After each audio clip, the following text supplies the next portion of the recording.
Immortal Cultivation family, starting with extreme effort to gain experience. This video is purely for entertainment and does not infringe on copyrights or laws.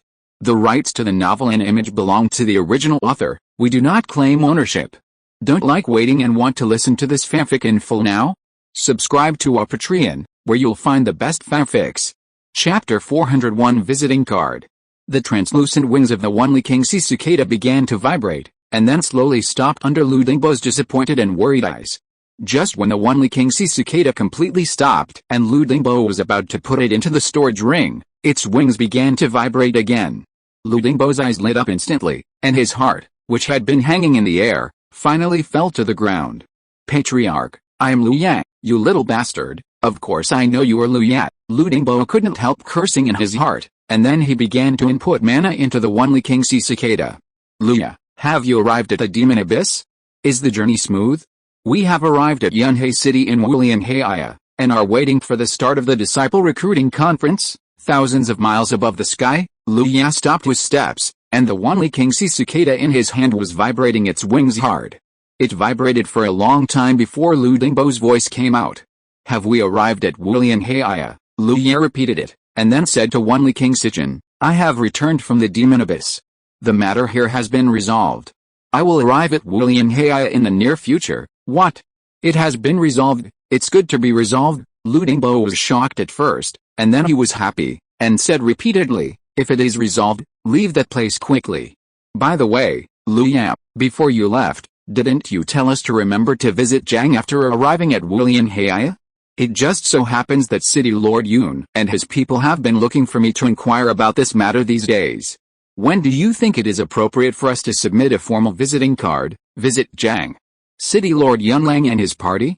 After listening to Lu Dingbo's voice transmission, Lu Yu couldn't help but think about the relationship between the two in his mind. Almost instantly, he understood the thoughts of City Lord Yunlang and his people. There is nothing wrong with this kind of thing. If there is such an opportunity, Lu Yao will not give up. Lu Yu calculated the time that would be needed, and then transmitted his voice. It will take me about 5 days to reach Wulianhaya. Clan leader, please submit your visiting card first. The time will be set in 5 days. Then we will meet up and visit Jiang family together. Jiang family's visit was necessary, not only because of the personal relationship between Lu Yang and Jiang Daoying, but also because of the invitation of the elder of Jiang family who had just been promoted to the God of Transformation. Since their Lu family chose to participate in Wulianhaya's Disciple Recruitment Conference and had already arrived in Yunhei City, it would be a bit unreasonable if they did not pay a visit. After listening to this, Lu Dingbo smiled and said, okay, I will arrange it right away. Lu Ya, please be careful on the road. After the transmission, Lu Dingbo began to prepare for the submission of the visiting card. High in the sky, Lu Ya put away the Only King Sea Cicada.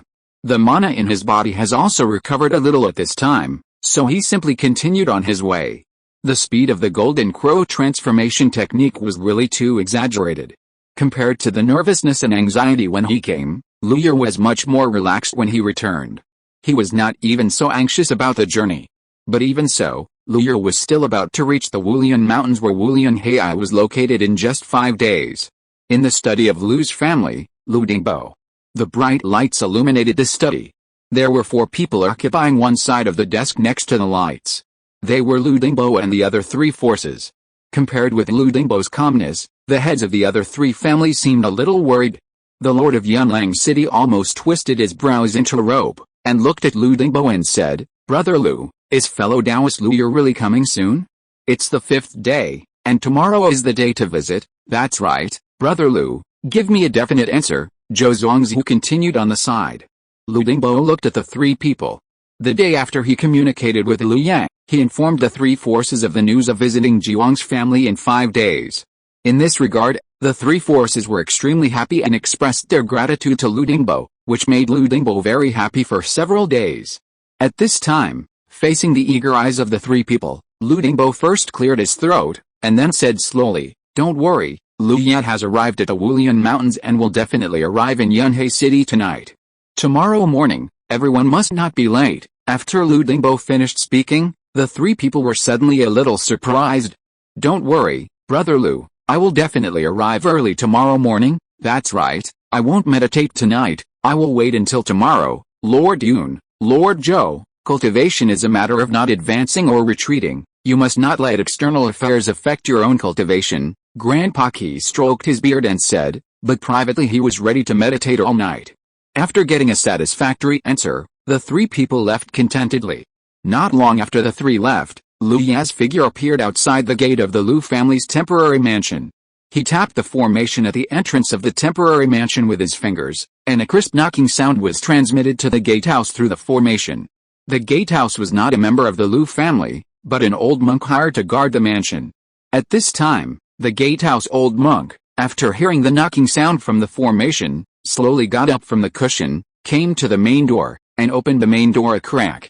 Seeing a young monk with a nose like a peak and eyes like bright stars standing outside the door, the gatehouse old monk paused for a moment, a little confused, but soon he remembered what the person in charge of the mansion had told him 2 days ago. So the gatehouse old monk asked through the crack in the door, but Senior Lu Yalu is back. Lu Yer was slightly startled, then smiled and nodded. It's me, old sir, please open the formation. It's really Senior Lu. Please wait for a moment, I will go to inform the head of the Lu clan. Lu Yan nodded, so the gatehouse old monk closed the door again and walked quickly towards the courtyard. Soon, hurried footsteps were heard, and the main door of the mansion was pulled open from the inside. It was Lu Dingbo who did it. As the main door was open to 1/3, the formation protecting the mansion automatically closed, and Lu Ya stepped through the door. Lu Yer looked at Lu Dingbo and immediately saluted, saying, Lu Yang, greetings to the clan leader. Lu Dingbo smiled, pulled Lu Ya and walked away, saying, Lu Yan, you're back just in time. You didn't know that just now, those three came together and confirmed your situation with me. Faced with his grandfather's constant narration, Lu Yan just listened quietly. After Lu Dingbo finally finished speaking, Lu Yan said, don't worry, Grandpa, there's no problem. After the words fell, Lu Dingbo was stunned, and then he said with some emotion, ahem, isn't this a little nervous? After all, this is a person from the immortal sect, and his cultivation and background are far superior to us. It's the first time I deal with such a family, so it's inevitable to be a little nervous. Seeing this, Lu Ya smiled and said, you'll get used to it after dealing with them more in the future. Everyone, remember to vote. Chapter 402 Jiang's Transformation into God. The next day, when the Yunhei J turtle broke through the sea of clouds and the first ray of sunlight shone on Yunhei City on its back, the gate of the Lu family mansion had been opened. When the Lord of Yunlang City, the Lord of Zhou, and the Lord of Qi saw Lu Yan next to Lu Dingbo, their surprise was beyond words. Ha! I heard the Yunhei blackbirds circling outside the window early in the morning, and I guessed that there would be a happy event today, but I didn't expect to see fellow Taoist Lu. The hearty laughter of the Lord of Yunlang City accompanied the team all the way. Lu Yer smiled and chatted with the Lord of Yunlang City for this slightly exaggerated flattery. Yunhei City is very large. Lu Ya and his 5 people walked on the street, just like a drop of water falling into a vast swamp, without causing any ripples. As one of the 7 most powerful clans in Wulian Heiya, the Zhang family naturally has a large number of clansmen. In Yunhei City, there is naturally a living area exclusively for the Zhang family. After Lu's visiting card was handed over, Jiang's reply was to receive Lu Ye and others in the Zhang clan's territory in Yunhei City, rather than in the Wulian Heiya sect. This move reduced the tension in Lu Dingbo and others. The few people talked all the way, but their steps were not slow at all, and they soon arrived at their destination. Wulian Heiya Jiang's is one of the oldest families in Wulian Heiya.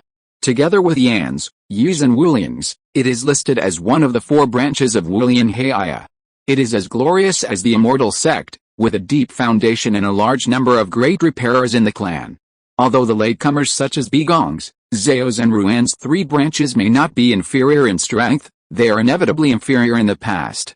In the center of Yunhei City, there is a huge tortoise shell with 2 horizontal and vertical lines on it, which divides the entire tortoise shell into a field character.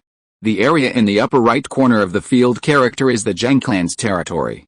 Lu Ye and his party were standing on the side of the road at the moment. A few hundred meters away from the direction they were facing was a heavy topaz-colored stone door. In the center of the stone door, there was a huge gold-plated plaque with the words Zhang Mansion written on it. On both sides of the stone door were heavy walls of the same color as the stone door. The walls were in a semi-arc shape, covering the entire area behind them. There was no guard in front of the stone door, but there was a tower on each of the walls on the left and right. Obviously, these two towers were definitely not for decoration. Just as Lu Ya and his party looked at the gate of Zhang Mansion, the heavy topaz-colored stone door suddenly opened slowly to both sides. Boom! The sound caused by the stone door opening inwards was like two huge mountains moving. With such momentum, these two stone doors alone must be more than 10,000 kilograms, not to mention the formations engraved on the stone doors. Fortunately, this place is the residence of the four major families including the Zhang family, and basically no one comes here on weekdays. It was just that the other three families, after hearing the noise, all cast their eyes over to find out what was going on.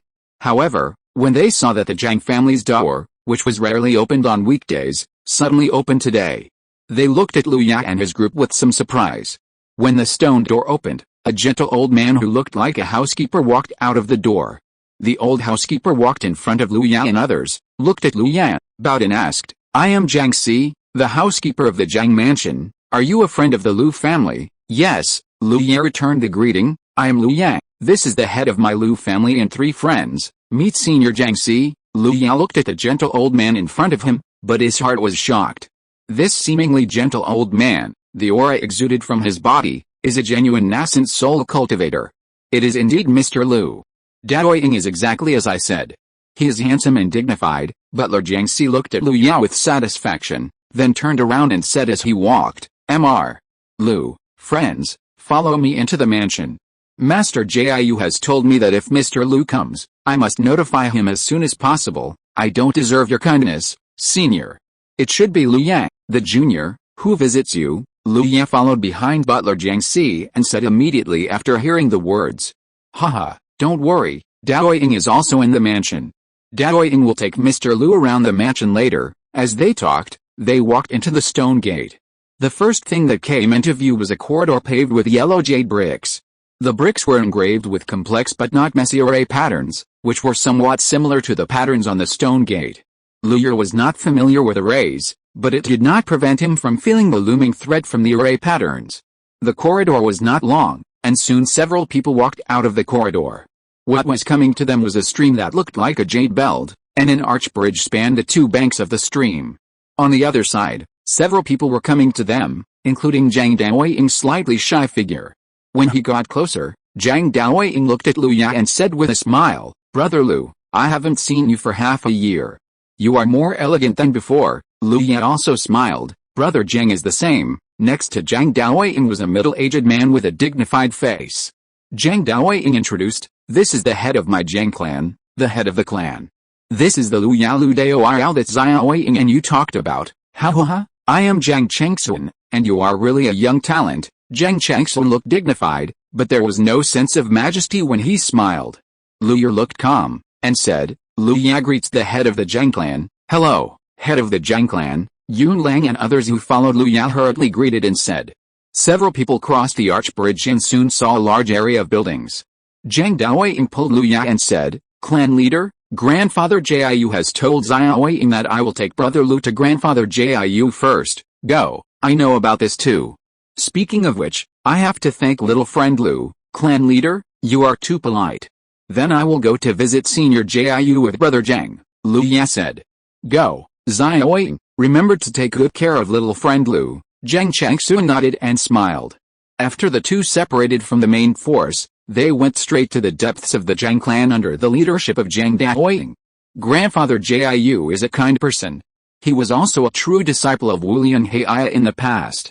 Now he has entered the stage of transformation and has become an elder of the Dharma Transmission Hall. If Brother Lu has any questions about cultivation later, you can ask Grandfather Jiu for advice. On the way, Zhang Daoying kept talking to Lu Ya.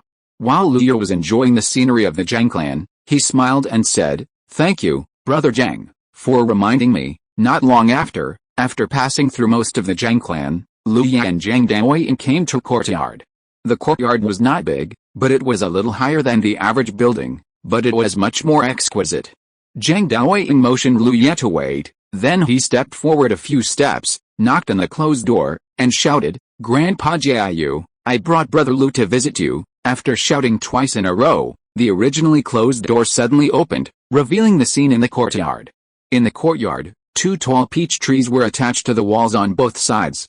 Under the big peach tree on the left-hand side, there was a stone platform.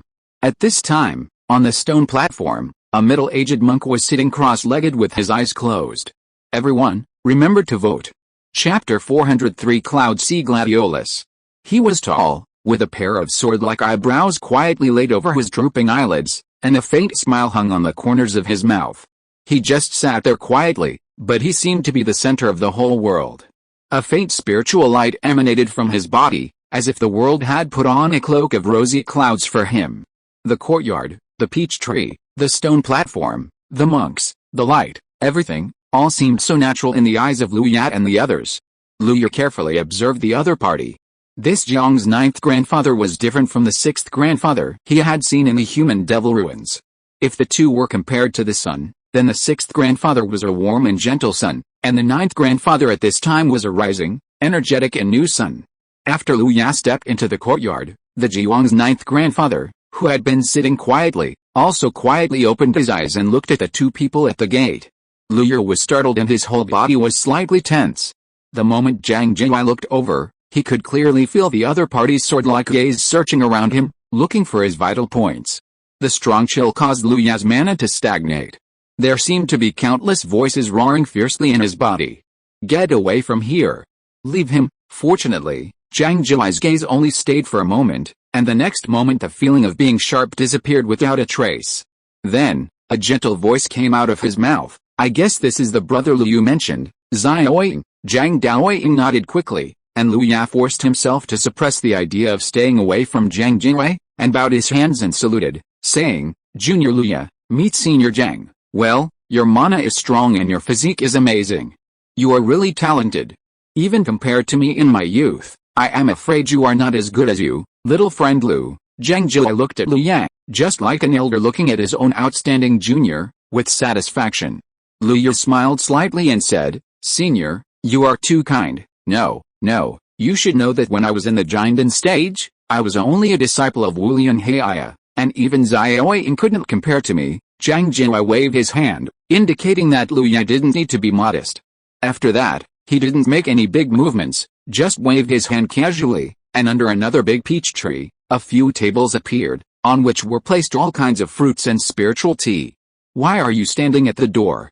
Come and sit down. Speaking of which, I can break through the spirit transformation, and I have to thank you for your help, little friend Liu. Zhang Jingwei's figure disappeared from the stone platform, and the next moment he appeared beside the table, smiling and greeting the two. Liu Ya's face was natural, but he was curious in his heart. It was because he didn't sense the fluctuation of spiritual energy just now, but the other party just disappeared from his vision and perception, and appeared on the other side of the table in the blink of an eye. This method can only be said to be worthy of a spirit transformation cultivator.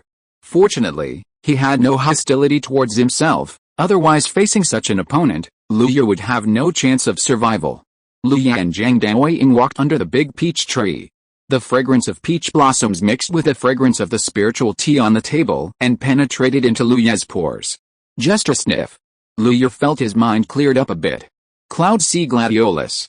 Didn't you say there was no more, Grandpa Jiayu? Zhang Daoying looked at the wisps of green mist on the table that were like sword energy, and couldn't help looking at Zhang Jingwei with some resentment. Cloud Sea Gladiolus is a peculiar plant that lives in the sea of clouds. Although it is called gladiolus, it is a small tree. It is born with the talent of sword energy and likes to take root on the top of the cloud beast and live in the depths of the cloud sea with the cloud beast.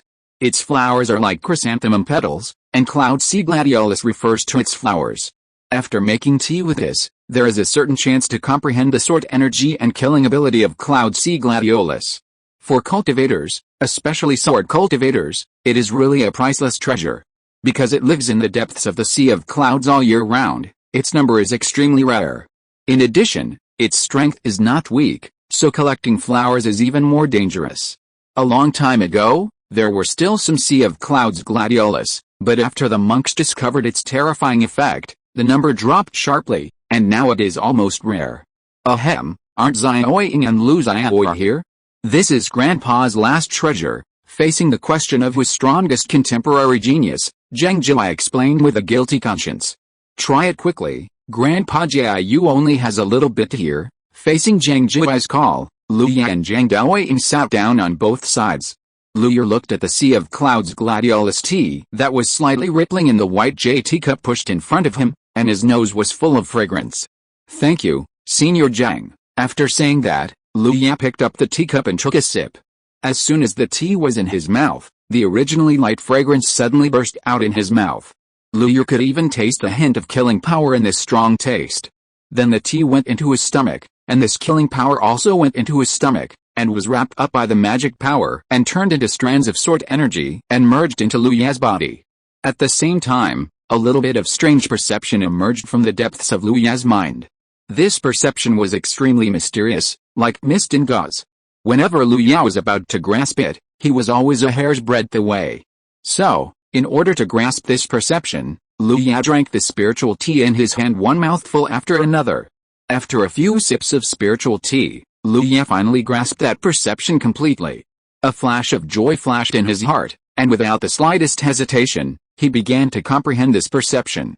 Zhang Jiai looked at the two people sitting cross-legged in front of him and could only drink the spiritual tea in his cup, but he felt a little emotional in his heart. It is normal for a genius who is born with a sword and possesses a supreme sword heart to have some enlightenment after drinking Yunhei Jianlin. But I didn't expect that this friend of my genius also had such talent. Just a cup of tea also made him enter a state of enlightenment. And Zhang Jinwei could see that Liu was truly feeling something, not just pretending like the younger generation who drank Yunhei Jianlin in the past. If there were elders who invited me to drink Yunhei Jianlin when I was a golden elixir, maybe my cultivation would be higher than it is now, Zhang Jinwei thought silently in his heart. You two little guys. Only because you have such a reliable and powerful elder like me can you have this opportunity, otherwise you don't know when you will get it. Thinking of this, Zhang Jinwei smiled proudly again, sipped tea happily, and became a guardian for the two of them.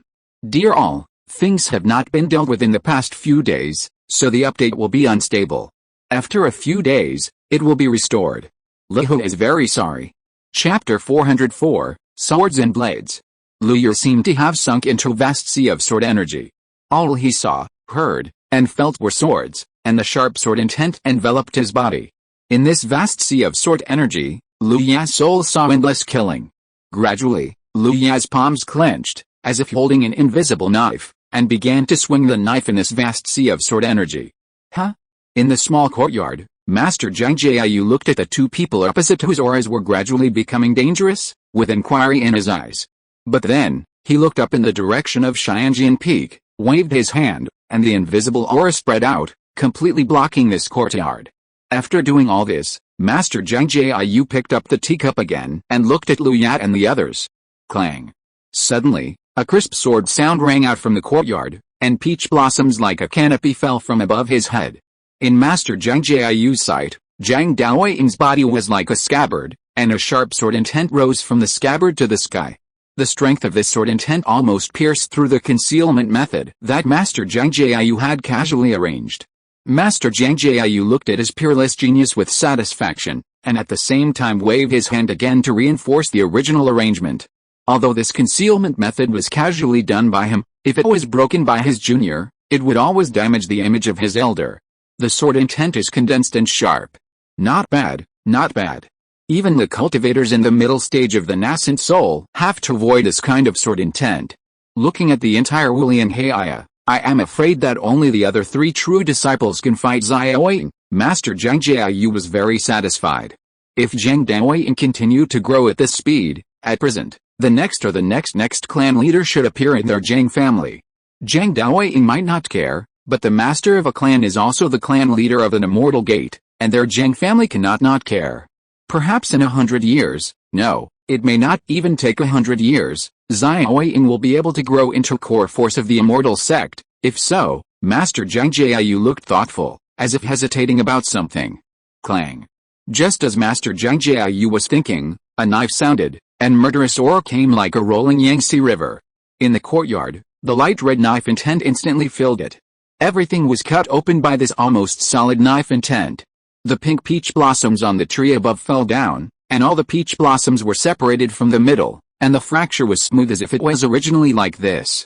The cold wind blew up Liu Ya's robe, blew away the sword-like mist of Yunhei Jianlin, and interrupted Master Zhang Jiayu's thoughts. The young man with a calm face sat cross-legged, and his lowered eyes could not cover the murderous intent that seemed to be tangible emanating from his body. Master Zhang Jiayu suddenly put down the spiritual tea in his hand, opened his hands wide, and reinforced the cover that was about to be dispersed by the knife intent.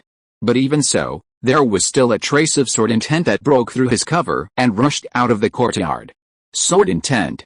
Astonishing sword intent. The terrifying sword intent forged by slaughtering millions of lives.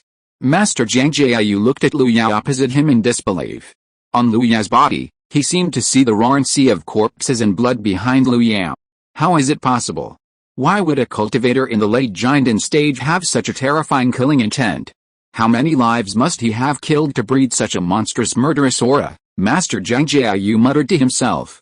If he had not just talked to Lu Ya for a few words, and if Lu Ya's own aura was not peaceful, if he had encountered this astonishing killing intent, he might have thought that some demon had been born, and he would have to kill the demons and exorcise them. Under Lu Ya's bloody sword intent, Zhang Daoying's sword intent seemed to be stimulated, and he made a sword sound that almost tore his eardrums, and his aura surged. In an instant, in this courtyard, the sword intent and the knife intent formed a confrontation. Where the sword intent and the knife intent collided, the subtle and dense sound of metal clashing was endless, crushing everything in between.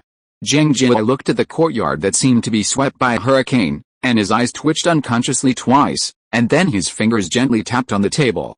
Dong! The fingers touched the table, but a sound like a huge bell was made, rushing straight to Lu Ya and Zhang Daoying. The next moment, Lu Ya and Zhang Daoying opened their eyes at the same time and looked at Zhang Jia opposite. Facing the sharp eyes of the two, Zhang Jia looked calm, just cleared his throat, and said, "Ahem, if you continue like this, my courtyard will be destroyed by you too." Lu Ya and Zhang Daoying were startled, then turned their heads to look at the courtyard, showing a look of astonishment. Then, Lu Ya was the first to react and took all his knife intent into his body. Zhang Daoying followed closely behind, and the sword energy in the sky disappeared in the blink of an eye. Facing Zhang Jia's gaze, Lu Ya's face showed a trace of embarrassment. He was clearly here to visit an elder, but before he could say a few words, he had already ravaged the other party's residence. Looking at the courtyard that seemed to have been destroyed by a tornado, Lu Ya thought for a moment and was about to apologize. But Master Zhang Jiayu waved his hand indifferently, and sighed with emotion. Talented people emerge in every generation. Compared with you, we at this age have really lived in vain. Faced with such words, Lu Ya swallowed the words that were about to come out of his mouth, and said instead, "Junior has only a humble cultivation. How can I?" Okay. Master Zhang Jiayu waved his hand again and interrupted Lu Ya. "No need to say more polite words.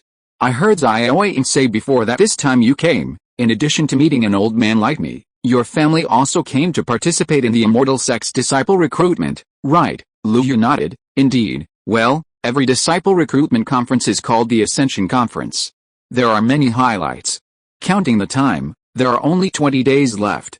By then, little friend Lu can go to watch the ceremony with me and others, and you will also gain a lot." Lu Ya was shocked and looked at Master Zhang Jiayu in shock. Participating in the disciple recruiting conference is something that any force can participate in, but if you go to the Ascension Conference with Master Zhang Jiayu, the meaning is completely different. There are so many cultivators who come to participate in the Ascension Conference, and Jiandan cultivators are the basic configuration. Even in the Wulian Heir Immortal Sect, most of the Jiandan cultivators are still disciples. And he has to participate in the Ascension Conference as a spectator, which is no different from other peers who are still fighting for a promotion quota, and when he turns around, he has already sat on the judge's seat. Lu Ya still asked tentatively, "Senior, is this not appropriate?" "What's inappropriate? The sect has always given great respect to the cultivators with unyielding combat power, little friend Lu." Master Zhang Jiayu put down the teacup, with a deep look in his eyes, and looked at Lu Ya and asked. Lu Ya smiled slightly, looked at Zhang Daoying on the side, and nodded. In this case, Lu Ya would like to thank Senior Zhang. Tomorrow, the update will be officially resumed, everyone.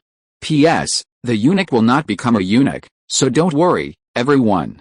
It's just that I encountered some unexpected situations, which caused delays recently. If you're listening to this novel on a channel other than Fanfic World, it means they downloaded and uploaded it without effort. We cordially invite you to visit our channel, Mundo Fanfic Novelis. There you'll find the original version of this story, and you can explore many other novels of various genres. We're waiting for you to immerse yourself in a world of incredible novels. Chapter 405, Cloud Sea Banquet. Afternoon, Lu Ye and others all walked out of Jiang Mansion with satisfaction, and Jiang Chengxuan, the head of the Jiang family, and others came to the gate of Jiang Mansion behind them. Whether it was Lu Dingbo or the Lord of Yunlang City, they all had irrepressible smiles on their faces. It was obvious that this visit was very fruitful for them. Lu Ye was no exception. Not only did he have a breakthrough in his sword intent, but the questions he asked Jiang Jinghua later saved him from many detours in cultivation. Now Lu Ye needs a quiet environment to digest what he has learned today. Therefore, after walking a distance from Jiang Mansion, Lu Ye said to the Lord of Yunlang City and the other 3 Taoist friends, Lu Ye has realized something and needs to be in seclusion for a few days. I will not be with you here. The 3 people of Yunlang had already obtained what they wanted on this trip, so naturally they would not be dissatisfied with Lu Ye's move. The Zhou Zhuangzi hurriedly said, "Fellow Taoist Lu, please go ahead and don't pay attention to us." Lu Ye nodded and left quickly. The 3 lords of Yunlang City watched Lu Ye's rapidly disappearing figure, and looked at Lu Dingbo with admiration, saying, "Brother Lu, you are so lucky, ha ha ha, you are so flattering." Lu Ye was unaware of the flattery between Lu Dingbo and the 3 clan leaders behind him. It didn't take much time for Lu Ye to return to the quiet room of his residence. Then he calmed down and quickly entered a state of meditation. Time passed in a flash, and 10 days passed. In the quiet room, Lu Ye opened his eyes again and slowly exhaled a breath of turbid air. The great cultivator of the spiritual transformation really has a profound Taoism. For some of my cultivation problems, the cultivator of the spiritual transformation standing at a higher angle, it is as simple and easy as observing the lines on the palm. Lu Ye spread out his palm, and a touch of knife intent emerged in the palm. This touch of knife intent did not leak any breath, and it looked like a real dagger. The sword intent and the sword intent are originally illusory realms. A cultivator who can condense the sword intent or the sword intent is already a leader, and has a great advantage in the battle. At this moment, the sword intent in Lu Ye's hand has been condensed to such an extent, and its killing power can only be described as terrifying. With a flip of his hand, the sword intent disappeared, and a jade sword for communication jumped out of the stored ring. The jade sword glowed slightly, and Zhang Daoying's voice came from it.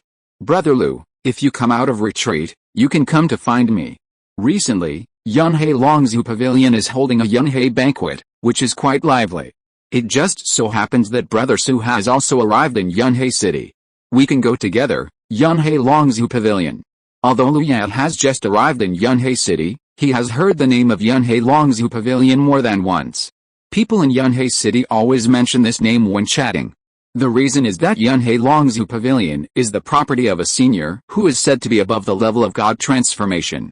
And the senior's greatest hobby is food and genius. It is said that this Yunhei banquet is the prelude specially prepared by the senior for the Yunhei Immortal Ascension Conference.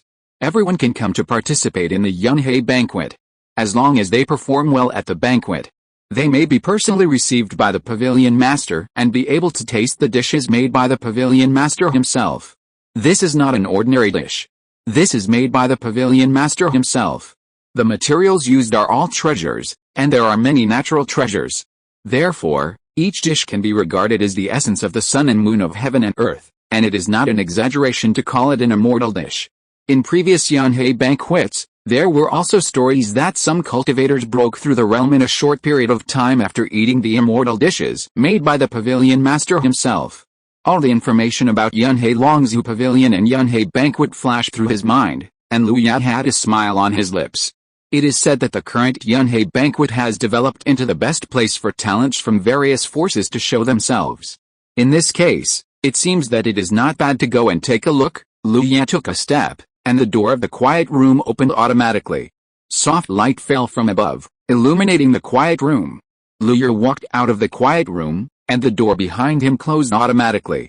In the cave of Jiang and Jiang Daoying, 3 people were sitting opposite each other. The leader was dressed in white. The man on his left was dressed in a black Taoist robe, and the man on his right was dressed in a bright yellow Taoist robe. They were Lu Ye and his 2 companions. "Haha, long time no see, Brother Lu, have you been practicing well these days?" Su Bin asked Liu with a smile on his face. Facing Su Bin, a community leader, Liu Yang also smiled and replied, "Of course it's going well. I wonder if Brother Su is still under the care of his elders at home." Hearing this, Su Bin's face was slightly bitter, and then he complained to the two helplessly, "Don't say it. Since the elders at home knew about my performance in the ruins of the human-demon battlefield last time, they have been training me hard. That is really not the life a cultivator should live." Speaking of this, Su Bin shuddered exaggeratedly. Such a look made Liu Yang and Zhang Daoying laugh out loud. "Brother Zhang, Brother Liu, it's not appropriate to laugh at me like this." Su Bin saw the two people's expressions and said a little crazy, "Ha ha ha, Brother Su is really a wonderful person. Brother Zhang and I will punish ourselves with 3 cups later to make amends. Calculate the time, the Yunhei banquet is about to start. Brother Liu, Brother Su, let's go," Zhang Daoying said. Yunhei Longzhu Pavilion is not far from Zhang Mansion. Strictly speaking, the location of Yunhei Longzhu Pavilion is one of the best locations besides the 4 major families. The 3 walked out of Zhang Mansion, and soon Liu Ya saw a large stretch of pavilions and towers. In the center of the many towers, there is a huge white jade square. Many floating clouds are floating in the square. On each floating cloud, there is a white jade table with fruits and spiritual tea on it.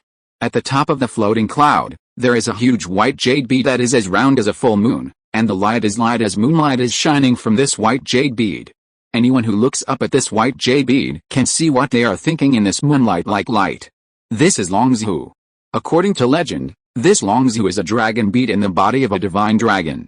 And it is the trophy obtained by the master of Yunhei Longzhu Pavilion after fighting with it in the depths of Yunhei. Now it is also the most beautiful scenery of Yunhei Longzhu Pavilion. Tisk, every time I see this Longzhu, I always want to take it for myself. Su Bin looked at the Longzhu above the square, quite helpless. Zhang Daoying narrowed his eyes slightly, with a smile. "I think Brother Su, you can try it, okay, you Zhang Kor, who doesn't know how many daring people's blood this Longzhu has sucked, and you are still encouraging me like this. Do you think I, Su, am a novice in cultivation?" Su Bin heard this and said excitedly. Looking at this posture, if Liu Ya hadn't walked between the two of them, he could have fought with Zhang Daoying at the gate. Of course, whether he can win or not is another matter. Dear Yanzu, please remember to vote. Chapter 406 Seating. Zhang Daoying, as the core disciple of Wu Yunhei, is naturally well known in Yunhei City. As the largest and most stylish restaurant in Yunhei City, Yunhei Longzhu Pavilion is also known and pays special attention to it. Long ago, the invitation to the Yunhei banquet had been delivered to Zhang Mansion. Before the 3 of them reached the main entrance of the restaurant, a handsome and elegant man came towards them with a moderate smile. "Brother Zhang, I've been waiting for you to come," Zhang Daoying said calmly. "Since shopkeeper Pan has sent out the invitation, Daoying will certainly attend the appointment. Brother Liu and Brother Su are my close friends." Pan Yi's handsome face showed a hint of just the right amount of surprise, and then he bowed to Liu Ya and the other 2. "I am Pan Yi, meeting Daoyao Liu and Daoyao Su." Liu Ya and Su Bin returned the greeting at the same time. Pan Yi was able to become the shopkeeper of Yunhei Longzhu Pavilion, and he was excellent in both vision and communication, not to mention that Liu Ya and Su Bin were extraordinary at first glance, and he would not neglect them in any case. "Brother Zhang, fellow Taoist Liu, fellow Taoist Su, please come in quickly." Under the guidance of shopkeeper Pan, the 3 of them had no problems and soon arrived at the square of Yunhei Longzhu Pavilion. Previously, because they were far away, Liu Ya could only roughly see the layout of the square. Now that he was in the square in person, Liu Ya found that these floating cloud tables were also very particular. There were 8 layers of floating cloud tables in total. The number of tables on the bottom layer was the largest and the specifications were the smallest. The number of tables on the top layer was smaller and the specifications were more and more luxurious. Until the top 8 layers, there were only 10 floating clouds. The tables in each floating cloud were extremely luxurious, and the spiritual wine and fairy fruits placed on them were more than 1 level higher than those below. Sitting in the middle, the Ruau Longzhu was above his head, and the entire square was in full view. At this time, most of the white jade tables on the lower 7 layers were already full, while the 10 tables on the top had only 3 seats. One was a tall, heroic man. Just sitting there, he was like an insurmountable mountain, with the aura of the peak of the golden collar. Another was a beautiful woman wearing a plain long skirt that perfectly outlined her beautiful curves. She was also at the peak of the golden collar. The last was a boy who looked no more than 18 years old. Compared with the first two, he was less oppressed and more innocent. However, under this innocence, he was at the peak of the golden collar. Senior Brother Zhang, Brother Lu, Brother Su, the affairs of the pavilion are busy. I'm sorry that I can't accompany you here, Pan Yi said seriously. After Zhang Daoying nodded, he turned around and walked in the direction he came from. The seats at the Yunhei banquet were fixed. Every time, there were Xianjiao cultivators fighting for seats. Yunhei Longzhu Pavilion let it go and did not interfere. As the shopkeeper of the pavilion, Pan Yi naturally followed this rule. Even if Zhang Daoying was a true disciple of Wu Lianhei, he would not designate a seat for him. This was disrespectful to Zhang Daoying and irresponsible to his status as a shopkeeper. After Pan Yi left, Su Bin had already told Lu Ya the general rules of the Yunhei banquet.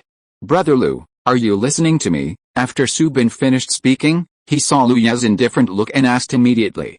Of course I'm listening. Thank you for telling me, Brother Su, Lu Ya replied with a smile. Then which floor do you plan to sit on? I think sitting on the 7th floor is about right. The 8th floor used to be the seats for the true disciples or core disciples of Wu Lianhei. Our Zhang Jiangxin has a seat among them. Su Bin looked at Zhang Daoying teasingly, which immediately caused the latter to roll his eyes. It's getting late, hurry up and take your seats. Lu Ya looked behind him. At this time, a steady stream of cultivators were walking into the square. Zhang Daoying and Su Bin nodded, and looked at Lu Ya curiously, wanting to see his choice. Seeing this, Lu Ya did not say much, but just took off and flew straight up. Soon, Lu Ya arrived at the 8th floor. He randomly chose an empty table and prepared to sit down. I guess that Brother Lu will choose the 8th floor. If Brother Lu is not worthy of sitting on the 8th floor, I am afraid that others are not worthy of sitting either. Seeing this, Su Bin laughed and said. Zhang Daoying also had a slight smile on his face, and then he also took off and finally sat down at a table next to Lu Ya. Seeing that Lu Ya and Zhang Daoying were both seated, Su Bin showed a little entanglement on his face, but it was only a moment, and he soared into the sky and sat down directly on the other side of Lu Ya. I have been envious of the scenery on the top floor for a long time, but now it seems that it is just so-so. After Su Bin sat down, he looked around, and then smiled at Lu Ya and the others. Before Lu Ya and Zhang Daoying spoke, a cold snort reached the ears of the three. HMPH, you are so arrogant. Lu Ya turned his head and met the eyes of the monk who looked like a big boy. At this time, the other party's eyes were full of disgust for Lu Ya and Su Bin, as if sitting on the same floor with them was an insult to his status. As for Zhang Daoying, he still knew him. Facing ridicule, Lu Ya could remain indifferent, but Su Bin was never someone who could take a loss. Where did you come from? You dare to speak wildly. Yunhei banquet has its own rules. If you don't like the two of us, just go ahead and do it. After saying that, Su Bin also glanced at the big boy, and the sarcasm in his words could not be more obvious. Bang! A loud sound came from the white J table, and the monk who looked like a big boy suddenly stood up and looked at Su Bin with a cold look in his eyes. Do you know who I am? Su Bin was delighted when he heard this. I don't care who you are. If you have the guts, come and beat me down. If you don't, shut up. Lu Ya glanced at Zhang Daoying with some surprise in his eyes. Zhang Daoying seemed to understand the meaning in Lu Ya's eyes and shook his head helplessly. Lu Ya suddenly realized that the Su Bin he had met was only one side. He had only seen the other side of Su Bin today. Thinking of this, Lu Ya suddenly understood why Zhang Daoying could become friends with Su Bin. A taciturn person naturally needs a loudspeaker that never stops.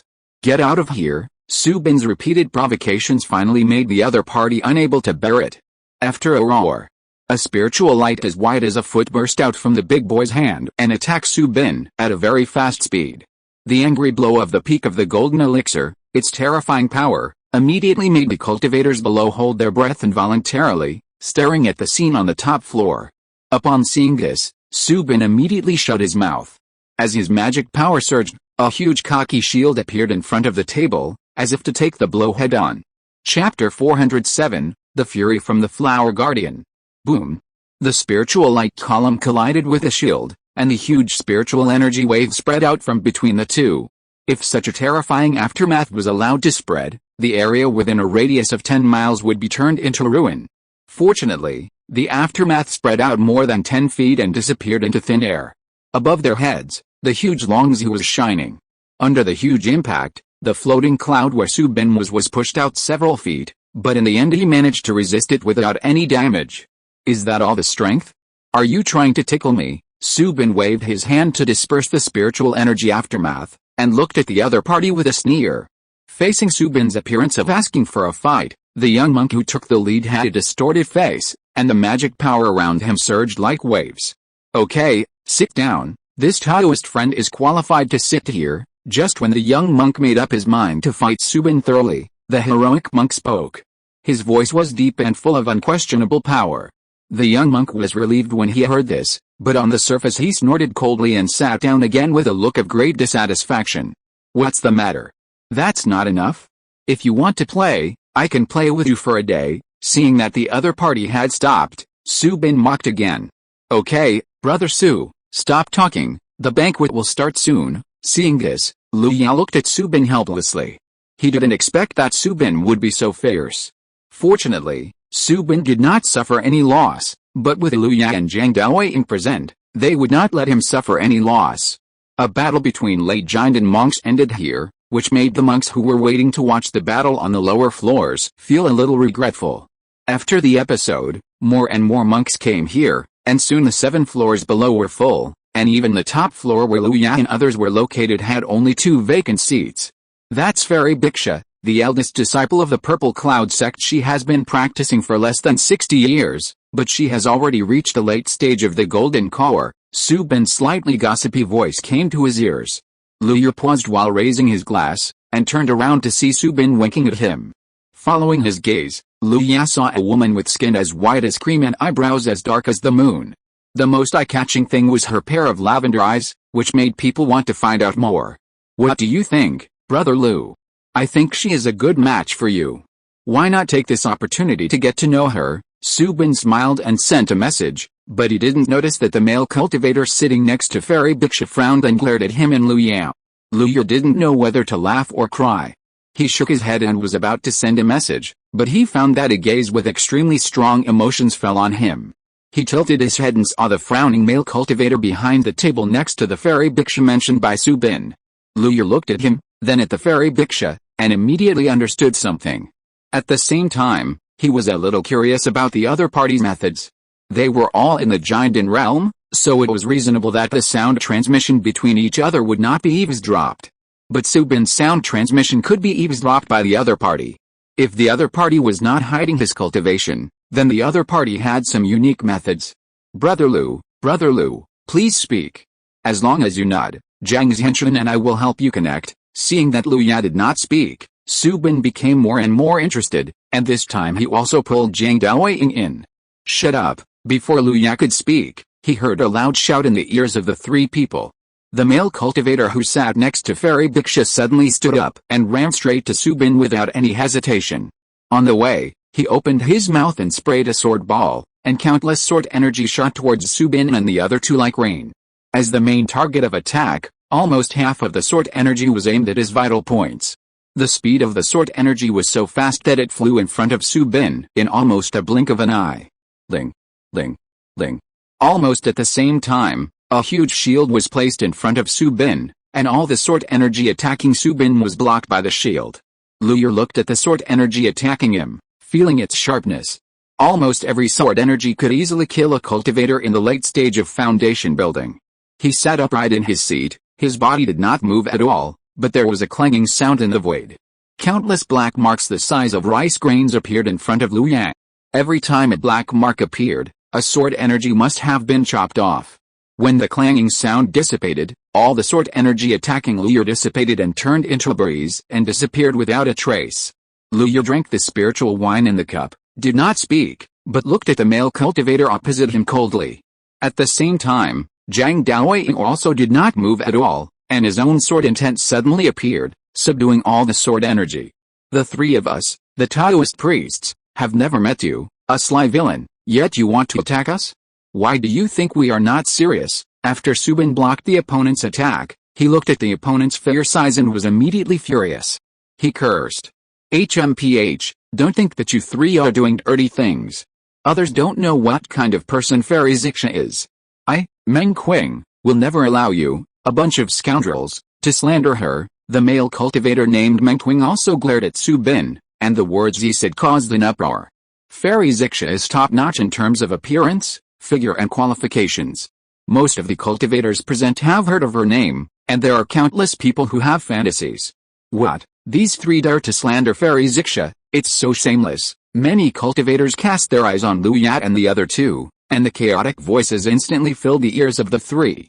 Fairy Ziksha also looked at Lu Yat and the other two with her purple eyes, but her eyes were as calm as water, and her mood was not disturbed at all, as if she was not the center of the incident. Facing the gazes of many cultivators, Lu Yat sat upright on a tall and wide chair, looking at Meng Qing, who was furious, and said calmly, "The three of us have not spoken to each other." "Excuse me, Meng Qing, why do you say that the three of us have slandered Fairy Ziksha?" Meng Qing's face changed slightly when he heard this. His ability to eavesdrop on the telepathic transmission of cultivators of the same realm was his own secret, and he had never shown it to anyone. With this method, he avoided many crises. He could not expose this method no matter what. But if he could not answer, or his answer could not convince everyone, then just by seeing the unfriendly eyes of the three people opposite, Meng Qing knew that he would not have a good end.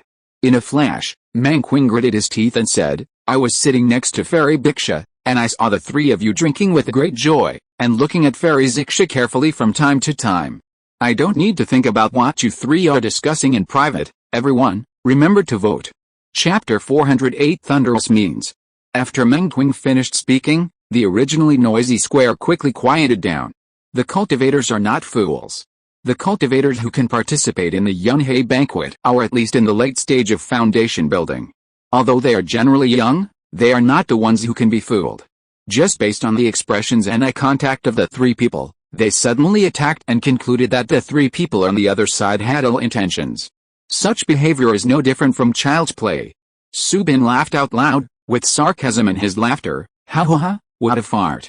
You act so domineeringly and indiscriminately. If you don't know, you will think you are a disciple of the true sect. Brother Su, we, the true sect disciples, will not act like this." Zhang Daoying's calm voice was not loud, but it made the cultivators present feel a chill in their hearts. The true sect disciple. The white-clothed sword cultivator. The eyes of many cultivators changed, and they looked at Meng Qing with doubts. After Zhang Daoying finished speaking, Meng Qing's face became much uglier.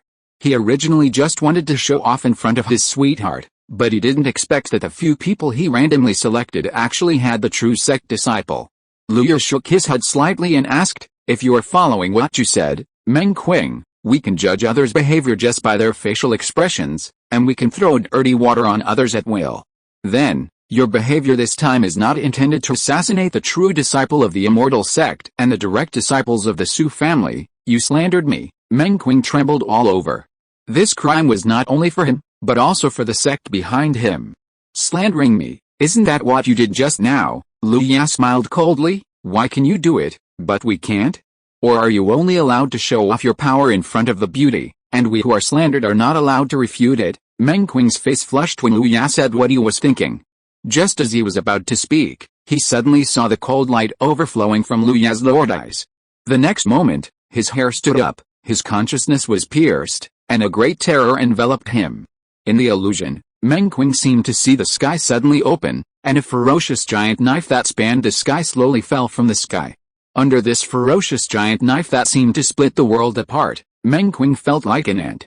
His giant in cultivation could not give him any sense of security. He could only watch the giant knife slowly fall towards his head. Impossible. Impossible. We are both giant. Why don't I have the slightest power to resist? This is an illusion, Meng Qing screamed madly in his heart, but the ferocious sky knife above the sky was still falling. Wake up. In Meng Qing's spiritual space, Meng Qing's soul body used all means, various spells flew, and constantly shocked his own soul, trying to break through the illusion created by Lu Yao. However, all resistance could not cause any obstacles to the sky knife that appeared in the sea of consciousness. Lu Yu looked at Meng Qing, who was deeply trapped in the world of spiritual consciousness, and a fierce light flashed in his eyes. The falling heavenly sword accelerated in vain, and wherever it went, everything was cut in half. Clang. As the heavenly sword fell, Meng Qing looked at his soul body that was split in two, and felt the endless pain from his soul. He was stunned for a moment, and then he wailed heartbreakingly. Outside, everyone saw that after Lu Ya and Meng Qing looked at each other, Meng Qing trembled all over, a trace of blood flowed from the corner of his mouth, and his breath quickly withered, as if he was seriously injured. Attack on the soul level. The cultivators at the top level couldn't help but look sideways. The soul of a cultivator is extremely important, and the protection of the soul is even more important. Lu Ya was able to break through the soul protection of Meng Qing, who was also in the late giant stage, in an instant and severely injured him. This strength is enough to pose a huge threat to anyone present. After the blow, Lu Ya retracted his gaze. If it weren't for the fact that there were so many people in Yunhei City and it was inconvenient to take action, Meng Qing, a jumping clown, would have been beheaded. However, even so, Lu Ya's soul sword cut his soul in two. With such a terrible injury, Meng Qing would never be able to recover without decades of natural resources and corresponding treasures. In other words, with a sword, Meng Qing's path was cut off by Lu Ya. Decades of no progress, and the need to constantly treat the soul injury, this consequence is no less than killing Meng Qing on the spot. My soul. My cultivation. After a few cases, Meng Qing said with a pale face and trembling lips. Everyone saw that wisps of spiritual energy were escaping from his body, so that his cultivation was constantly regressing. In just a moment, Meng Qing's cultivation fell to the middle stage of the golden elixir, and there was a trend of further decline. Fortunately, Meng Qing was quick-witted and quick-handed. After swallowing a life-saving pill, he entered the meditation state without hesitation, which barely stopped the trend of his cultivation falling. Such a miserable end made the cultivators present turn their eyes to Lu Ya. But it was only for a moment, and then he quickly moved away, fearing that Lu Ya would misunderstand. Tisk, jumping clown, looking at Meng Qing who closed his eyes and meditated, trying to maintain his own realm, Su Bin said disdainfully. In the following time, no more unexpected situations occurred, and no blind people jumped out to try to step on others to show off themselves. Until a full moon jumped out of the sea of clouds, the monks on the square cast their eyes on the top of the Longzhu. Unlike before, the light of the Longzhu became more and more prosperous at this moment, and a sense of Taoism spread from it. Lu Ya's body tensed slightly, and he looked at the Taoism emanating from the Longzhu with caution. Seeing this, Zhang Daoying quickly sent a voice message and explained to Lu Ya. Brother Lu, there is no need to do this. This is the normal process of the banquet. You will understand it later. After getting the explanation, Lu Ya was relieved a little, and his eyes looked at the Longzhu with a little inquiry. The Taoism on the Longzhu gradually spread and soon covered the entire square. The next moment, invisible spiritual energy surged from all directions. Lu Ya was surprised to find that the surrounding environment had changed in just a moment. Originally, they were all in the square of Yunhei Longzhu Pavilion, but now, around him was a huge aquatic palace.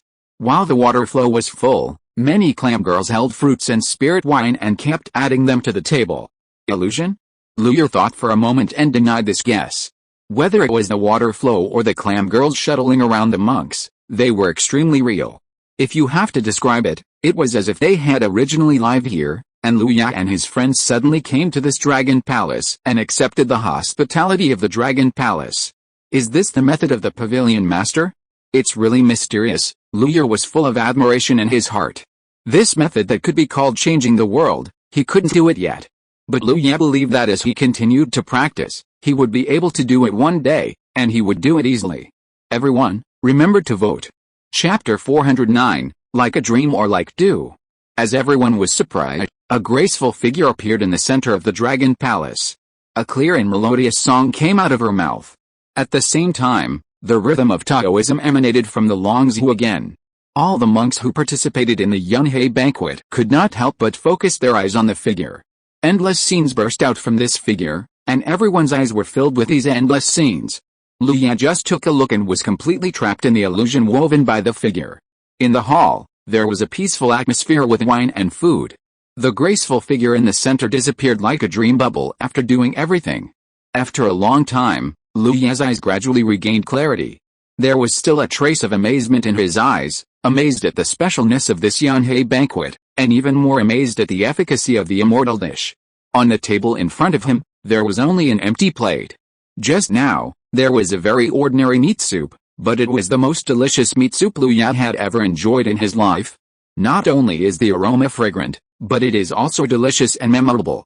It contains rich spiritual energy, and it can stimulate the enlightenment of monks. Food is the first necessity of the people, and so are monks. But compared with the grains eaten by the common people, what monks eat is the spiritual energy of heaven and earth.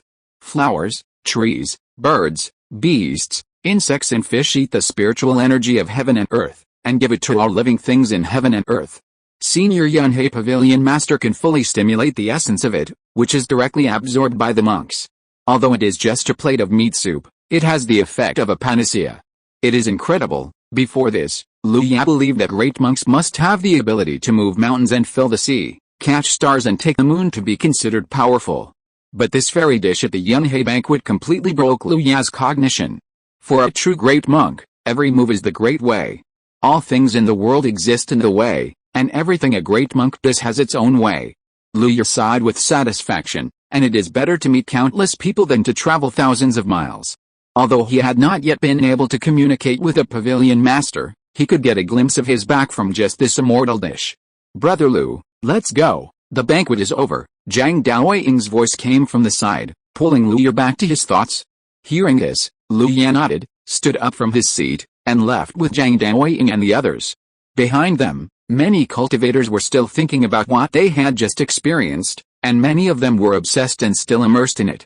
As for Meng Qing, who had had some conflicts before, he was still sitting cross-legged on his seat at this moment, with no sign of waking up. As for whether the other party would take revenge later, Lu Ya didn't care. In other words, even if the other party planned to take revenge, he wouldn't care. Not to mention the distant ones, the Wulian Heizhang family alone was enough to deter most of the forces, not to mention the addition of the Huashinsu family. As for the near ones, Lu Ya's combat power at this time was not made of clay. After parting with Zhang Daoying and the others, Lu Ya walked back to the Lu family. Not many people from the Lu family came this time. The clan leader Lu Dingbo and others had their own things to deal with every day. Therefore, in the rented mansion now, apart from Lu Hao as a caretaker, there were only a few younger clan members who were practicing hard. When Lu Ya came back, he happened to see a few younger generations communicating with each other in the courtyard. It seemed that their practice had come to an end. Seeing Lu Ya coming back, several teenagers immediately looked over and then rushed towards Lu Ya. Second brother, the Xianmen's disciple recruitment meeting will be held in a few days. Do you think we can be successfully selected by the Xianmen? Little radish Lu Zuning stood in front of Lu Ya, looking up at Lu Ya with expectant eyes. Behind her were several partners who also participated in the Xianmen's disciple recruitment. A little further away, a fat gray rabbit was squatting in the corner and chewing a white radish non-stop. Facing Lu Zuning's question, Lu Ya first looked at her, and then looked at the others. After thinking for a while, he spoke gently. Whether you can be successfully selected by the Immortal Gate, you don't have to bear too much burden. If you are selected by the Immortal Gate, you can practice well in the Immortal Gate. If you are not selected, don't be depressed. The resources of the clan can also supply your practice. So don't have any psychological burden, just follow the clan leader to the Immortal Gate to broaden your horizons. Even if you don't enter the Immortal Gate, you can see the talents of the world. After Lu Ya finished speaking, Lu Zuning first breathed a sigh of relief, then turned and said with some concern, "But second brother, if we are not selected by the Immortal Gate, will the clan leader be disappointed?" Lu Ya looked at his little carrot in surprise, and looked at her slightly frowned brows and smiled a little. The once carefree little carrot has grown up a lot now. He reached out and touched the top of the little carrot's head, and said affirmatively, "Don't worry, if this is the case, the clan leader grandpa will be so happy. You know, you are all the future of my Lu family." Thank you, second brother." Lu Zuning felt a broad and warm palm on her head, and she returned to her original happy look. Lu Xiao, Lu Kan and others behind her also breathed a sigh of relief after hearing this. As a few people who participated in the Immortal Sect's Disciple Recruitment Conference, after the initial excitement, what was left was the worry of not being selected and the fear of disappointing expectations. But after Lu Ya's down-to-earth words, the worries and fears in the hearts of several people suddenly dissipated, and there was no worry. Lu Ya's eyes enveloped everyone in it, and he said loudly, "So, don't worry, when the time comes, just play to your strengths, whether you are selected or not, it doesn't matter. Well, second brother, don't worry, we will work hard, Several children said in unison. Waving his hand to let them practice on their own, Lu Ye returned to his room. This time, the Yunhei banquet did not have too many twists and turns, but it gave him a big surprise.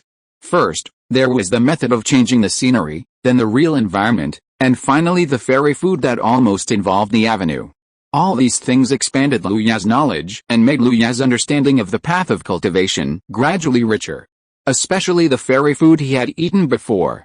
At this moment, with the digestion of the stomach, a stream of heat was emitted, and then all kinds of insights began to emerge from Lu Ye's mind. Without hesitation, Lu Ye entered the quiet room and sat cross-legged in meditation, and began to experience these fragmented insights. Among them are swordsmanship, various techniques, and insights on the path of cultivation. In short, there are all kinds of strange and inspirational. These are all manifestations of Lu Ye's own background. If he himself did not have these accumulations in the past, then this method of stimulating understanding would be like rootless water, fleeting, like a dream bubble. Everyone, remember to vote. Chapter 410, Ascension C. There is no time for cultivation. When Lu Ye woke up from his cultivation, the Immortal Ascension Conference of Unyielding was about to begin. Early in the morning of this day, Yunhei City was more lively than before. Countless cultivators woke up early from their meditation and stood outside their caves or residences, watching the clouds passing by. Yunhei Jade Turtle changed its previous laziness and had a very clear goal, heading straight for Wulianghaya. Its huge body was at full speed at this time. The strong wind brought by its body alone could seriously injure or even kill a giant and cultivator on the spot if he could not dodge. Therefore, there were no cloud beasts on the route that Yunhei Jade Turtle was approaching. All cloud beasts avoided it far away, fearing that they would suffer an unexpected disaster. The strong wind raged for less than a quarter of an hour, and the clouds in the sky that were retreating madly suddenly stopped. In an instant, from extreme movement to extreme stillness, but the people in Yunhei City who were on the back of Yunhei Jade Turtle did not feel the slightest discomfort, as if this strong sense of contrast did not exist at all. The clouds dissipated, revealing a straight sword peak that pierced the sky in front of everyone in Yunhei City. On both sides of this sword peak, there were 7 slightly shorter sword-like peaks lined up in a row. From a distance, it looked like an open sword box of a god, with 8 giant swords standing silently in it. Wulianghaya has arrived. At this moment, a magnificent voice that resounded through the world came from the top of Xianjian Peak. I am the great elder of Wulianghaya, Lanjian Taoist, and I am honored to meet you fellow Taoists. Wulianghaya will start the Ascension Conference today. Fellow Taoists, please move to the Ascension C. In a quarter of an hour, the Ascension Conference will officially begin. As the words of the great elder of Wulianghaya fell, a brilliant aqua blue long sword flew out from Xianjian Peak, swelled in the wind, and in just a few breaths it turned into a flying sword that was 1,000 feet long. The flying sword was full of spiritual light, and then as if an invisible hand was controlling it, the flying sword gently slashed in the air, and a continuous buzzing sound suddenly rang out in the void. The entire Yunhei City trembled slightly, and then the huge head of the Yunhei Jade Turtle moved slightly, and it had already shrunk into the thick tortoise shell. All the cultivators in Yunhei City suddenly looked up and looked at the sky in horror. As the flying sword passed, the whole world trembled, and the clouds and mist in the sky were split into 2 at this moment. There was only this dazzling sword light in the area of hundreds of miles, and there was no sound. Under this terrifying power, even the Yuanying Zhenren had to wait quietly in Yunhei City, patiently waiting for the end of this sword. With just one sword, the power of one of the 5 major immortal gates was fully demonstrated. If the great elder Lanjian Taoist had been intentional, the entire Yunhei City, including the Yunhei Jade Turtle, would probably have been wiped out completely under this sword. The sword light extended all the way to the sky before gradually dissipating. Yunhei City, until this moment, seemed to come alive again, and various sounds were heard again. Then, a series of escape lights flew up from Yunhei City and flew towards the unfolded sword box. Seeing this, Lu Ye also said to Lu Dingbo and others around him, "Let's set off too." As soon as the voice fell, Lu Ye waved his hand, and a rainbow light rose from the feet of the Lu family, taking the Lu family to the sky. It was not until they flew out of Yunhei City that the Lu family could feel the terrifying weight of participating in the Wulianghaya Apprentice Recruiting Conference. Countless cultivators soared into the sky like locusts, almost covering the entire sky. Lu Ye followed the guidance of the flying sword of the great elder and looked forward. He saw that between the two peaks on the far left, thin clouds and mist rose in between, and under the clouds and mist, there was an endless ocean. There was the immortal sea mentioned by the great elder. Between the two peaks on the far left, a huge viewing platform had appeared in the eyes of many cultivators. A moment later, Lu Yue led the Lu clan members to land on the viewing platform. As soon as they landed, Lu Dingbo led Lu Zuning and other juniors to the registration point set up by the Immortal Gate in a hurry. The remaining Lu clan members found a good viewing seat and prepared to watch the ceremony. Lu Yang, because of the invitation of Master Zhang Jiayu, had already met with Zhang Daoying under the leadership of a foundation-building disciple of Wulian Heir. At the Zhang clan, not only did the Zhang clan leader Zhang Changsung come in person, but also senior members of the clan such as Master Zhang Jiayu were present. Lu Ye greets the Zhang clan leader and all the seniors. After Lu Ye greeted them one by one, Zhang Changsung enthusiastically pulled Lu Ye's arm and said familiarly, "Little friend Lu, after the Ascension Conference is over, let Xiaoyin take you to visit our Wulian Heir." "Thank you, clan leader Zhang." Lu Ye was well-mannered and behaved very steadily. "Why call me clan leader? You and Xiaoyin are close friends. If you don't mind, you can call me Uncle Zhang." Zhang Changsung laughed and suggested. Facing Zhang Changsung's gaze, Lu Ye hesitated for a moment, then smiled and said, "Lu Ye thanks Uncle Zhang. Haha, okay, Uncle Jiayu, I'll trouble you, Lu." Zhang Changsung seemed very happy and turned to Zhang Jinwei. Zhang Jinwei nodded calmly and waved to Lu Ye. Lu Ye walked quickly towards Zhang Jinwei and saluted again, saying, "Senior Zhang, why call me senior? Just call me Grandpa Jiayu like Xiaoying." Zhang Jinwei waved his hand and continued without waiting for Lu Ye to speak. "There's nothing interesting about the Ascension meeting. It's just the same. Lu Ye, come with me to the viewing platform above." As he said that, Zhang Jinwei took Zhang Daoying into the sky above the platform. There, rows of white chairs were suspended in the air, and figures with strong auras sat on them. Zhang Jinwei took Lu Ye and the other two to sit in a row of chairs. Lu Ye watched the eyes and noses and watched the heart the whole time. In fact, the cultivators here were much more powerful than him, especially the cultivators in the seats in the center. Although there were more than 10 seats between them, Lu Ye could still feel the oppression. It was not that the other party deliberately targeted Lu Ye, but the aura naturally exuded by the other party caused Lu Ye to feel oppressed. "Zhang Hui, I have never seen this young friend before, and he looks a little unfamiliar." After the three of them sat down, a middle-aged cultivator not far away turned his head, looked at Zhang Jinwei, and transmitted his voice. Zhang Hui, that is, Zhang Jinwei, did not change his appearance when he heard the words, but replied, "This is Zhang Daoying's friend, so he came to watch the ceremony together." "Zhang Zhenshan's friend, so that's it." The middle-aged cultivator repeated a sentence, and then said no more. Everyone is an old and smart person. Sometimes, just 2 sentences can get a lot of useful information. Zhang Jinwei had said what he needed to say, so he naturally wouldn't ask any more questions. However, he looked at Lu Ye again, then realized something and looked away. Everyone, remember to vote. Chapter 411, The Past of Accepting a Disciple. After a simple opening, the Wulian Heir Disciple Recruiting Conference of one of the 5 major immortal sects officially began. Unlike the qualification test for recruiting disciples that Lu Ye had learned about before, Wulian Heir's way of recruiting disciples really made him curious. Beside Lu Ye, Zhang Daoying explained at the right time, the Immortal Sea is very mysterious. There is a fantasy fog in it. All those who want to join the sect need to keep moving forward in the Immortal Sea. During this period, as they move forward, the obstacles will become greater and greater. At the same time, the fantasy fog will also give them different problems and pressures. In this process, the survival of the fittest will naturally appear. Lu Ye nodded. The methods of the Immortal sect are really amazing. In this way, a lot of time is saved. While the two were talking, in the Immortal Sea below, the boys and girls had only been in for less than a quarter of an hour, and suddenly a dazzling spiritual light shot up from the sea surface. As the spiritual light shot up to the sky, the spiritual energy above the sea surface rolled back, and a spiritual light instantly sank into the sky. Strange phenomenon of heaven and earth. In the Immortal Sea, a ray of spiritual light condensed into substance shot up into the sky, and the surroundings seemed to trigger a tide of spiritual energy. However, due to the existence of the illusionary fog, the monks watching the ceremony on the platform far away could only see a figure vaguely.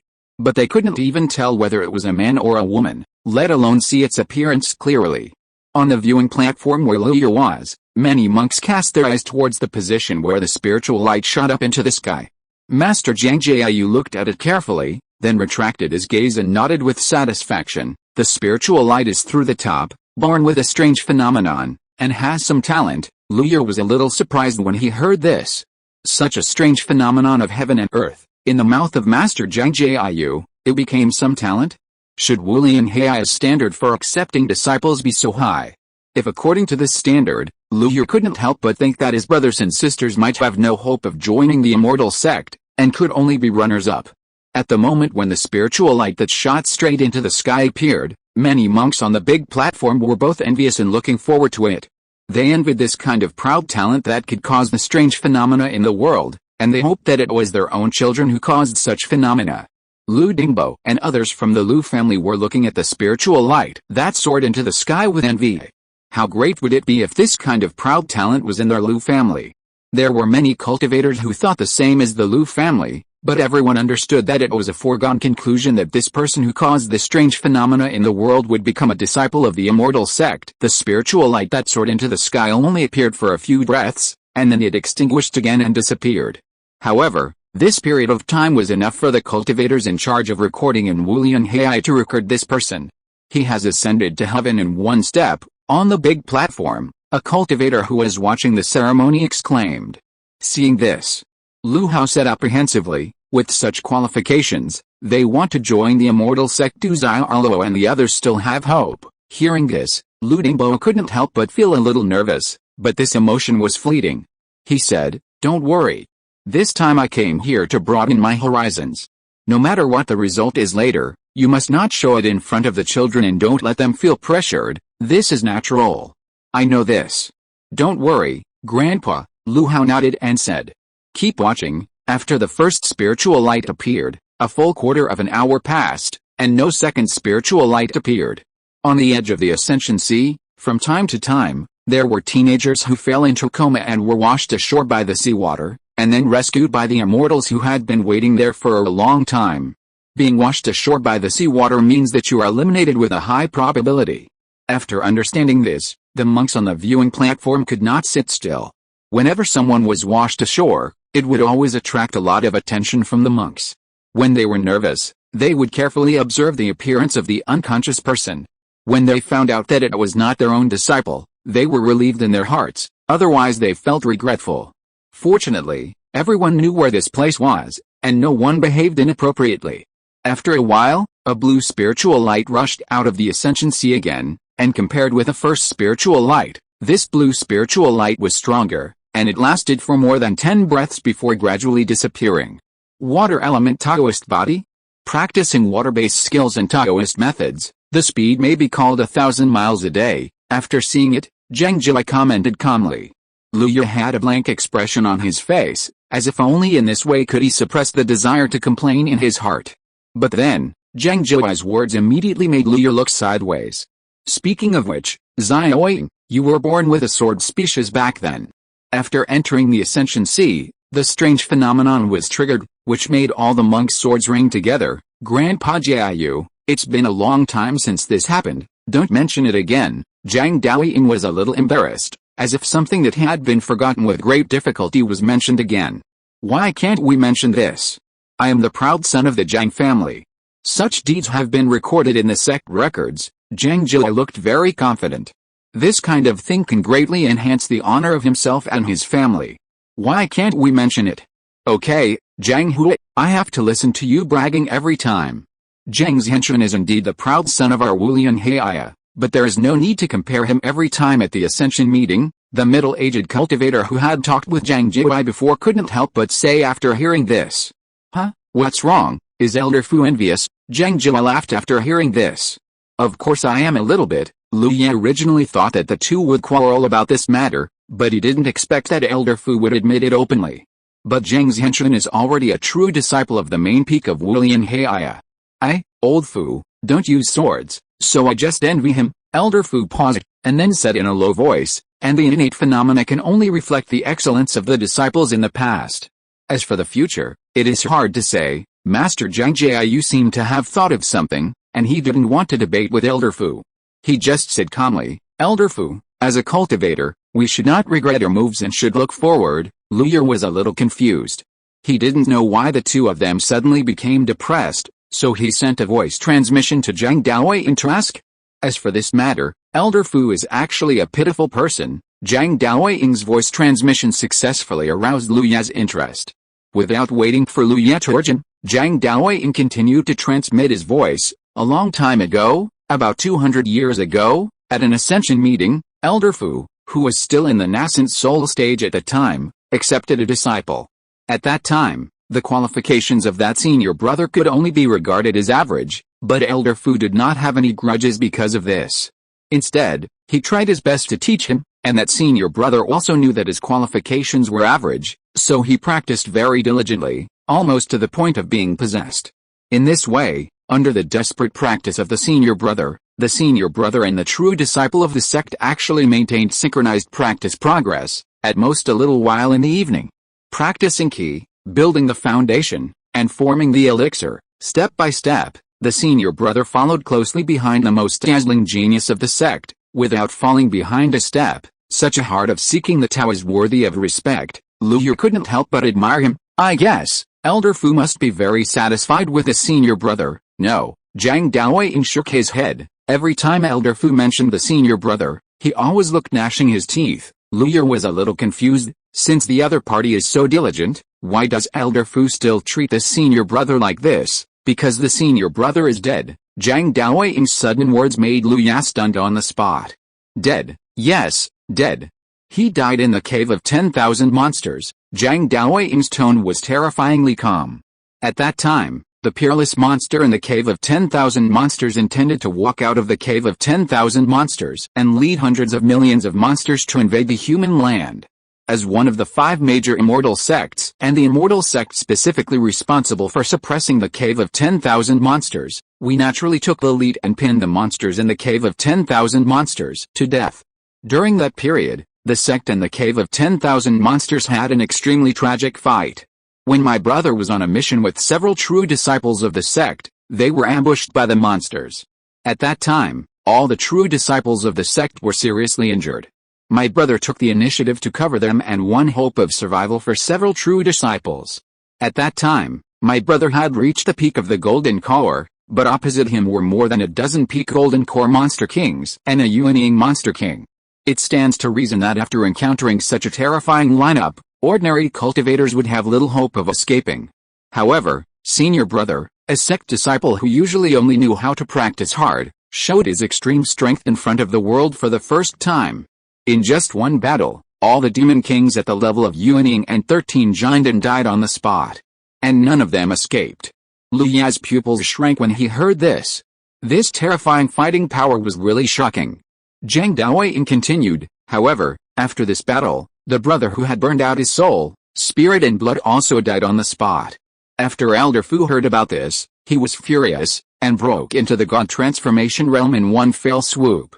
He even went alone into the 10,000 demon cave, an area of 5,000 miles, and killed 3 God transformation demons in a row, returning with their heads. After returning to the sect, he went to the gates one by one to ask for advice from the masters of several true disciples. Lu Ye couldn't help but glance at Elder Fu. This seemingly ordinary middle-aged cultivator was surprisingly stubborn. Since then, Elder Fu has never accepted another disciple. Every time he mentioned that senior brother, he always looked hateful. According to his words, with the true teachings of the sect in front of him, what kind of hero are you, a mere disciple of the sect? However, everyone knows that Elder Fu was the most saddened by the death of the senior brother, but no one would expose this. Elder Fu has become one of the most hated monks in the 10,000 Monsters Cave, second only to the sect master, the Great Elder and others. Dear masters, remember to vote at the end of the month, otherwise it will expire. There is another chapter later. If you're listening to this novel on a channel other than Fanfic World, it means they downloaded and uploaded it without effort. We cordially invite you to visit our channel, Mundo Fanfic Novelis. There you'll find the original version of this story and you can explore many other novels of various genres. We're waiting for you to immerse yourself in a world of incredible novels. Chapter 412 Zunying enters the Immortal Gate. After Zhang Daoying finished speaking, Lu Ye breathed a sigh of relief inside. Elder Fu and his disciples are both admirable, Zhang Daoying nodded, and then transmitted his voice, so whenever someone talks about things like aptitude, Elder Fu is always the first to stand up and refute. Many elders in the sect were very angry with Elder Fu, but under the brilliant achievements of Elder Fu and senior brother, they could only swallow their anger. There was no way. If we really talk about the battle records of those disciples with extraordinary aptitude and natural Taoist bodies, none of them can beat senior brother. In addition, senior brother died for the sect, and before his death he killed a nascent soul and dozens of golden cores. No one would compete for such a real contribution. I see, Lu Yan nodded. He was full of curiosity about the senior brother who killed the nascent soul with a golden core. At the same time, he felt regretful. He regretted that he had no chance to meet and exchange ideas with such an amazing cultivator.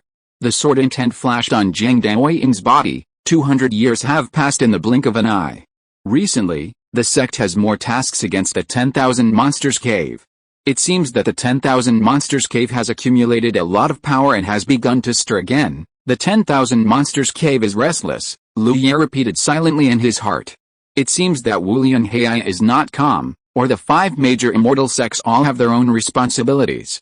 After thinking about it, Lu Ye still sent a voice message to Zhang Daoying. If there is a chance, Brother Zhang must take me to the 10,000 Monsters Cave to kill the monsters. Okay, then we will fight side by side again. Zhang Daoying's voice was full of expectation.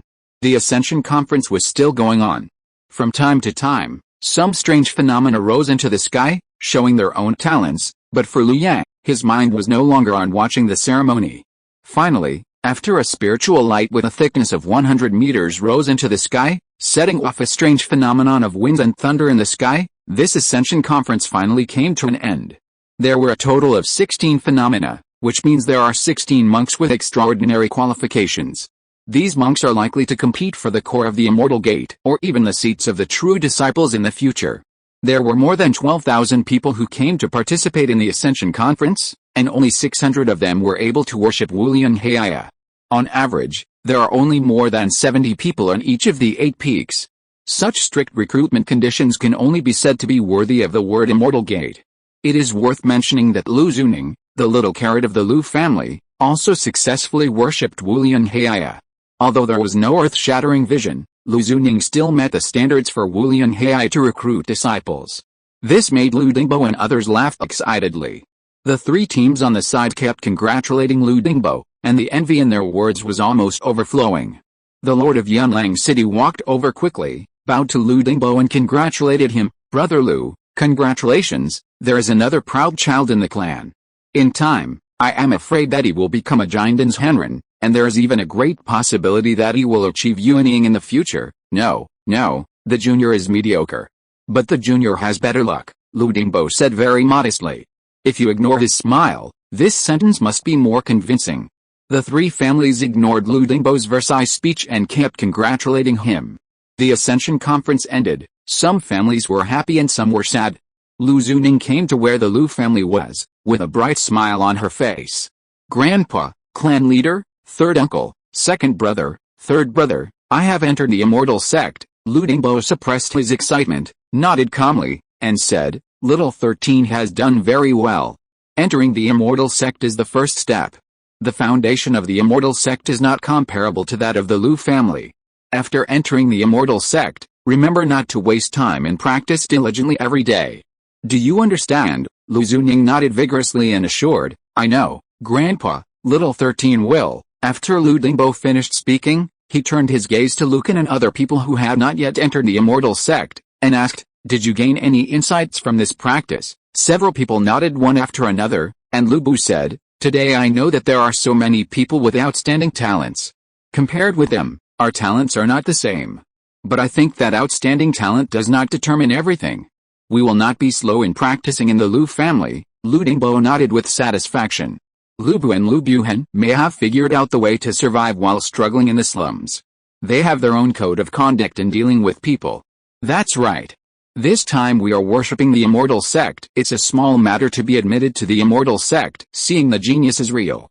So many geniuses are still competing with us for the chance to be admitted to the Immortal Sect. We are not as talented as others, and we don't practice hard. How can we surpass others? Lu Dingbo's voice was steady and loud, and it was deafening. From now on, After you all return to the clan, you will start to practice formally. Lu Dingbo's words successfully dispelled the haze in the hearts of several young men who were sent back to the shore by the sea. What you look like when you come, you will still look like when you go back. Following the flow of people, the Lu family returned to the mansion. Lu Zuning also walked in the team holding the fat rabbit. The cultivators of Wulianhaya said before that the disciples who successfully worshipped the immortal sect would have one day of rest time. The next day, they would go to Wulianhaya fully armed and start their practice time in Wulianhaya. Second brother, Little Radish will go to Xianmen to practice tomorrow, but Little Radish doesn't want to go so soon. In front of Lu Yang, Lu Zuning, holding the fat rabbit, lowered his head slightly and said, "I don't want to be separated from the tribesmen yet." Lu Ye shook his head and said encouragingly, "As cultivators, we should look forward. Little Radish has grown up and it's time for him to have his own way to go." The two chatted for a while, and finally Lu Zuning left happily. A night passed in the blink of an eye, and the next day, Yunhei Jade Turtle appeared on time above the clouds.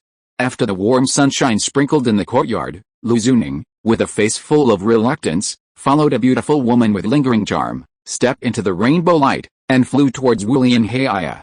"Goodbye, Grandpa, clan leader. Goodbye, third uncle. Goodbye, second brother and third brother." Chapter 413 Feast. The Ascension Conference ended here, but the Feast of Yunhei City has just begun.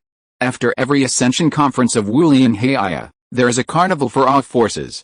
Countless forces came to Yunhei City, on the one hand to send their own talented disciples to the Immortal Gate, and on the other hand, it was because only Wulianhaya, one of the 5 major Immortal Gates, could gather so many forces and make them act according to their own will. Before the Ascension Conference began, the sword of the Great Elder of Wulianhaya was not to show the strong thigh of the Immortal Gate. Communication, and exchange are the themes of Yunhei City after the Ascension Conference. Forces from all directions exchanged friendly in Yunhei City, where fighting was strictly prohibited. Countless alliances emerged during this period, and countless alliances broke up because of the failure to reach an agreement on interests. Auctions were held one after another, as if these forces had endless treasures and immortals in their hands, throwing them out without money. In the east area of Yunhei City, in a magnificent building, in a huge auction hall, Lu Ya sat alone in a box, watching the natural materials and treasures coming and going like water below, and sighed in his heart. "It's great to be rich." Here Lu Ya was not talking about the pitiful family assets in his stored ring. His family assets were consumed a lot in the demon abyss, and then Fang Shui's attack on the nascent soul almost consumed his spiritual stones. Originally, with their Lu family's family assets, such a feast had basically nothing to do with them. In the past few days, whether it was Lu Dingbo or Lu Feng and others, their eyes were red. It's a pity that because of the lack of family assets, they can only sigh at the side of the treasure mountain. Fortunately, Zheng sent a thank you gift that made Lu Ya excited. Originally, Lu Ya repeatedly declined, but at the insistence of Zheng Si, the chief steward of the Zheng mansion, Lu Ya finally accepted the thank you gift. If he didn't accept it, it would be a rejection of the Zheng mansion's good intentions. Lu Ya also understood that this amount of spiritual stones was nominally a thank you gift, but in fact it was more of Jiwang's attitude, an attitude of being willing to make friends with him, a young giant and cultivator. Afterwards, Lu Ya visited the Zheng mansion again, and also specially visited Old Master Zheng, whom he had met once in Chenhou Domain, and received another gift from Old Master Zheng. Of course, Jiang's doing all this does not mean that Zheng will do the same to any young talented cultivator. As a force in the immortal sect, Zheng is a behemoth in itself, and they do not need to do so. However, for Lu Yang, a genius cultivator who is valued by Zheng Jidai and Old Master Zheng, and is not inferior to their own sword immortal, it is still worth doing all this. In this way, Lu Yang and others, who are no longer shy in their pockets, join the feast. Today is the 5th auction that Lu Yao has participated in. After 5 auctions, Lu Yao has bought a lot of good things. For example, natural materials and treasures used for building the foundation of the tunnel, one-time powerful talismans used to enhance the family heritage, clan protection formations, and various precious elixirs. Unfortunately, Lu Yao did not find anything that was particularly suitable for him. But he did bid for some treasures that assisted in cultivation, which could slightly speed up his cultivation. After the auction, Lu Yao left secretly. Zheng Jingwei had an appointment tonight, and it was already late, so he couldn't go late. A moment later, in Zhang Jiai's courtyard, Lu Ya and Zhang Jiai sat opposite each other. On the stone table in front of them, a fat purple clay teapot was being roasted by flames, and steam was slowly floating from the slender spout.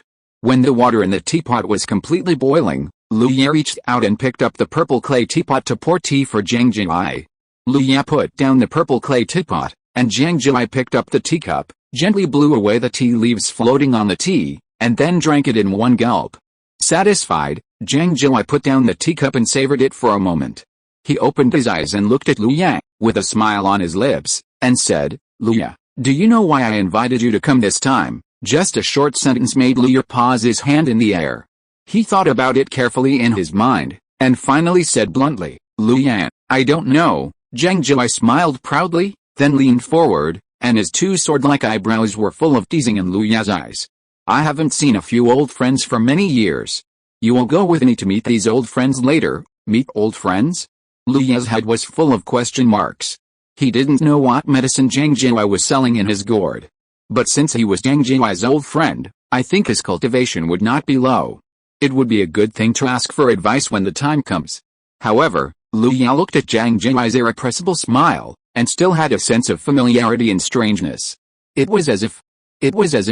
Lu Ya frowned and thought hard for a while, and finally remembered where he had seen a similar expression. His mother had this expression on her face back then, coaxing and tricking him into attending a gathering of old friends. After he went there, Lu Ya realized that it was not a gathering of old friends at all, but a long-planned blind date. So, with this expression on his face, did Zhang Jiai also want to drag me on a blind date? However, the Zhang family also has Zhang Daoying, the peerless swordsman. Logically, the other party should get the good things first, and how could they give them directly to him, an outsider?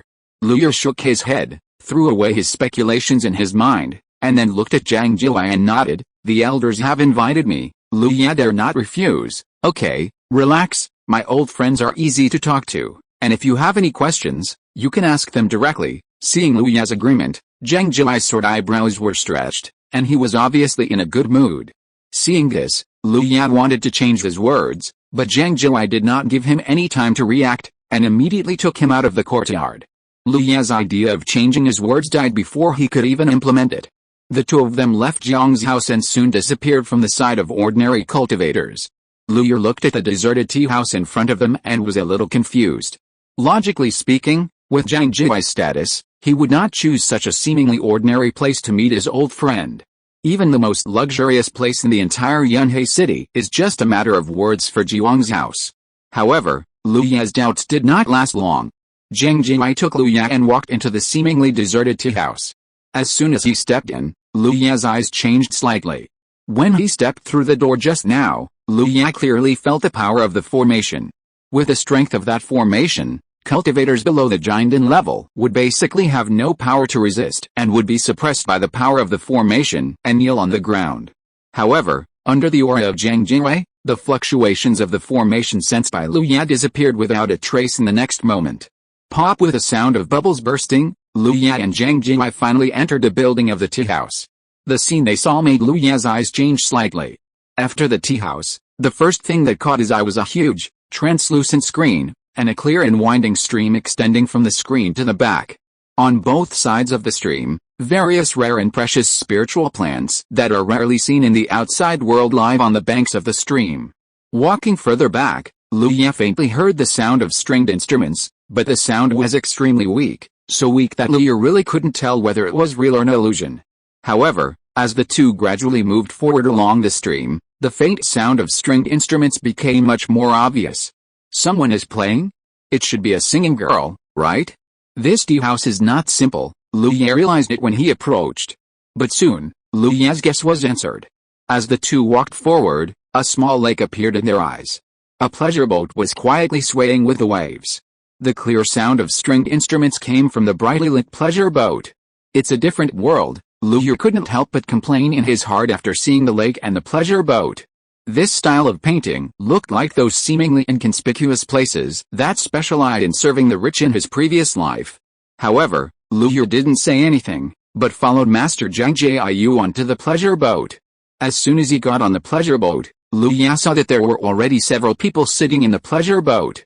Among them, 5 great monks with profound cultivation should be the old friends mentioned by Master Zhang Jiayu, and beside them, there was a young man, 3 women and 2 men, all of whom were giant in cultivation. The sound of stringed instruments just now was played by a young and beautiful fairy. Not a singing girl? Lu Ya thought subconsciously. Which service place uses giant and monks as singing girls? Ha ha ha, Zhang Hui, you are a little late. Just as Lu Ya was thinking, one of the men with a rosy face and unparalleled demeanor looked at Zhang Hui and joked. Drink your wine, I am not late at all, you are the ones who came early, Zhang Hui said back casually, without the attitude of a great cultivator of the divine transformation realm. Is this the most popular swordsman in your Zhang family recently, who is known as the invincible swordsman in the same realm? After being retorted by Zhang Hui, the man did not react at all, but stared at Lu Ya with interest. As he spoke, the others also shifted their attention to Lu Ya, and the 3 female giant and cultivators looked at Lu Ya carefully. That kind of look made Lu Ya's scalp numb. Master Zhang Jiayu did not answer in a hurry. Instead, he took Lu Ya to the last empty seat at the table and sat down. Only after they sat down did he pat Lu Ya on the shoulder and said, "Let me introduce myself to you seniors." Lu Ya stood up immediately. His tall body was as straight as a pine tree. He saluted the 5 seniors present one by one and said, "I am Lu Ya, from Songhai Lu. I am a good friend of Zhang Daoying. Master Jiayu is my elder. Lu Ya is invited here." Lu Ya? Songhai Lu? After hearing Lu Ya's self-introduction, Zhang Hui's 5 friends did not change at all. On the contrary, the 2 men and 3 women who brought with them did not change at all on the surface, but they all searched quickly in their hearts. After no result, they suddenly felt a little unhappy. Today's gathering was said to be a meeting of old friends, but in fact, everyone understood that it was a matchmaking and marriage meeting. As members of their own forces, and they were extremely outstanding, they would not refuse this form of marriage, and they were even ready to choose their Taoist partners today. But now, the senior of the Zhang mansion, who had reached the state of transformation, actually brought an outsider who was obviously not a direct descendant of the Zhang mansion. In their view, this behavior was tantamount to an insult, not only to them, but also to the forces behind them. The atmosphere in the painting boat fell into a brief silence after Lu Ya finished his self-introduction. After a few breaths, a middle-aged beautiful woman in emerald green palace clothes looked at Lu Ya and smiled. Young friend Lu can become friends with Zhang Jiangxin, so he must be a dragon and phoenix among men. I wonder if what I said is correct. Zhang Hui, facing the question of the beautiful woman in palace clothes, Zhang Jilai nodded very firmly and replied, "Of course, otherwise I would not have brought my junior here." After this, the atmosphere at the scene eased a little. But even so, there was still a skinny old man who said, "Zhang Xiaojin, I am from Songhai, but I have never heard of the Songhai Lu family." The implication is that the power behind Lu Ya is not strong and cannot meet the standards of the people present. Facing the gazes of the 5 incarnations and 5 golden elixirs, Lu Ya didn't care at all. He ate the cakes and spiritual fruits on the table calmly, and looked at Zhang Jingwei from time to time, as if he was watching a show. Everyone, remember to vote. Chapter 414, Extremely Arrogant. Facing the doubts of his old friends, Zhang Jilai's expression remained unchanged, but when he saw Lu Ya looking like he was watching a play, he couldn't help but sigh in his heart. Now, he has also seen that his old friends have such deep prejudices. No, or it is not prejudice, but the fact that they have been in high positions for a long time has led to a deviation in their vision and thinking. In their hundreds and thousands of years, they have seen countless geniuses. After Zhang Hui brought Lu Ya to this painting boat and Lu Ya personally introduced himself, the 5 powerful cultivators present subconsciously thought that Lu Ya was a rising star with amazing talent. Zhang Hui brought Lu Ya here, probably to pave a way for Lu Ya to rise straight up. In the world of cultivation, there are not many such roads. Joining a sect is one of them, but this condition is generally cultivated from childhood, and Lu Ya's age obviously does not meet the standard. In addition, there is no resource supply, but for a family that they have never heard of, it is not thought that such conditions are available. Then there is only one way left, that is, marriage, which uses the resources, power and connections of the other party as a supply to provide assistance to oneself. However, if you want to take this path, although the talent of the cultivator himself occupies a larger proportion, the power behind him cannot be too weak. In other words, in this case, a casual cultivator without family power is more favored than a genius from a small family. The former can completely incorporate casual cultivators into their own power. In this way, every bit of progress of casual cultivators can be directly converted into the strength of their own power, which can be said to be a win-win situation. The latter must guard against a problem of tilt or allocation of power resources after the rise. For a long time, such things that they have seen and experienced are not uncommon. Therefore, they are naturally not happy that Jiang Hua brought Lu Yu instead of the direct disciples of the Jiang family. Jiang Hua's eyes stayed on the beautiful woman in palace dress and the skinny old man for a few breaths. Coincidentally, Lu Yu found that the younger generations around the two seniors who had just spoken were all men. Thinking of this, it is understandable that he was targeted. Because after Lu Yu arrived, the three Jiangdan women had peeked at him more than once. Although the other two had decent looks and could even be considered handsome, Lu Yu's eyes were like stars, his nose was like a peak, and he had a confident temperament from the inside out. There was still a certain gap between the two. Their husbands would definitely become great monks in the future, and they were handsome and had extraordinary temperament. The three Jiangdan women could naturally tell the difference between them and an ordinary person with a similar family background, but only superior talent, appearance and temperament. Retracting his gaze, Jiang Jui said in a flat voice, Lu Yu is my Jiang Hua's junior. I brought him here just to broaden his horizons. The rest will be left to nature. Such plain words made the faces of the five powerful monks present change slightly. This was not the first time they had held such a gathering, and the purpose of coming here was very clear.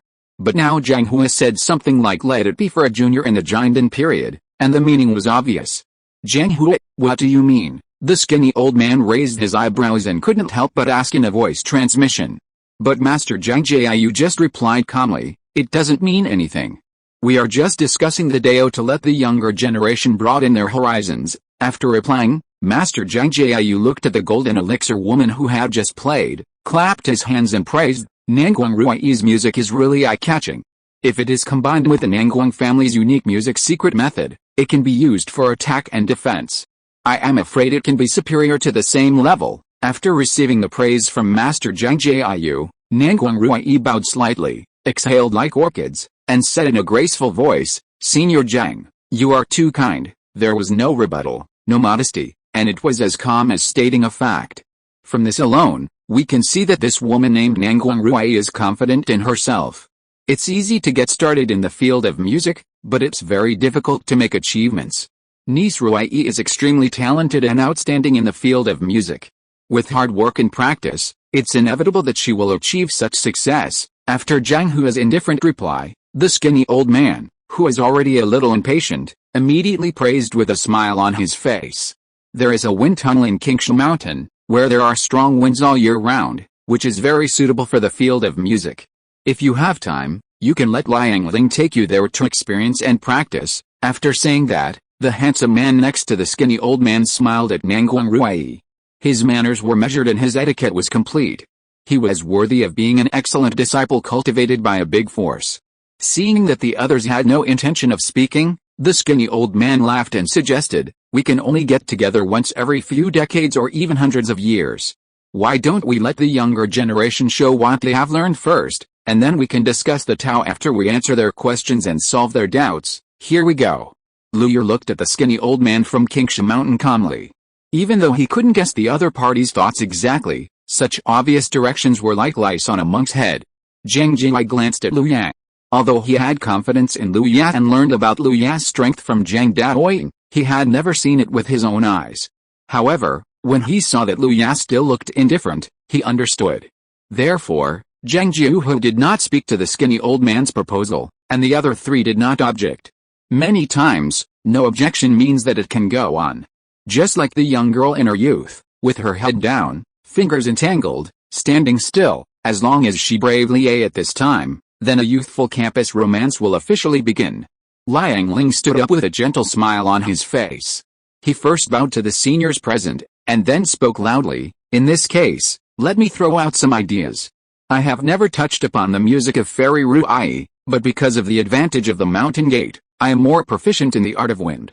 Please come. As soon as he finished speaking, Liang Ling put one hand in front of his lips, put his index finger and middle finger together, and interlocked his thumb, ring finger and pinky finger. At the tips of his index and middle fingers, he opened his mouth and spit out air. A wisp of breath turned into a tornado in an instant, rolling wantonly in the open space in the middle of the pleasure boat.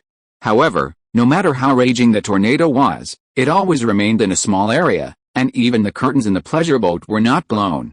Such precise controllability made several seniors present nod slightly, and Liu Yang also looked at the raging miniature tornado in the field with interest. The tornado only lasted for a few breaths. As Liang Ling stopped using his magic power, the tornado quickly turned into a breeze and dissipated. Liang Ling, who had shown off his skills, kept smiling and just stood there quietly. The man with a peach-like face spoke first. Liang Ling's fencing Taoism has learned a little bit from Brother Liang. I believe that in time, he will become another King Shifengjian. Liang Ling's mouth curled up slightly when he heard this, but he still bowed his hands in a reserved manner to thank him.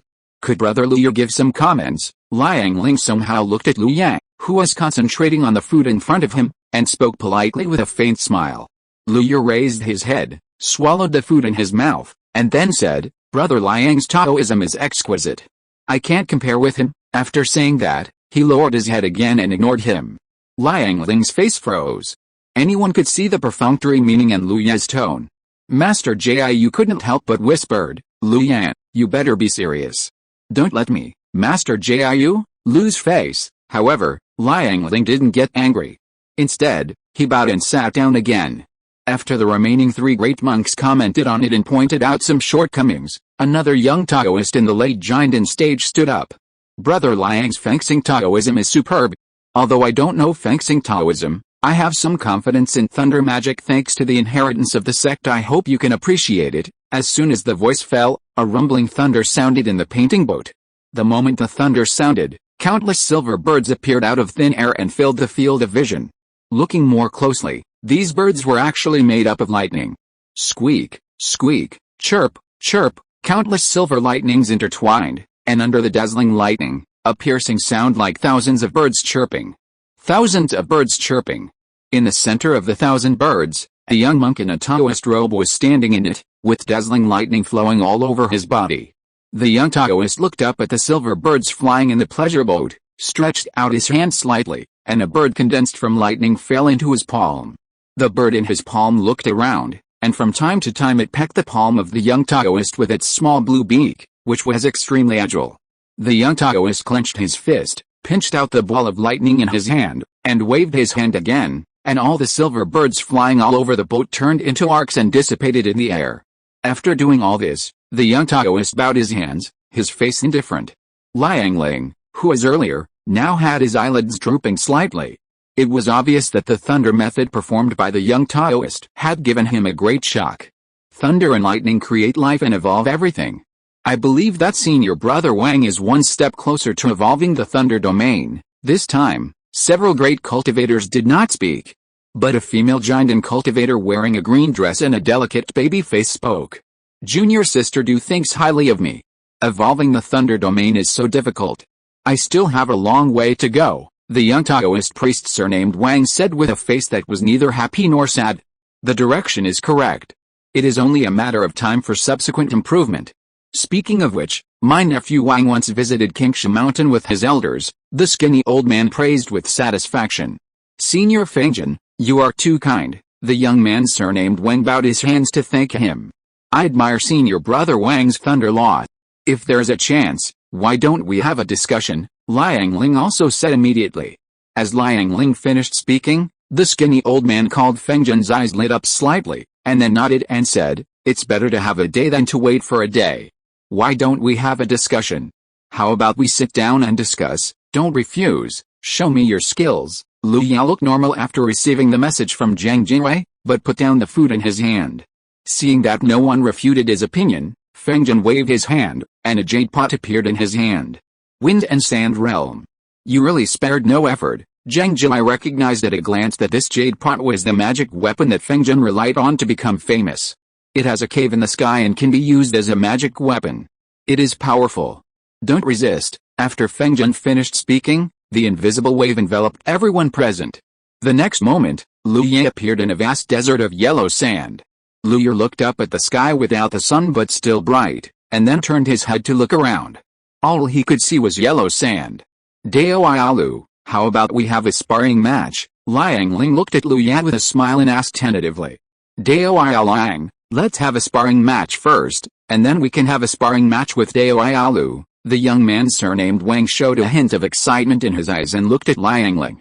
Liang Ling did not agree, but just locked his eyes on Lu Yan. To gain knowledge, sometimes personal experience is much more real than watching from afar.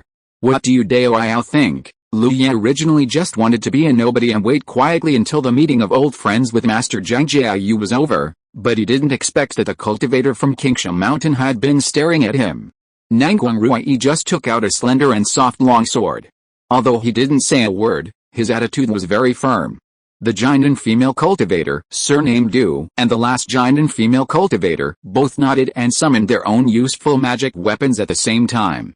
Facing the attitude of several people, Lu Yan looked around, smiled, and said in a calm but arrogant tone, "That's right, sometimes you need to experience it yourself to feel it more deeply. Fellow Taoists, why don't you come together?" After the voice fell, not only the 5 giants present, but also the 5 Huishan cultivators looked at Lu Yan with different expressions. Zhang Hui, you are really arrogant. Feng Zheng glanced at Lu Yan, and then sent a voice transmission to Zhang Hui to mock.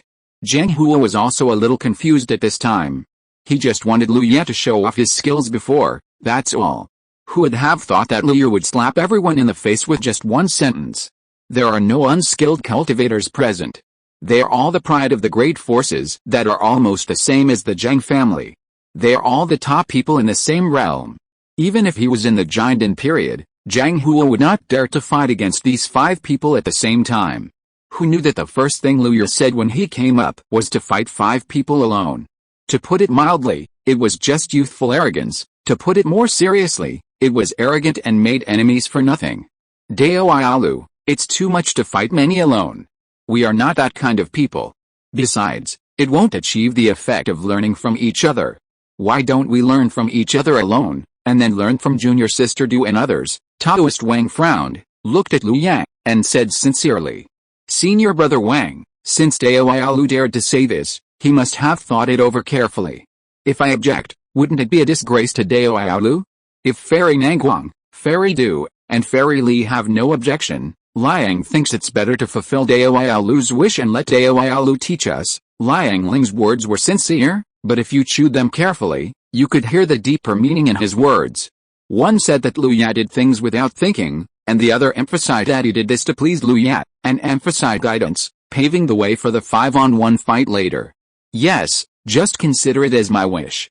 Can you guys hurry up? Lu Yan raised his eyebrows, and was quite satisfied with Liang Ling's words.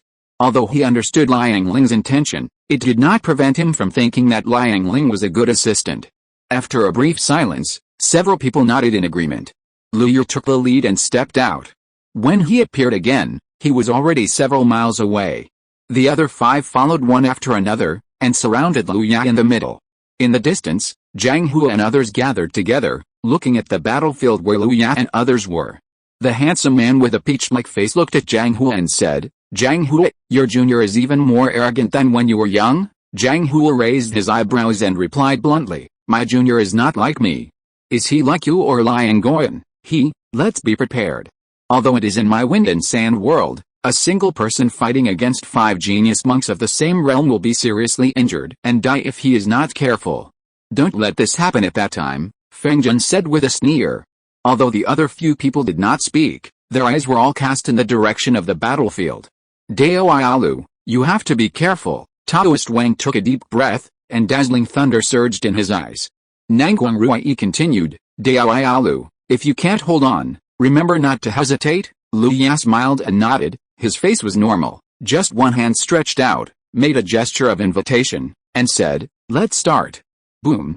The next moment, violent thunder erupted from the position where Taoist Wang was, and hundreds of lightning silver sparrows swarmed towards Lu Yan. At the same time, a tornado was formed out of thin air under Lu Yan's feet, and the blue wind rolled up the yellow sand all over the sky. In the yellow sand, there was the sound of golden swords piercing gold and cracking rocks. Peach blossoms fell from the sky, bringing with them the melodious music, and came towards Lu Yan's soul. In a short moment, the 5 giant monks used their killing moves together. Although the 5 had never cooperated, The vision and experience of the giant and monks still allowed them to form the best cooperation at the moment of attack. At this time, Lu Ye's head was full of peach blossoms and lightning silver sparrows, his feet were surging tornadoes, his ears were piercing sound waves, and there was also a fairy Li who stood in place, but she had obviously made a move. In just a moment, a killing momentum of heaven and earth nets was formed. Such a might made the faces of several gods of transformation serious. If they were in the same position, if they were in the Jiandan period and encountered such a siege, the probability of survival would also be extremely low. Someone asked, "Zhang Hua, do you want to save him?" Zhang Hua looked at Lu Ye and shook his head slightly. Lu Ye, who was at the center of the siege, remained calm in the face of these terrifying Taoist magics. He just casually spread his hands, and a ball of silver lightning rose from his palm. The moment Lu Ye took action, everyone's heart moved. They didn't expect that Lu Ye, who Zhang Hua brought, was also practicing thunder magic. When Liang Ling and the other five saw the lightning in Lu Ye's hand, their expressions were slightly startled, and then they saw that the lightning in Lu Ye's palm quickly enlarged in an instant, bursting out a silver-purple lightning wave, carrying the rolling thunder tribulation power, and shot at the five people at a very fast speed. The lightning flashed across the sky, and the speed was so fast that the five Jiandan cultivators could not catch it, and it was even more terrifying with a power that made their souls tremble. All that could be seen were silver sparrows, strong winds, and peach blossoms pierced by lightning in the air. The shattering peach blossoms and silver sparrows were so slow, as if even time had stopped under this kind of thunder technique. The might of the thunder tribulation, the ultimate attack. "Stop it, help, stop!" Several shouts rang out at the same time. Zhang Hua's figure did not move, but all his old friends around him disappeared. Chapter 415, Too Late to Regret. Zilla. Thunder jumped, and the shadow of death followed the thunder and completely submerged consciousness in an instant. Liang Ling and others looked at the silver-purple waves filing their eyes, and tried their best to strengthen their own defense. But even if they had been strengthened to the limit, facing this terrifying thunder wave, they were still like white paper that would break at the touch. Facing the thunder that represented the ultimate destruction and the ultimate speed, even the several great monks of the incarnation realm could not protect Liang Ling and others who were hundreds of feet away in a hurry. Before the voice fell, the violent thunder was already approaching. The skinny old man who rushed over quickly had bloodshot eyes, and the demeanor of the Wind King was gone. His will connected to the wind and sand world, and his powerful consciousness almost reached the location of Lu Ye and others in an instant. But the next moment, his movement stagnated, and even the surging wind in the entire wind and sand world stopped in the air. The other several incarnation realm monks also stopped their actions and looked at the battlefield where Lu Ye and others were in disbelief. Lu Ye stood there as he had just done, his hands clenched in an empty position, and he looked up at the sky curiously. He could sense that above his head, there was a huge spiritual consciousness, which seemed to be pouring down on him violently in the next second. Is that the strength and volume of the spiritual consciousness of a divine transformation cultivator? Lu Ye sighed in his heart. This was the first time he stood in front of a divine transformation cultivator and faced the horror of a divine transformation cultivator. Compared to Lu Ye's indifference and curiosity, Liang Ling and the other five felt their scalps tingling, and they also had a strong sense of trance. Within their reach, a trace of thunder flowed on their body surface, and the ultimate destructive power was restrained in the thunder that was as agile as a snake. With just a slight touch, their fragile bodies would disappear without a trace, just like their body-protecting Taoist magic. Strong, suffocatingly strong. Taoist Wang felt a slight burning pain on his skin, and his hair smelled slightly burnt. His long hair, which was originally elegant and flowing, exploded at this moment, and his mind was blank.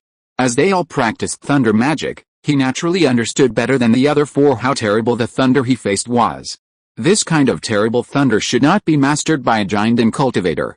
How did the fellow cultivators on the opposite side do it? However, his doubts were destined to be unanswered.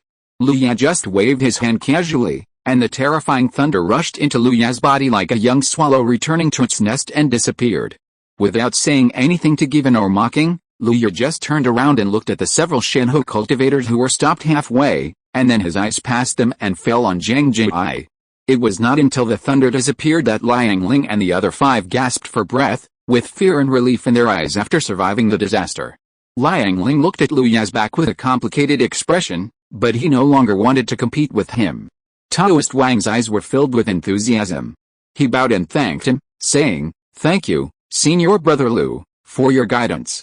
Lu looked back at him and saw that although he was a little embarrassed, his spirit was extremely excited. He immediately said, "It's not about guidance, but you are not bad, being able to react so quickly under the threat of death. Apart from other things, his mentality alone is much better than others." Lu came to stand beside Master Zhang Jiayu, as if everything that had just happened had nothing to do with him. Zhang Hua looked Lu up and down, then smiled with satisfaction, and transmitted his voice, "Ha ha ha, I didn't expect that you, Lu actually have such a profound thunder method. My old friends are used to this. This time I have to teach them a lesson." Looking at Zhang Hua with a smug look on his face, Lu shook his head helplessly. If it weren't for Fengjun and Liang Ling who had been there to instigate him, with his personality, he would definitely not do such a thankless task. But sometimes, this kind of thing has to be done. After a few breaths, the others all returned to their original positions, and each of them looked at Lu with some complexity. How could they not know that the young man Zhang Hua brought this time could no longer be described as a simple genius? This kind of cultivation that easily crushed several cultivators of the same realm was a rare treasure that any force would hold in their hands for fear of getting hot or melting in their mouths. And Zhang Hua was willing to pull the other party out and meet them at this gathering that was specially designed to bring together young people. The kindness in it was indescribable. But what did they do? Dislike the other party's weak background? Dislike the other party's possible covetousness of their own resources and connections? Encourage their own children to cause trouble for them? Any of these things would be extremely disrespectful. But they did all these things. Thinking of this, the unfriendly eyes of the other three gods could not help but shift to the skinny Fengjun and the beautiful woman in palace dress. But it was too late to say these things now. When Fengjun was making things difficult for Lu just now, if they could have stopped him, Lu would not have felt bad. Unfortunately, there is no if in this world. When they thought of a genius who could lead their own forces to an unprecedented height, they missed it because of their own vision and inertia of thinking. All the several divine transformation cultivators present were upset. "Well, the exchange is almost over, Fengjun, let's go out and talk." Seeing that the atmosphere was a bit dull, Zhang Hua stood up at this time and looked at the skinny old man and suggested. The skinny old man nodded, and then everyone's eyes blurred and they had returned to the original painting boat. "Ruai, I will have something to discuss with a few old friends later. You must remember to take good care of the brothers and sisters." Beside Nangguang Ruai, the divine transformation cultivator with a peach-like face patiently advised. His voice was not loud, but with the cultivation level of everyone present, it was no different from talking in his ear. Old and cunning, the other four divine transformation cultivators naturally understood that the other party was not interested in wine, but after experiencing what happened just now, only they, as the owners of this painting boat, could have a more reasonable excuse to contact Lu Yang. Master Zhang Jiayu's eyes flickered, as if he thought of something, and sent a voice message to Lu Yang. "Lu Yang, I don't need to say more about the backgrounds of these people. You have also learned a little bit. It's not a bad thing to establish a good relationship with them. If you feel bored, you can leave first, without worrying about anything else." Lu was a little surprised. Master Zhang Jiayu was not like this before he came. Why did he seem to be eager for him to leave here as soon as possible? However, he didn't say much, just nodded slightly, indicating that he knew. After the instructions were completed, without giving the rest of the people room to operate, the elder Nangguang Ruai waved his hand and pulled Zhang Hua and the others directly to disappear on the pleasure boat. Suddenly, only Lu Ya and the 6 Jinden juniors were left on the pleasure boat, and the atmosphere became a little awkward again. "I had a fever yesterday, a virus infection, and went to the hospital to hang water late at night. Until now, my head is still dizzy and uncomfortable." Chapter 416 Departure. Lu was concentrating on the tea on the table in front of him, and he didn't care about the atmosphere in the pleasure boat at all. After a moment of silence, Nangguang Ruai looked at Lu Yang, with a smile on her soft face, and said softly, "Thank you for your guidance, Senior Brother Lu. Ruai is quite knowledgeable about music, so I will thank Senior Brother Lu with a song." Lu Yang didn't even raise his head when he heard it, but nodded slightly while concentrating on the food in front of him. Nangguang Ruai saw this, but he didn't get angry. Instead, he took out his instrument very seriously and started playing immediately. As his slender jade fingers moved on the strings, beautiful vocal music like mountain streams suddenly sounded in the pleasure boat. Soon, a song was over, and Nangguang Ruai looked at Lu Ya expectantly, waiting for his comments. As if he felt Nangguang Ruai's gaze, Lu Ya stopped what he was doing, wiped his mouth, and looked up to meet Nangguang Ruai's pair of autumn eyes. After savoring it for a while, Lu Ya said truthfully, "It sounds good, it sounds good?" Nangguang Ruai's smile was a little stiff. She knew that the music she played was nice, but you just said very nice so dryly. How can I continue the conversation? Her problem did not last for a few breaths, and she heard Lu Ya continue to say, "This time I came here with Senior Zhang, met all the seniors, and also discussed with several Taoists. I really gained a lot of knowledge. Lu has taken my leave first, and we will meet again in the future if we have the chance." Hey, Nangguang Ruai looked at Lu Ya, who left gracefully after bowing, and then silently put down her hand. The others watched this scene in silence, and their eyes followed Lu Ya's back to go out. The back was broad and straight, showing the owner's confidence and stability. They slowly retracted their gazes until the owner of the back disappeared. The painting boat fell into silence again. After a long time, only a sigh sounded in the painting boat. Lu Ya walked out of the pleasure boat without stopping, and soon walked out of this secret place. Walking out of the alley, there was a busy street outside, with vendors setting up stalls on both sides of the road. Lu Ya walked slowly into the street and soon blended into the crowd. This gathering was not a bad thing for him, but it was not a particularly good thing either. Under the leadership of Zhang Jingwei, he had met several masters of the transformation of the gods from major forces. Apart from anything else, at least the name of the Lu family would appear on the intelligence list of major forces after today. As for whether doing so would bring any risks to the family, the deterrence of the Wulian Heia Zhang family alone was enough. Not to mention, the forces that came this time knew each other well, and there were no extreme forces. Of course, don't expect the Lu family to benefit from it. For those major forces, the Lu family with only Lu Ya was not much bigger than an ant jumping in the mud. Knowing that there was such a person as Lu Ya was everything. As for the so-called invisible blind date, Lu Ya didn't care. Although Nangguang Ruai, the so-called junior sister Li and junior sister Du, are all first-class girls of heaven, their existence can't bring anything to Lu Ya. He will not sacrifice himself for this so-called marriage. There is no need, and there is no need. It is true that having a beautiful Taoist partner is a very wonderful thing for Lu Ya a long time ago. But people will change. Now Lu Ya needs to spend a lot of time just studying various spells, and there is still a very long way to go on the road of cultivation. Compared with these, it doesn't matter whether he has a Taoist partner or not. In the face of the great desire of life to live as long as the heaven and earth, and to support the heaven and earth, a little love and physical pleasure are just a lonely boat, which will go with the wind. Of course, cultivators are also human beings. On the road of pursuing the great desire of life, Lu Ya feels that it is harmless to stay in the flowers beside the road occasionally. Time flies, and it is half a month. In the quiet room of the Lu family mansion, Lu Ya slowly calmed down the boiling manna and woke up from his meditation realm, late Jindan. 45 out of 200, the progress of cultivation is getting slower and slower. If it continues like this, if I want to cultivate to the late Jindan, it will probably take 13 years. Lu Ya looked at the realm that had gained a little experience and thought in his heart. However, there is no quick way to improve cultivation. One can only rely on decades of hard work and slowly move forward with the effort of grinding water. At this stage, if Lu Ya wants to speed up his cultivation, in addition to the more precious natural materials and treasures, he can only work hard on the cultivation method. However, compared with switching to other cultivation methods, Lu Ya still decided to break through the foundation building Chongchengong to the peak level. The intuition in the dark told Lu Ya that the breakthrough of Chongchengong would be of great significance to his future.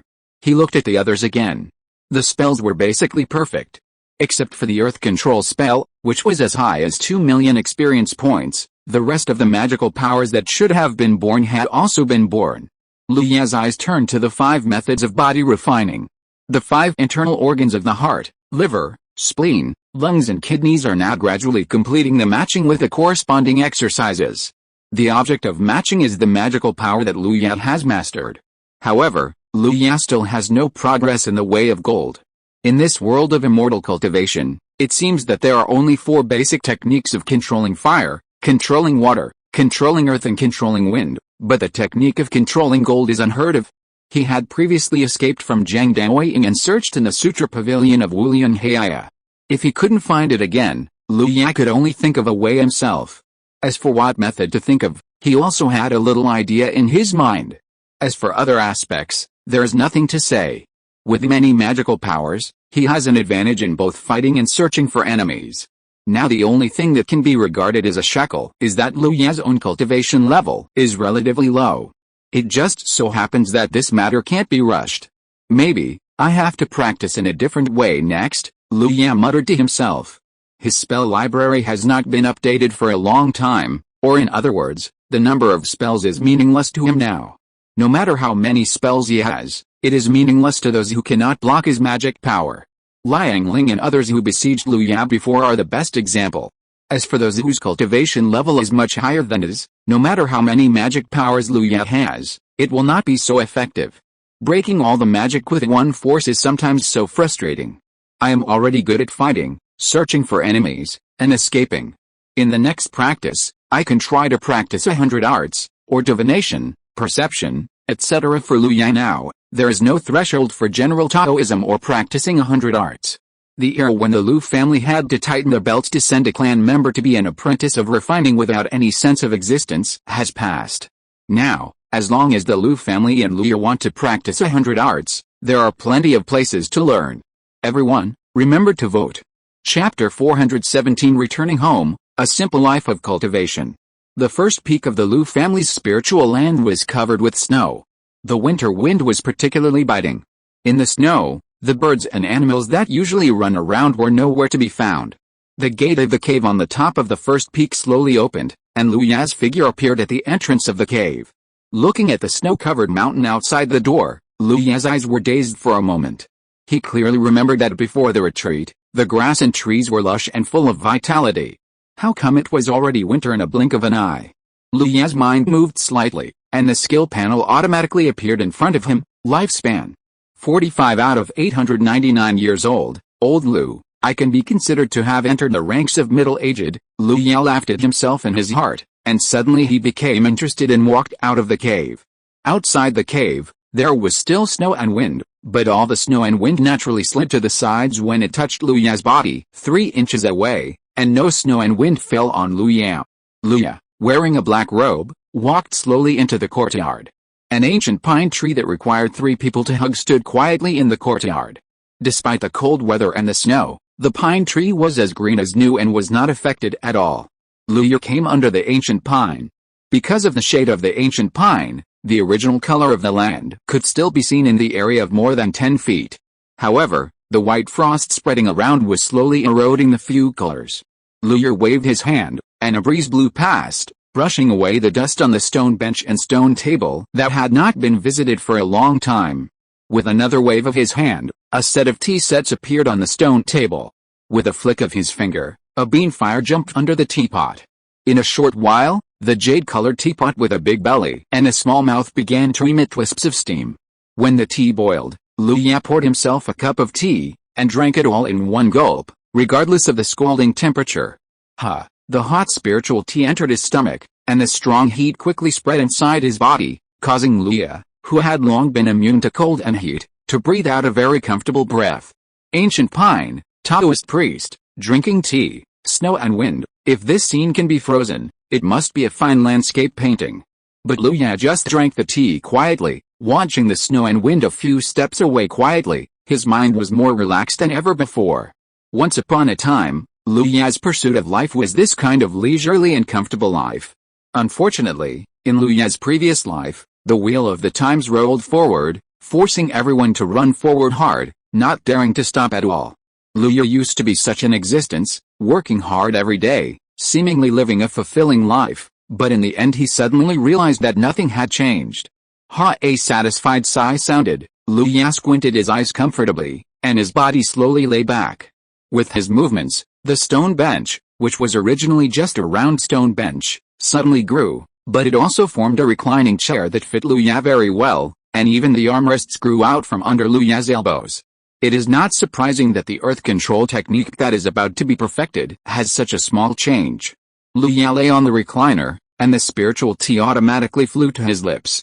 If those Otakus in his previous life saw this scene, they would be so envious that their eyes would turn purple. How could cultivating immortals be so inconvenient? Lu Yu drank another sip of spiritual tea with satisfaction, and slowly closed his eyes in the snow.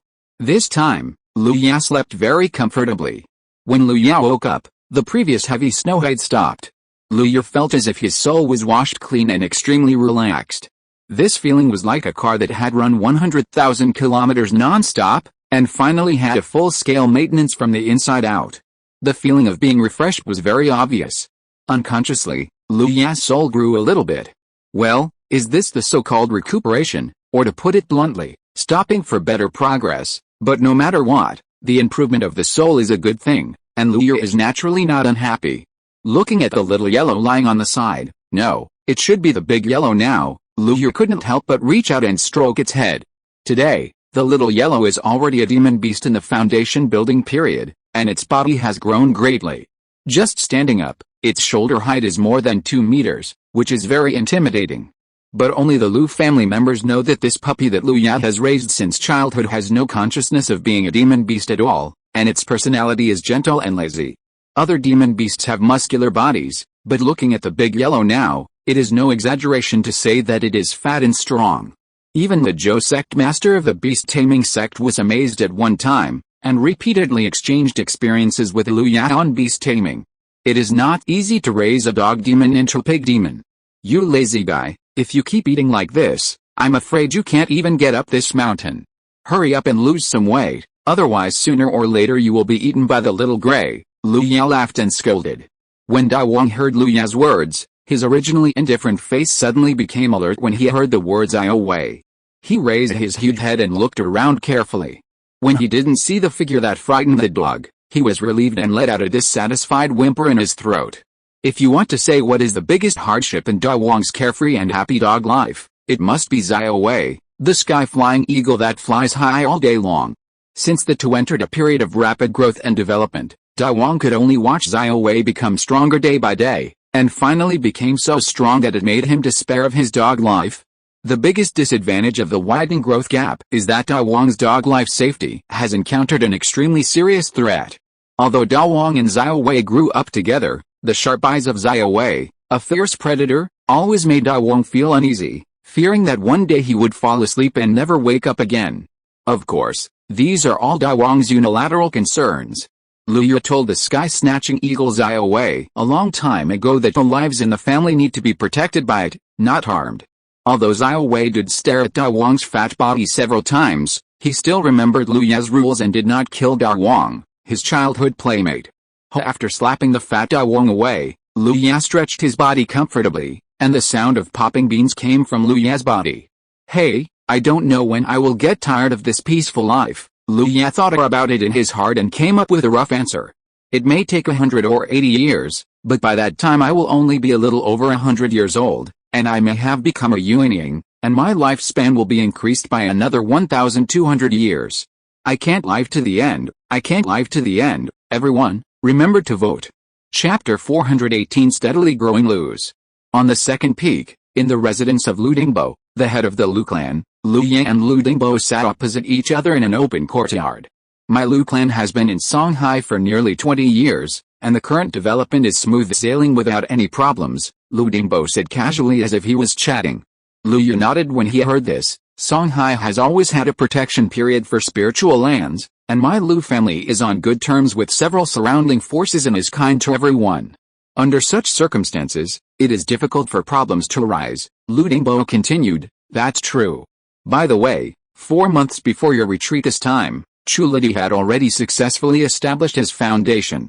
At that time, it also attracted a lot of strange phenomena, but they were all covered up by my clan protection formation, underground foundation building. Not bad, of course it is not bad, Lu Dingbo smiled with satisfaction, and continued, now my Lu family has 2 Jindan, 2 late foundation building cultivators, 9 middle foundation building cultivators, and more than 30 early foundation building cultivators. Among them, there are 8 underground foundation builders. With this kind of potential, in just a few decades, it will be enough to grow to an astonishing level. So many, Lu Yu was a little surprised. In his impression, there didn't seem to be so many foundation building cultivators in the family. Hearing this, Lu Dingbo's mouth twitched, and then he adjusted himself. You put all your heart and soul into your cultivation, So it's natural that you have neglected the development of the family. This is normal. But our Lu family is no longer the Lu family of 20 years ago. Now we have been able to gain a foothold in this land and use it as a foundation to continue to spread and develop. Lu Ya looked at Lu Dingbo with a passionate face and wanted to tell him to calm down, but after thinking about it, it seemed that it would not have any effect, so fortunately he did not speak. Lu Dingbo had long been accustomed to Lu Ya's appearance. He looked at Lu Ya without any embarrassment and said with emotion, "Back then, we were still calculating carefully for a few low-grade spirit stones. Unexpectedly, in just 20 years, our Lu family's life could have such a huge change. Lu Ya, you have contributed a lot. Why did he blow it up for no reason?" Lu Ya had a bad premonition in his heart, and sure enough, the next moment, Lu Dingbo grabbed Lu Ya's wrist. In fact, with Lu Ya's cultivation level, Lu Dingbo couldn't get close to him, let alone grab Lu Ya's wrist. But facing this old man who was both his grandfather and the clan leader, Lu Ya could only stretch out his hand and let it be grabbed. Lu Yu's eldest son has already started elementary school, and the second son is running around. Why are the three brothers in front of you more difficult to lead than the other? Lu Dingbo looked at Lu Ya with puffed beard and glared eyes. Lu Ya suddenly regretted it. He might as well not let the clan leader grab his hand. "Grandpa, I have done my best in this matter. Your grandson's vision is very high now, and ordinary women can't satisfy him at all." Lu Ya looked at his wrist that was held tightly, and then looked at the clan leader Lu Dingbo who was puffing beard and glaring eyes, and said rather roguely. Lu Dingbo looked at Lu Ya, and suddenly it seemed that all the strength in his body disappeared. "Hey! If I had known this would happen, I would have arranged a marriage for you both when you were young, and there wouldn't be such a thing now." Lu Ya looked at his grandfather who looked like he had lost all hope in life, and after thinking for a while, he said, "Ahem, Grandpa, you don't have to worry about my Taoist partner, but both my eldest brother and my third brother have reached the age, especially my third brother, whose body refining technique has made him extremely energetic, which is very good." Unexpectedly, Lu Dingbo glared at him and said angrily, "I don't care about anything. I don't know where those two little beasts have gone now. They have to sneak back when they have almost used up all their spirit stones, and they are afraid of being caught. You say, in this state, how can I manage them?" Facing Lu Dingbo's questioning, Lu Ya could only rub his fingers helplessly. The two brothers did indeed go too far. Also, Lu Jing is not bad. Recently, she has made a name for herself as the killing fairy in Songhai. When mentioning this, Lu Dingbo seemed to have changed into a different person, and said with some pride, "The fairy of killing life." Lu Ya was surprised for a moment, and asked uncertainly, "Grandpa, you said that there are two late-stage foundation building masters in my Lu family. One is the third grandfather, and who is the other one?" "Of course it's your fifth sister, Lu Jing, so that's it." After hearing Lu Dingbo's answer, Lu Ya understood. Logically speaking, Lu Jing's foundation building time was later than Lu Hao, and her cultivation progress must be behind Lu Hao. But now, even Lu Hao, who has built a foundation, is only in the middle stage of foundation building, but Lu Jing has already reached the late stage of foundation building. The biggest possibility is that Lu Jing successfully refined the golden sword energy to the transformation realm, thus giving birth to the magical power evolved from the golden sword energy. Or to put it more bluntly, Lu Jing also gave birth to magic power, killing life finger. Otherwise, it is impossible to explain her rapid progress in cultivation outside, and she also earned the name of Fairy of Killing Life. Lu Ya's mind suddenly moved, and he immediately closed his eyes, and his right thumb kept pinching the other four fingers, and his lips moved slightly, obviously entering the state of divination. Lu Dingbo stopped immediately and waited quietly. Fortunately, it didn't take long. After just a few minutes, Lu Ya opened his eyes again. "But what happened?" Lu Dingbo asked with concern. Lu Ya shook his head. Just now, he had a whim and made a divination for his sister Lu Jing. It turned out that she would have a life and death catastrophe in the near future. If she survived, the road ahead should be smooth sailing. If she couldn't survive, then he had not studied divination for a long time. In terms of accuracy, it is indeed not acceptable to everyone. If it weren't for this whim, Lu Ya would not have shown such a skill. Seeing Lu Ya shaking his head, Lu Dingbo breathed a sigh of relief and continued, "Your fourth uncle is now on the verge of advancing to the third-rank weapon refiner.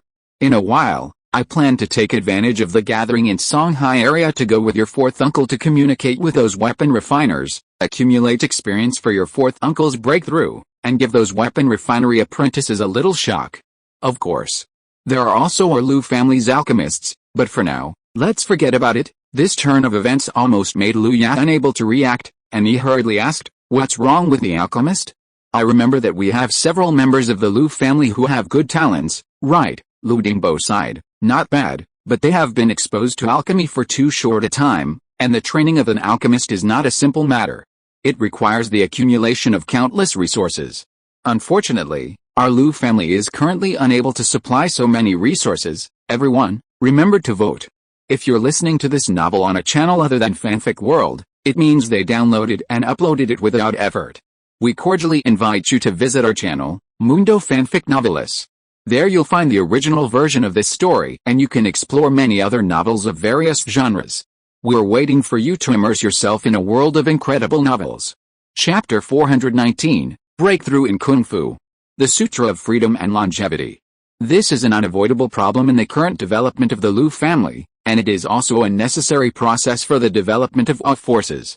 No force is built overnight, just like a towering tree grows from a small sapling. Lu Dingbo naturally understands this truth. He now says this to Lu Yan, but only to let Lu Yu understand the current situation of the family. Lu Yu has never intervened in the development of the family. At most, he listens to Lu Dingbo's nagging. As a member of the family, he has played his role and served as the backbone of the family, so that the family can develop steadily. This is enough. Without getting too entangled in this topic, Lu Dingbo continued, "At present, my Liu family's magic weapon shop has earned back all the initial investment due to the support of the Lord of Yanlang City. Other industries involved are also gradually improving. I believe that in the near future, the family's income will increase. Yanlang City is the only one open to the outside world among the four forces, so many cultivators will rest in Yanlang City. With more people, business will naturally increase. As usual, most of the magic weapon shops in Yanlang City are from outside, and there are no well-known, large shops.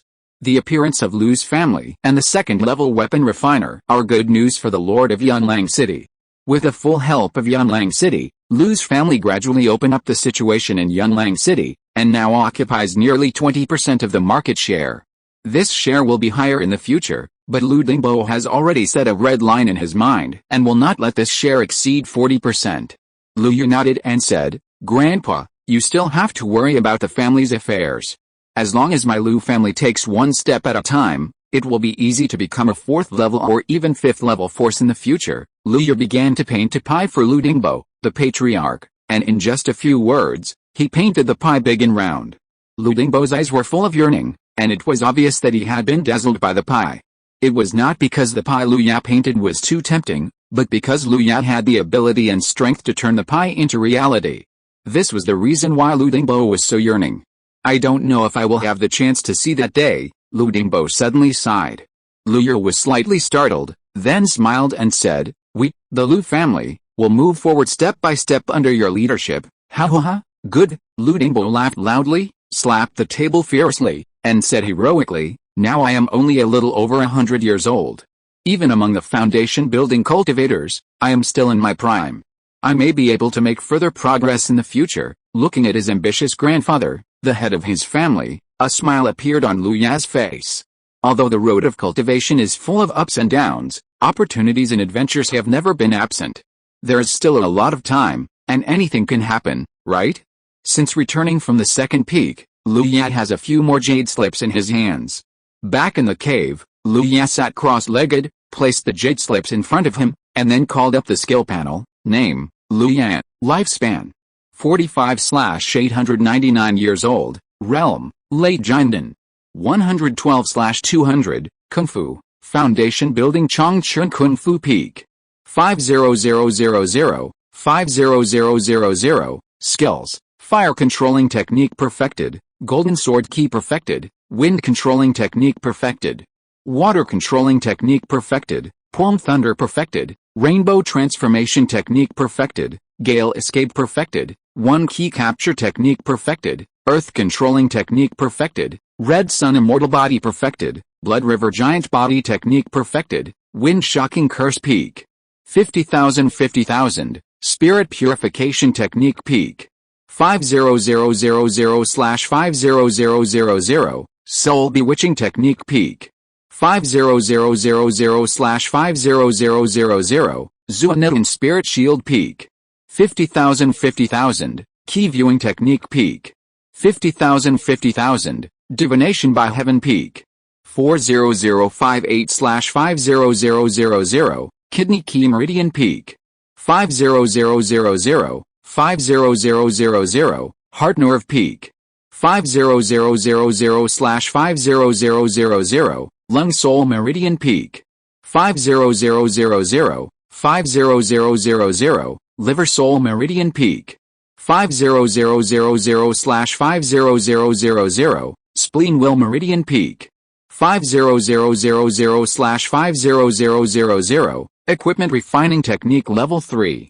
2150. 10,000. Magic Powers, Sun True Fire, Life Extinguishing Finger, Guangmo Wind, Calling Wind and Rain, 1 Yuan Weak Water, 9 Heavens Thunder Method, Golden Crow Transformation into Rainbow, Law of Heaven and Earth, Star Picking Hand, How to Ling, Magic PowerPoints.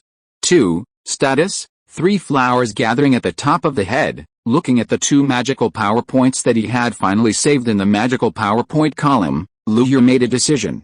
Before, he was still a little hesitant. On the one hand, his magical PowerPoints have always been in a state of shortage. It can be said that many of his spells are now in a state of crying for food. As long as there are magical PowerPoints, they can all break through to the realm of transformation. On the other hand, his current cultivation speed has become increasingly slow. He has only completed half of these years. At this speed, it will probably take him nearly 10 years to reach the late stage of the Golden Collar.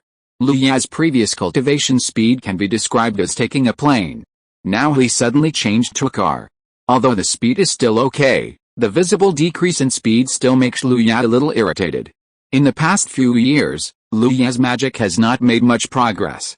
The reason is that he has spent most of his time studying the exercises. In these 7 years, he has studied no less than 100 exercises. From the most basic Chong Chun Gong and Chang Sheng Guang, to the Enho Ju and Shuing Ju with obvious 5 elements characteristics, to various exercises that directly point to the Golden Core Avenue, he even observed 3 exercises that can be practiced to the level of God.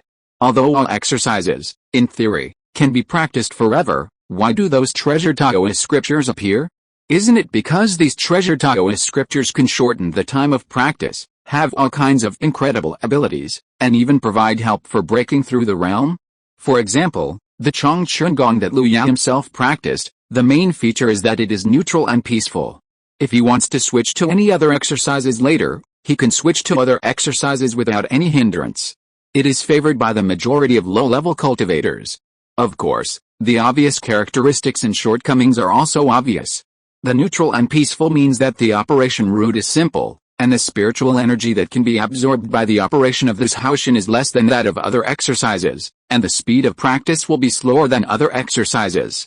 Therefore, although Chong Chun Gong is the entry-level exercise for the majority of low-level cultivators, the cultivators who are a little better will switch to other exercises during the key training stage. Perhaps even the predecessors who created Chong Chun Gong at the beginning probably did not think that someone would practice Chong Chun Gong to this extent, and would go a step further. Come, let me see my limit, Luya said softly in his heart. Without hesitation, he took a deep breath and resolutely consumed a little magical PowerPoint. The next moment, a silver-white light burst out from the depths of his mind, causing his brain to enter a state similar to enlightenment. Over the years, Luya's experience of practicing Chong Chun Gong and his research on various exercises in the past 7 years have become his most profound foundation at this moment. With Chong Chun Gong as the core, wonderful insights continue to emerge in his heart. Countless information constantly collides, integrates, and summarizes in Luya's mind, and finally condenses the most essential part, which is absorbed by Luya. As Luya enters this transcendent state and forcibly integrates and creates his own exercises, the silver-white light is also dimming at a speed visible to the naked eye. The efficiency of absorbing spiritual energy. The stability when breaking through the realm. The efficiency of converting mana. The improvement of the quality of mana. Inspirations continue to burst out in Luya's mind from all aspects. Luya devotes himself to it wholeheartedly, and his eyes get rid of confusion, and begin to have stars of light condense in them. With so many exercises to guide and so many cultivators practice experience, Lu Ya's future development direction of the exercises is becoming clearer and clearer. It's almost there. It's almost there. The silver-white light suddenly dissipated, and Lu Ya's state of enlightenment was interrupted. Without hesitation, Lu Ya consumed the last bit of magical power. The silver-white light ignited again, and Lu Ya's mind entered the state of enlightenment again. Comprehending, summarizing, and generalizing, the light in Lu Ya's eyes became brighter and brighter. Until a certain moment, the divine light in Lu Ya's eyes bloomed, and a kind of free and harmonious aura emanated from his body. It's done. Lu Ya withdrew from the state of enlightenment, and the divine light in his eyes quickly disappeared. He summoned the skill panel, and saw that the original Changchun Gong was wrapped by a ball of colorless and transparent substance in the technique, as if waiting for Lu Ya's modification. Lu Ya naturally understood that he needed to name it himself. After thinking about it, Lu Ya already had an idea in his mind. The next moment, he saw his mind move, and the original Changchun Gong Foundation building chapter disappeared, and was replaced by 5 new characters. Free and long-lived sutra.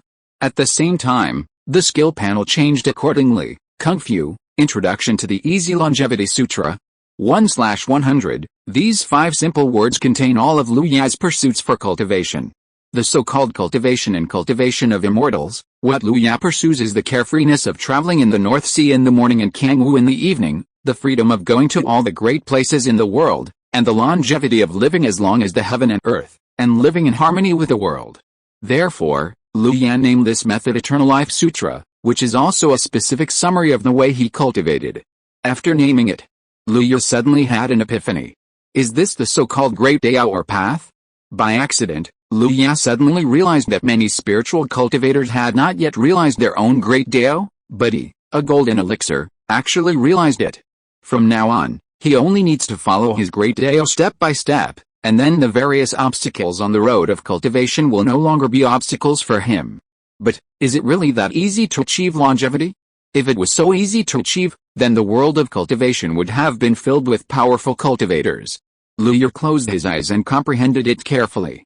After an unknown amount of time, his eyes suddenly opened, and his eyes were full of divine light. My cultivation is for a long life, and for freedom and ease. If there are people who don't want me to be free and easy, then I will get rid of all these beings, whether they are humans, demons, or monsters. Everyone, remember to vote. Chapter 420, The Tribulation of Infanthood. After realizing himself, Lu Ya only felt that the mana in his body was running faster. At this moment, in his body, the meridians where the mana originally flowed through were expanded again and again, and the areas that the mana originally could not reach were now gradually involved.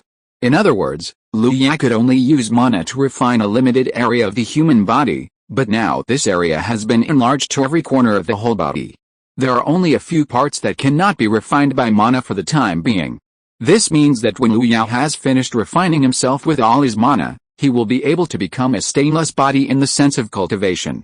From then on, all laws will not touch him, and the mortal world will not be able to approach him. Usually, those who can reach this step have a cultivation level above the refining of emptiness.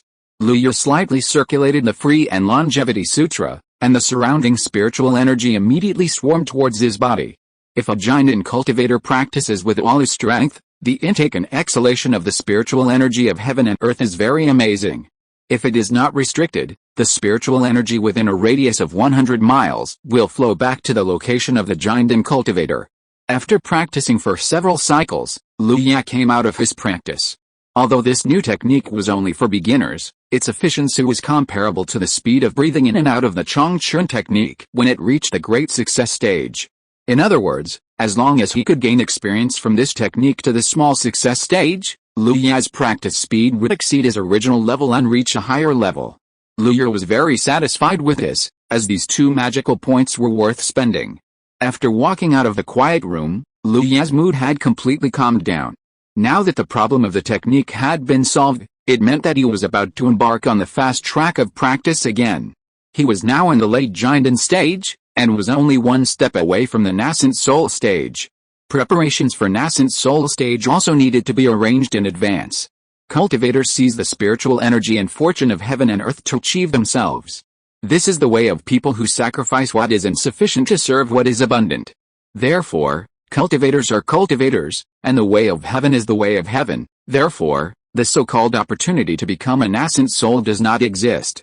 There are only various disasters. It's like Fang Shuiyan, the fortune teller who Lu Ya felt the most deeply, peeping into the secrets of heaven to achieve himself. Even if one has made every possible plan, he will still be punished by the heaven in the end. If one wants to become an infant, he must first pass the test of the heart. Only those who pass the test can be allowed to become an infant. Those who fail will die and disappear. There is no third choice. Traditional cultivators like Lu Ya are not as extreme as the fortune teller, but they must also pass the calamity of becoming an infant before they can become an infant. The number of calamities of becoming an infant varies according to the cultivator, from the most basic 19 heavenly calamities to the most terrifying 99 heavenly calamities with almost no possibility of survival. Just like Nanfu, one calamity is stronger than another. The number of calamities that one has passed can also be used as an indicator to measure the strength of a unyielding cultivator.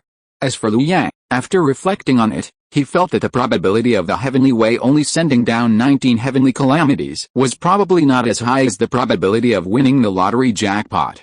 The greater probability is the terrifying calamity of 59, 69, or even 79 and 89. But who made him build the foundation of the heavenly Dao and the purple gold pill? The difficulty of breaking the pill and becoming an infant is much greater than that of ordinary cultivators. Now even the heavenly tribulation will be much stronger than others. As the saying goes, all the gifts given by fate have already been secretly marked with a price. With such a situation, Lu Ya naturally understands. But it is undeniable that his heavenly Dao foundation and purple gold pill have given him a powerful combat power far beyond that of ordinary cultivators of the same realm, and it is also the foundation that supports him to reach the stage of becoming an infant now. If there is no heavenly Dao foundation and no purple gold pill, Lu Ya may have fallen in various disasters long ago, and his body will be destroyed and his body will be gone. Moreover, once he successfully becomes an infant, these most solid foundations he has laid will also become fertile soil for his rapid growth, supporting him to surpass the unyielding cultivators of the same realm. Of course, if he fails, his soul will naturally return to heaven and earth, and everything he has previously absorbed should also return to heaven and earth. This is the way of heaven. The winner continues to move forward, and the loser loses everything. So, we still need to prepare what we should prepare. Lu Ya sighed slightly. The nascent soul cultivator is already considered to be a mid to high-end existence among cultivators, or the nascent soul is the lifelong pursuit of many cultivators. It is conceivable how difficult it is to become the nascent soul that most cultivators pursue throughout their lives. For example, in Lu Ya's previous life, everyone regarded Tsinghua and Peking University as their lifelong goals, but after the college entrance examination every year, only a few people in each region could get what they wanted. Of course, in order to achieve this goal, some existences were born naturally. For example, various pre-exam sprint classes, one-on-one tutoring by famous teachers, and even changing regions to achieve overtaking on the curve. In this world, there are similar auxiliary methods for the formation of infants.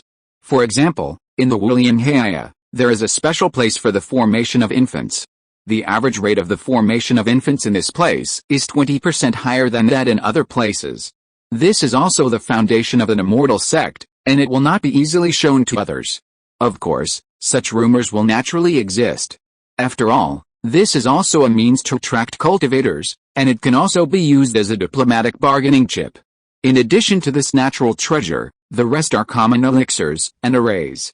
For example, the Ningying pill, which is essential for the formation of the infant, has the help of this pill, and the success rate of breaking the pill to form the infant is more certain. For example, the various arrays used to resist the thunder tribulation. There used to be a cultivator who specialized in arrays. When he was a baby, he laid dozens of large arrays in a row, and finally successfully passed the tribulation.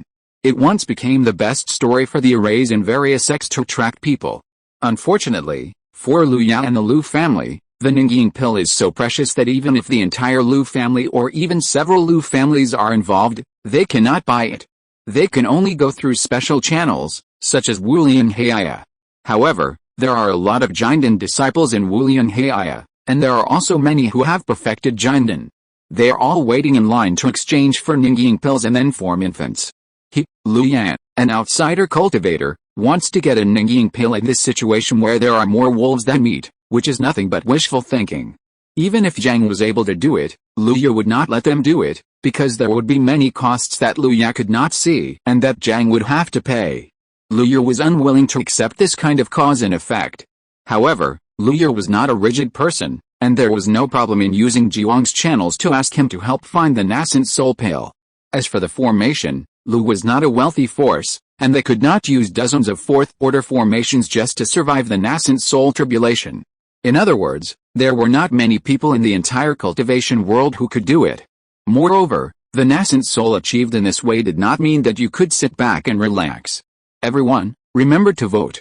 Chapter 421 Lu Jing's 10 Deaths Without Survival. However, for most cultivators, being able to achieve the nascent soul stage and enjoy a long life of 2,000 years is already a life well spent. Moreover, after the nascent soul stage, most of the world can be visited, and countless opportunities and encounters with natural treasures have the opportunity to compete, and it is not impossible to go a step further. Lu Ye gathered his thoughts and began to practice the Free and Eternal Life Sutra. His magic power was obtained by practicing the Chongchen Gong.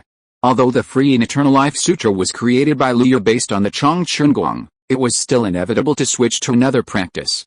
However, compared with other practices, the switch between the two can be said to be seamless, and the process of mana conversion cannot be described as smooth, it is simply smooth.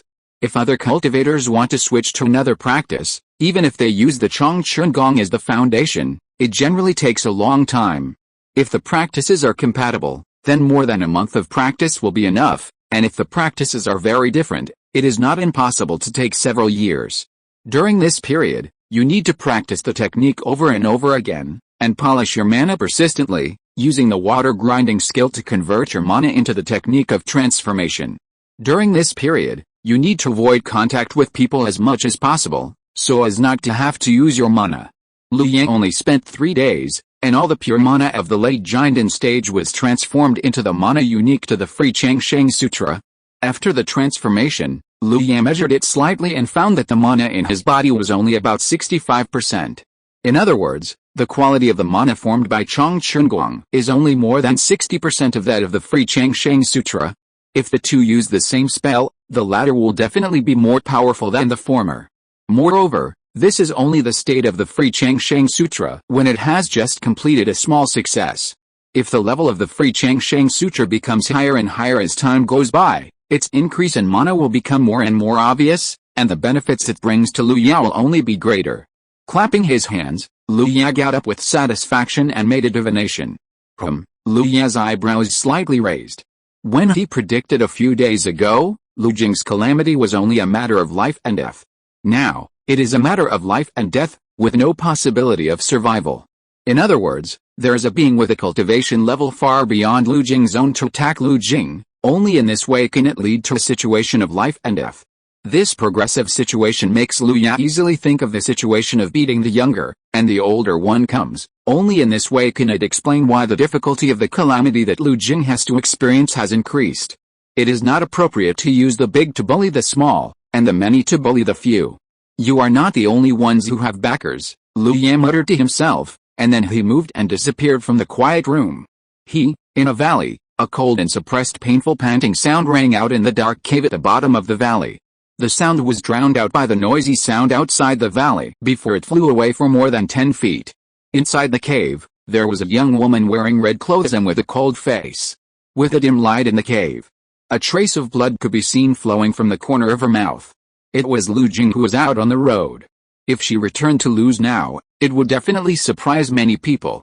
In the past, when she was in Lu's, although Lu Jing looked a little cold because of the loss of her father at an early age, she had never been as solemn as she is now, and she would never wear a bright blood-colored Taoist robe. At this moment, with her solemn face and blood-colored Taoist robe, she really had the reputation of a killing fairy. Lu Jing pursed her lips tightly, and under her slender neck were prominent blue veins. If you look closely, you can see that there seems to be a little black moving quickly in the blue veins. Whenever this little black wanted to move towards Lu Jing's head, Lu Jing would give up suppressing the injuries on her body and forcefully use her magic power to suppress it. Lu Jing understood that once this evil thing in her body entered her soul and sea of consciousness, she would completely become a puppet at the mercy of others. At this moment, A group of cultivators were gathering together 100 miles away from the valley where Lu Jing was hiding. Haven't you found it yet? What are you doing? If you still can't find it, when we go back this time, I will let my grandfather feed you ultra insects. An angry and piercing roar sounded in the center of the crowd. The surrounding cultivators all lowered their heads and let the cultivator lying in the luxurious carriage with scars on his face scold him. Listening to his voice, he was young, but looking at his face. Sorry, the scars on his face made it impossible to tell anything. Bitch. Bitch. A mere foundation building cultivator dared to disobey this young master. Hysterical roars continued to come out of the luxurious carriage. What are you still standing here for? Go find her for me. Find her and bring her back. If you can't find her, don't come back. Get lost. Many monks trembled when they heard this, and then scattered in all directions, launching a more detailed search than a carpet search.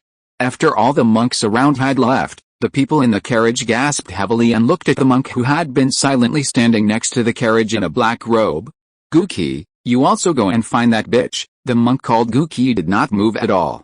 Under the black robe, only a cold and hard voice like grinding gravel came out. Guki's mission is to protect the young master. A hideous head poked out from the carriage, and the scars on his face looked even more terrifying because of the distortion of his face. I asked you to find someone. Guki's mission is to protect the young master. Facing this terrifying scene, the black-robed Guki repeated it. You? The scarred monk's eyes were red with anger, but in a flash, he returned to the carriage, and only the manic voice came out. Very good. Very good. Search, search, search. In such a large area, let alone finding a person, even if it is a monster, it is not easy to find it. A searching monk could not help complaining while using his spiritual sense to explore. Beside him, there was a male cultivator who was also in the late foundation building stage. Hearing this, he also agreed and said, who said it wasn't? If it wasn't for that rubbish from the Yang family who insisted on provoking the killing fairy, how could we end up in this wilderness? Useless thing. If it weren't for the sect's order, I would have made him taste the power of my treasure. Okay, stop talking nonsense. The killing fairy is not someone you would like to deal with.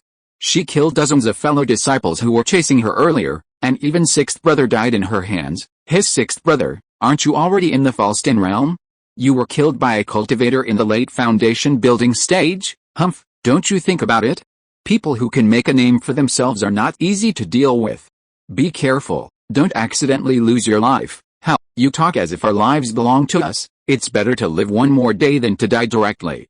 Maybe there will be hope someday. Damn it, if it weren't for the forbidden poison in my body, I would have killed the damned Yang family. The cultivator who spoke earlier, before he finished speaking, suddenly let out a scream. His magic power collapsed, and the whole person fell from the air. Seeing this, the fellow disciples next to him hurriedly used their magic power to save him. Otherwise, if he fell from this distance, even if he had a foundation building cultivation, his bones would be broken. He pulled him in front of him and roared angrily, don't have even a trace of hostility towards the Yang family, otherwise the forbidden poison will take effect. Have you forgotten? I didn't forget. The intermittent voice sounded. A golden light suddenly appeared in the air, revealing the figure of a young man in a black Taoist robe, who was Lu Yang. Under the speed of the golden crow transformation technique, Lu Yang arrived at the northwest of Songhu domain in less than half a day. According to the divination, Lu Jing should be in this area. However, Lu Yang looked at the endless mountains and rivers below and shook his head helplessly. After all, he was not good at learning, and could not accurately calculate Lu Jing's specific location at this time. I can only use the stupid method. Lu Yang turned into a rainbow light and disappeared into the sky again. After a while, Lu Yang appeared above a cultivation city. Wanyu City. As a cultivation city standing in the mountains, Wanyu City is amazing in size. There are a large number of cultivators coming in and out all the time, and flying boats rise and fall. Lu Yang is not interested in the power behind this city. He came here just to see if there is any useful information. Lu Yang pressed the escape light and entered the city in the awe-inspiring eyes of the gatekeepers. With a late giant in cultivation, those evil thoughts can't touch him. Even in the entire cultivation world, a late giant in cultivator is already at the top of the pyramid. In Wanyu City, the cultivators who come and go are still mainly practicing key and building foundations. Lu Yang didn't see many giant in cultivators. After just a short stroll, Lu Yang knew what the main livelihood in Wanyu City was. As the saying goes, you live off the mountain. Wanyu City is located among the mountains, so it naturally produces all kinds of mountain delicacies. Most of the monks who come and go are mainly selling and purchasing mountain delicacies. Lu Ya just walked along the way, but his spiritual sense was quietly released, covering 100 feet around him. Suddenly, Lu Ya's eyes lit up, and he turned and walked out of a restaurant. "Sir, please come this way." When Lu Ya stepped into the store, the restaurant owner, who had already noticed the fluctuations of Lu Ya's Jinden level mana, bent over with a sincere smile on his face to greet him. Lu Ya raised his hand to block the shopkeeper's words and walked straight to a table of monks who were eating. The 3 key training monks who were eating stood up immediately, all bent over, and after fiddling with each other for a while, one of them was forced to speak cautiously. "This senior, what are you doing?" Lu Ya didn't care about their performance. He sat down and asked, "Just now I heard you talking about a killing fairy. Have you seen her or heard of her?" The 3 of them regretted it even more. They had nothing to do but eat well, but they had to talk nonsense about all sorts of things. Now they are in trouble. "This senior, don't get me wrong, we don't know the killing fairy, we just heard about it from our colleagues, that's all." It was still the same monk who spoke cautiously. "Well, there is no need to do that. I am just a little interested in the killing fairy. Come, sit down and tell me." The 3 dared not sit on an equal footing with the Jinden's Henren, and said that they would just stand. Then the person who was forced to speak spoke up again. "I wonder where you want to start, senior." "It's all right, just tell me everything you know." "As you wish." The man bent his waist a little more, and then began to speak. "This killing fairy is a foundation-building cultivator who has appeared recently.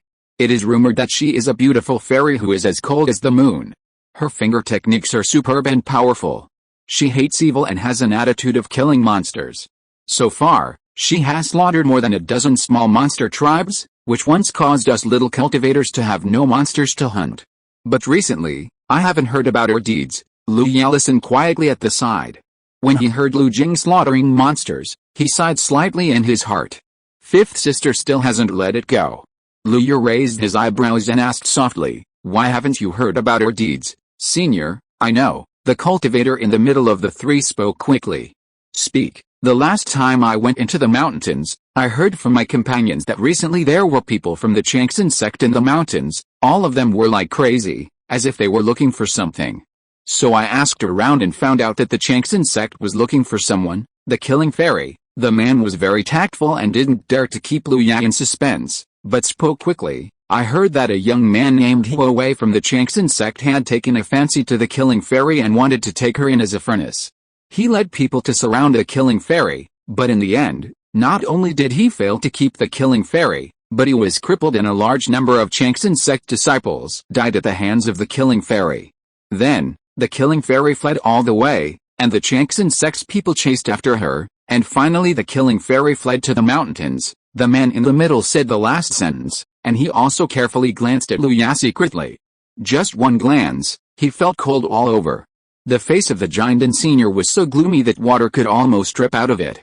A repressive atmosphere instantly covered the entire restaurant. Everyone in the restaurant felt as if there was a terrifying big hand, holding their fragile throats tightly in the palm of their hand. However, this feeling only lasted for a moment, and the repressive atmosphere disappeared in the next moment. Looking again, they immediately found that the Jinden senior who was still sitting there just now had disappeared without a trace, and only 3 medium-grade spirit stones were quietly lying in the palms of the 3 people. In the sky, Lu Ya's body turned into golden light, and the situation in his eyes changed. The Changsan sect, as far as Lu Ya knew, was a combination of a family and a sect that mainly raised Gu. All the direct descendants of the Changsan sect came from a family called Yang. These clansmen were in high positions and constantly used Gu insects to develop and control disciples, forming a family sect situation. According to the intelligence, the poisonous insects of the Changsan sect are quite unique, so the strength of this sect is not weak.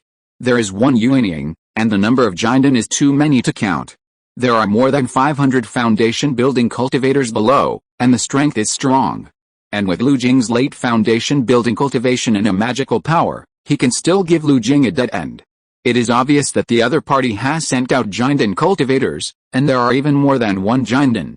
With this thought, Lu Ya's speed increased to a higher level, and his spiritual consciousness was even more unscrupulous in covering the mountains and rivers below him, constantly searching for the traces of the transcend sect. Soon, he made a discovery. In a valley, 5 cultivators wearing Taoist robes with various poisonous insects embroidered on them were searching carefully in the valley. The 5 foundation-building cultivators of the transcend sect only felt a flash in front of their eyes, and when they saw the person in front of them clearly, they were so scared that they knelt on the spot. "Senior, we are disciples of the transcend sect. We don't know how we offended you. Please forgive us for the sake of our transcend sect. We promise not to set foot here again." Lu Ye ignored him and said calmly, "Look up." His voice was full of breathtaking fluctuations. The 5 foundation-building cultivators raised their heads uncontrollably and looked into Lu Ye's eyes. A moment later, Lu Ye flew out of the valley with a clear goal. At this time, Yang Weifeng was controlling a fat white goo worm to gnaw the scar on his face, not knowing that Lu Ye was coming. Found it, in mid-air, Lu Ye saw a luxurious chariot parked on a flat ground in the mountain stream. With a flash of his figure, he appeared in the mountain stream. "Who is coming?" Gu Qi, who had been guarding the chariot, suddenly stepped forward at this moment, staring at Lu Ye under his black robe. Lu Ye just glanced at him casually, then retracted his gaze, and his sight fell on Yang Weifeng's face through the curtain of the carriage. Lu Ye stretched out his hand and grabbed it, and a wisp of residual energy flew out of Yang Weifeng's body and fell into his hand. Feeling the familiar breath, Lu Ye smiled. "Gu Qi, kill this blind thing for me." In the carriage, Yang Weifeng was still shouting in confusion. "Stop!" Gu Qi took a step forward, and the mana fluctuations of the late Jinden period burst out without reservation.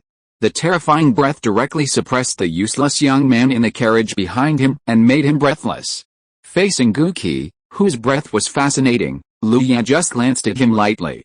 Gu Qi was immediately struck by lightning, and the whole person stood still, allowing Lu Ye to walk past him. "Gu Qi! Gu Qi! What are you doing? Don't come over." Yang Weifeng watched Lu Ye pass Gu Qi and walk towards him, and suddenly panicked. Lu Ye clenched his hand, and then a spiritual hand appeared out of thin air, reaching into the carriage. When it was pulled out, there was already a person struggling and twisting in the spiritual hand. "This young master is the only true disciple of the transcend sect, and my master is the unyielding transcend patriarch. You are just a Jinden, and you dare to do this to me, you?" Even though he was caught by Lu Ye, Yang Weifeng continued to scold him, trying to scare Lu Ye with his identity. Noisy, Lu Ye's eyes flashed with annoyance, and there was only a thunder, followed by a shrill scream. "Everyone, remember to vote." Chapter 422, After beating the younger one, here comes the older one. A bolt of lightning exploded out of nowhere and instantly hit Yang Weifeng. The terrifying lightning destroyed Yang Weifeng's defensive magic weapon in just a moment, and electrocuted him to pieces. My master is a Yuanying Zhenren, and he is also my ancestor. If you dare to kill me, I will crush you to ashes even at the ends of the earth." Yang Weifeng's scarred face was mixed with fear and anger, but he still threatened fiercely.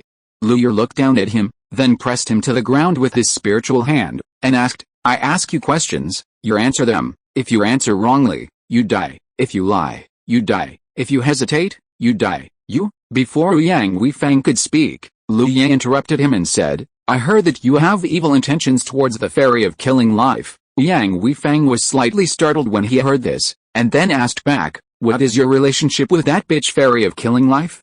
Do you also want to take her as your furnace tripod?" Thunder flashed in Lu Ye's eyes, and a trace of thunder instantly hit Yang Weifeng's arm, and his palm turned into charcoal. "I ask you questions," Lu Ye repeated, and said again, "What is the cultivation level of the ancestor of the transcend sect, nascent soul?" "Early nascent soul." Yang Weifeng stared at Lu Ye, gritting his teeth but still told the truth. "Very good. Where did you meet the fairy of killing life, and why did you have evil intentions towards her?" "In Tonggayu City, I never had any evil intentions towards her." "Ah!" Yang Weifeng screamed again. Lu Ye looked down at him, the thunder in his eyes had not disappeared, but what I saw was that you and your so-called transcend sect were chasing her, and I also heard you threatening to make her live a life worse than death." Yang Weifeng was speechless for a moment, but still said stubbornly, "I was just angry, senior, please believe me, it was because I was in Tonggayu City preparing to bring a woman back to transcend sect to be my concubine, but was caught by the fairy of killing life. She attacked without knowing right or wrong, snatched the woman away, and killed dozens of my transcend sect disciples.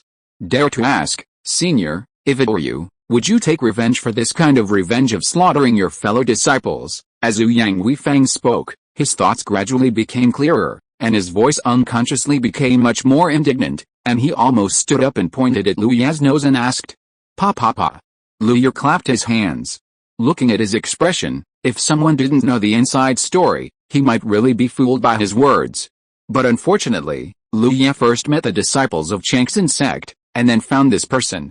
Liu Ya looked at Yang Weifang expressionlessly. It's very brilliant and logical, but unfortunately, the disciples of Changxin sect didn't tell me that. The moment the words disciples of Changxin sect came out, Yang Weifang secretly said not good in his heart. Then a crazy wave of magic power erupted from the side. It's Gu Qi. Young master, hurry up. Gu Qi's black robe exploded, revealing a body that didn't look like a human under the black robe.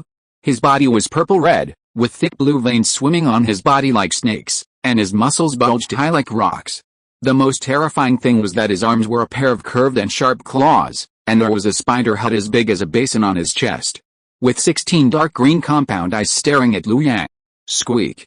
A piercing cry came from the mouth of the spider head, and Liu Ya immediately felt the three-flower protective shield outside his soul vibrate slightly, but it only vibrated for a moment, and then returned to normal. While Gu Qi was using the spider head to launch the soul-stealing secret technique, the claws in his hand carried violent mana and cut towards Liu Ya's neck and waist. If Liu Ya was hit by this blow, Gu Qi was confident that he could cut Liu Ya into 3 pieces. At the same time, a burst of purple light burst out from Ouyang Weifang's Danshan, and the purple light condensed into a twisted poisonous stinger that was purple and black.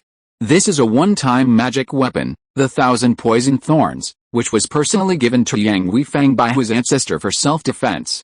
Ordinary giant and cultivators cannot withstand the attack of the 1,000 Poison Thorns. The thousands of poisonous poisons mixed on it are extremely toxic, and they have the effect of corroding mana and defiling magic tools. Violent. The moment the twisted poison thorns appeared, a cry full of murderous intent suddenly came from the void. Then the mana of the 1,000 poison thorns rioted, spinning at high speed, and shot towards Liu Ya.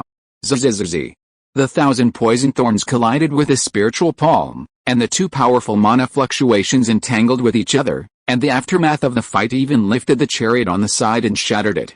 In just a moment, Liu Ya was attacked from both sides. Puff.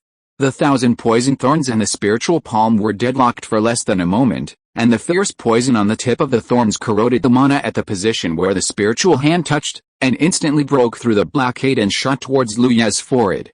Seeing this, Yang Weifang's face twisted and he shouted hysterically, "Ha ha ha, die for me." Just when the 1,000 poison thorns were about to shoot into Liu Ya's forehead, a yellowish-brown light lit up in front of Liu Ya, and then a thin film-like shield appeared. Although the shield was extremely thin, it did not move at all in the face of the attack of the 1,000 poison thorns. Under Ouyang Weifang's expectant and happy gaze, the 1,000 poison thorns hit the shield in front of Liu Ya, and the next moment it shattered into pieces. Ouyang Weifang's smile suddenly stopped, and fear appeared in his eyes. Then, as if he remembered something, his mana surged wildly, and the whole person broke through the disintegrating spiritual hand and flew into the distance. Gu Qi's eyes twitched, and his heart skipped a beat, but at this time he had already rushed to Liu Ya's side, and the arrow was on the string and had to be shot. The mana on Gu Qi's pair of giant claws burst out again, and suddenly formed 2 spiritual shadows of more than 10 feet in size, which cut fiercely at Liu Ya. A creaking sound that made people's teeth ache sounded beside Liu Ya. The shadow of the giant claw's feet cut on the cocky shield, making a sound of metal clashing. The powerful force made yellow dots appear on the shield on Liu Ya's body surface, but it quickly recovered. How can there be such a strong shield? Gu Qi was shocked, but his hands were not slow at all.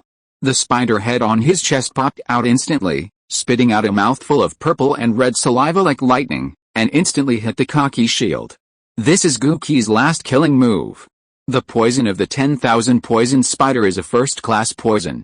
Even if a unyielding cultivator is poisoned by this poison, most of his cultivation will be lost, not to mention a giant and cultivator. With this killer move, he killed countless cultivators. Facing the attack of the 10,000 poison spider poison, Liu Ya still did not move at all, allowing the spider poison to fall on the shield in front of him. Seeing this, Gu Qi showed a hint of joy on his face. But the next second, a burst of spiritual light burst out from the earthy yellow shield, and the poison of the 10,000 poison spider was actually bounced back by the spiritual light and went straight to Guki's chest. Guki was so scared that his soul was about to die. Even though he could use such a poison, if he was infected by it, he would die. But now at such a close distance, even if Guki wanted to hide, there was nowhere to hide. Puff, the poison of the 10,000 poison spider hit his chest. Guki retracted his hands and reached towards his chest, about to cut off the part infected with the spider poison. Liu Yan nodded with satisfaction. Even Guki's attack that could threaten the lethality of the late giant could not cause any damage. The defensive ability of the Haotuling had reached his expectations. After testing the defensive power of the Haotuling's magical power, Liu Yan had lost his patience. He stretched out his right hand, and a terrifying knife intent that made Guki despair suddenly rose in his hand. Violent. Under the certain death, the spider head on Guki's chest, which was mostly corroded by the venom, made a fierce cry again, and Guki's magic power instantly rioted. The giant exploded. A dazzling aura burst out from Guki's body, and his flesh and blood were rapidly dissolving. A terrifying white light burst out from the cracks of his body, which was like a broken porcelain. This terrifying power made even Yang Weifeng, who had already flown 100 feet away, feel terrified and couldn't help but look back. Suddenly, the dazzling aura lit up, and the terrifying power instantly engulfed Guki and devoured Liu Yang, who was close at hand. The golden elixir that had accumulated magic power for dozens or hundreds of years exploded in one day, and the accumulation of hundreds of years was destroyed in an instant. The power revealed frightened all the creatures within 100 miles, and they all looked up at the direction where Guki exploded. Yang Weifeng turned around and flew backwards. He wanted to see Liu being shattered by Guki's self-explosion. The dazzling spherical light swallowed Liu Yang in an instant, and Yang Weifeng's mouth corners lifted involuntarily. But the next moment, he stared blankly at the direction of Guki's self-explosion. A huge hand that covered the sky was seen from top to bottom, covering the explosion caused by Guki's self-explosion. The hand slowly pressed down and kept closing. Yang Weifeng saw that the terrifying self-explosion light ball was constantly compressed and expanded in the palm of the hand.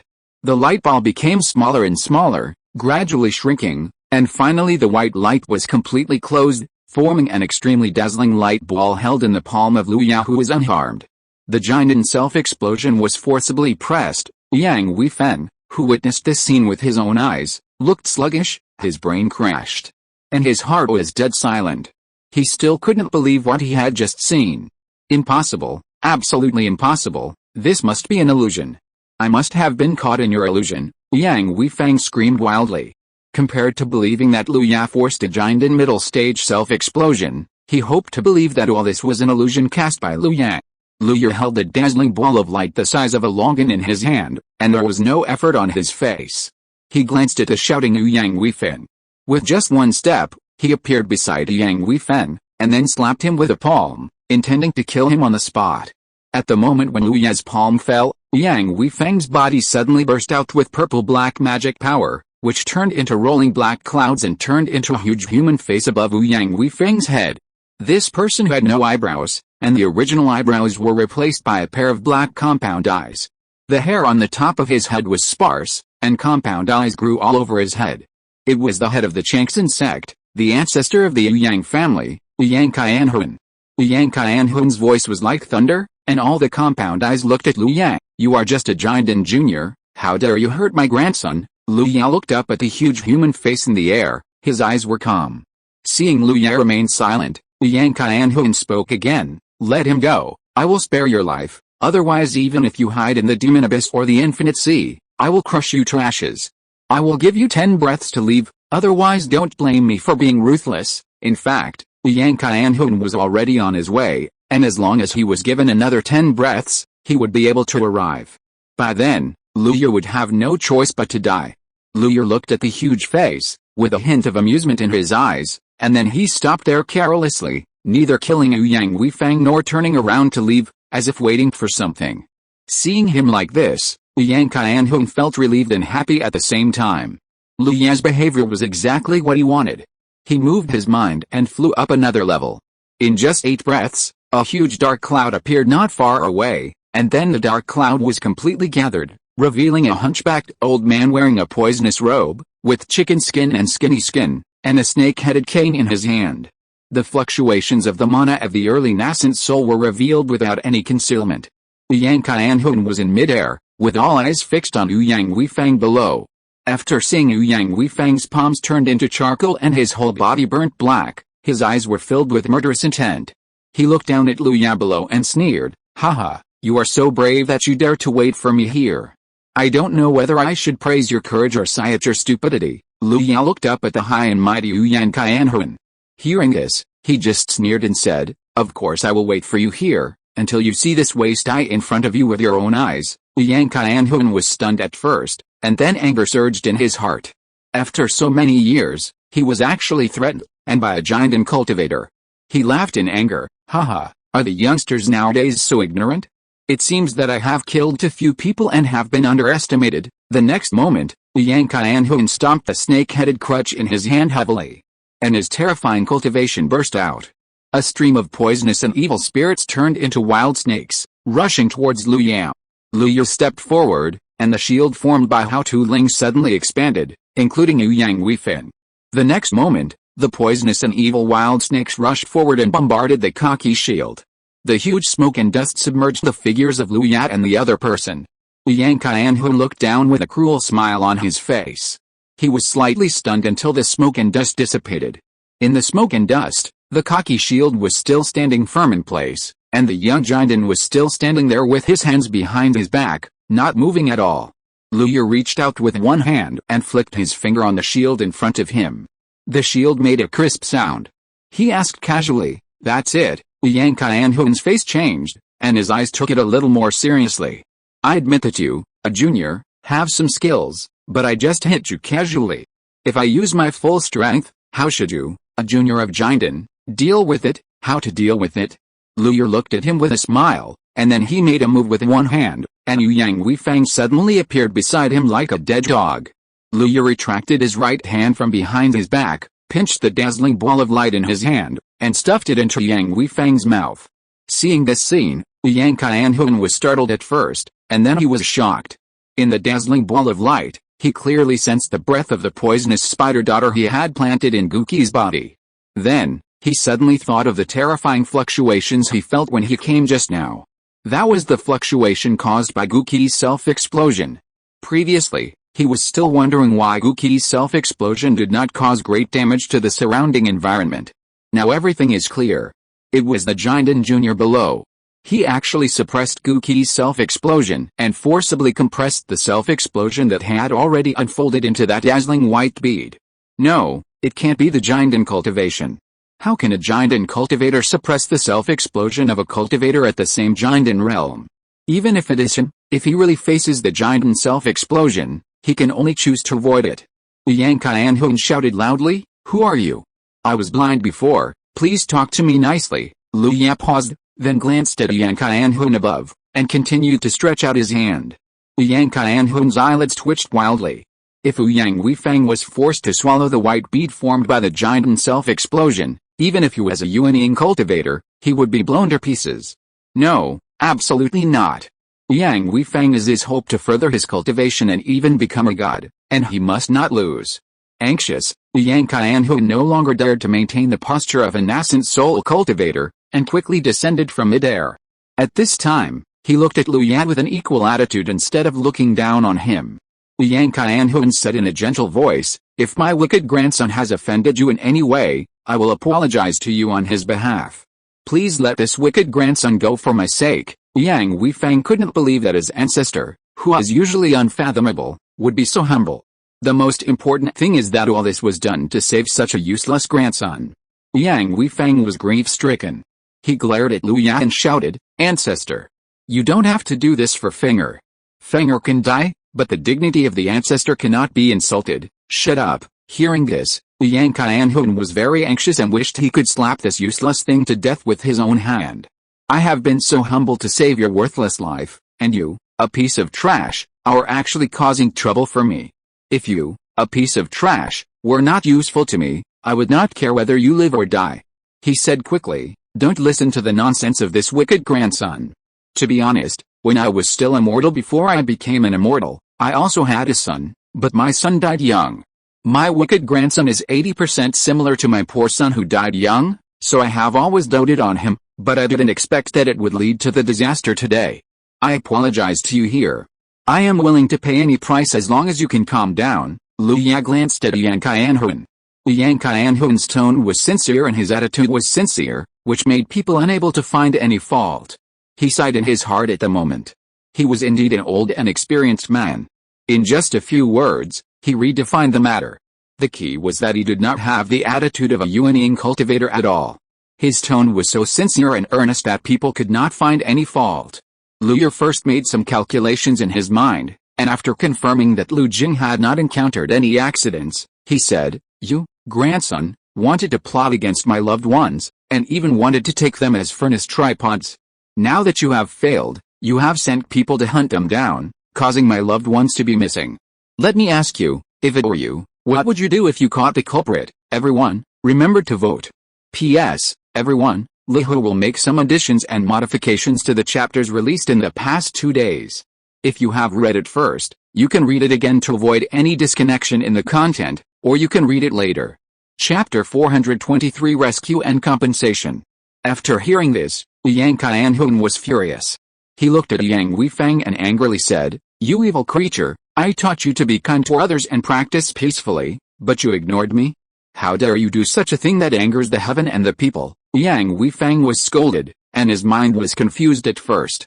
After thinking carefully, it seemed that his ancestors had never taught him to be kind to others. But in the next moment, he suddenly had a blessing in his heart and burst into tears, saying, Grandfather, I was wrong. You always say to stay away from villains, but I don't care. This time, I finally tasted the poison of villains. If it weren't for Guqi, how could I dare to disregard the teachings of the ancestors and do such a thing that is worse than pigs and dogs?" The sincerity of his words showed his regret. In his words, he pushed the culprit of all the blame to Guqi, whose body was already gone. He was really quick-witted. Yang Qianhuan heard this and pretended to be furious, gritting his teeth and said, "Guqi, if you were here, I would tear him into pieces." Lu Ya watched the two men singing the same tune, and his heart was not disturbed, but he also put down his actions. Seeing this, Yang Qianhuan and Yang Weifang both breathed a sigh of relief. At the moment when the two men relaxed, Lu Ya stuffed the self-destructing white bead into Yang Weifang's mouth with lightning speed. "Your Excellency, what are you doing?" Yang Qianhuan's compound eyes suddenly flashed with a fierce light and looked at Lu Ya. Lu Ya raised his palm, interrupted him, pointed at Yang Weifang, and said, "The self-destructing white bead will not explode yet. You wait here for a moment. I will rescue my loved ones first. I will be back soon." Yang Qianhuan nodded immediately after hearing this, and said with a kind smile, "Dao Arao, just go ahead. Why do you have to do such a scary thing? I will wait for you here." Lu Ya put Yang Weifang down and disappeared in the next moment. Yang Weifang held all the essence of Guqi in his mouth, feeling the terrifying power in it. He wanted to open his mouth to spit it out, but found that his mouth was firmly locked by magic power. He cast his eyes for help to his ancestor. After Yang Qianhuan confirmed that Lu Ya had left here, he used his spiritual sense to carefully investigate and found that even he was not very sure to remove Lu Ya's magic lock. Yang Qianhuan's eyes flickered for a few breaths, and finally he could only shake his head and said, "Just wait, you won't die for a while." At the same time, he calculated in his heart that with this waste's ability to cause trouble, if he let it go, he would definitely cause trouble. He could save him once or twice, but it was impossible to save him every time. Wait until this time is over, lock him in the training room and instill him until he reaches the nascent soul stage. After making up his mind, Yang Qianhuan's heart calmed down a lot, and he just waited calmly. At the bottom of the valley, in the cave, Lu Jing tried her best to restrain her breath, and looked through the gap at the entrance of the cave. She had sensed that there was a fluctuation of mana nearby, and the few words floating in the wind let her know that the people of the Changsan sect had searched nearby. Maybe they would find her hiding place. Before that, she could only try her best to restrain her breath and accumulate mana. Always ready to make a final desperate struggle. The rustling wind overwhelmed the plants outside the cave, making a slight sound. "Those people are almost here." Lu Jing's two thin eyebrows wrinkled slightly, and her magic power was drawn but not released. At the same time, the whole person slowly approached the cave entrance. Her action was immediately discovered by the parasitic insects in her body, and began to attack Lu Jing's brain frantically. Suddenly, a spiritual sense swept through the cave where Lu Jing was hiding, followed by a surprised voice, "Here, I found her." Whoosh! Lu Jing, who had been ready to go, activated her magic power, and the whole person shot out of the cave like a sharp arrow. As soon as she flew out of the cave, her spiritual sense spread out and locked onto a foundation-building disciple of the Chanksan sect dozens of feet away. At this moment, his face was full of surprise, and not far away, there were several escape lights approaching rapidly. Lu Jing's eyes were calm. She just pointed at the man with one hand, and a scarlet light flew out from her fingertips, and in just a flash, it pierced the man. Oh! The disciple of the Chanksan sect froze, and the joy on his face had not yet faded. Suddenly, he fell from the air without any breath.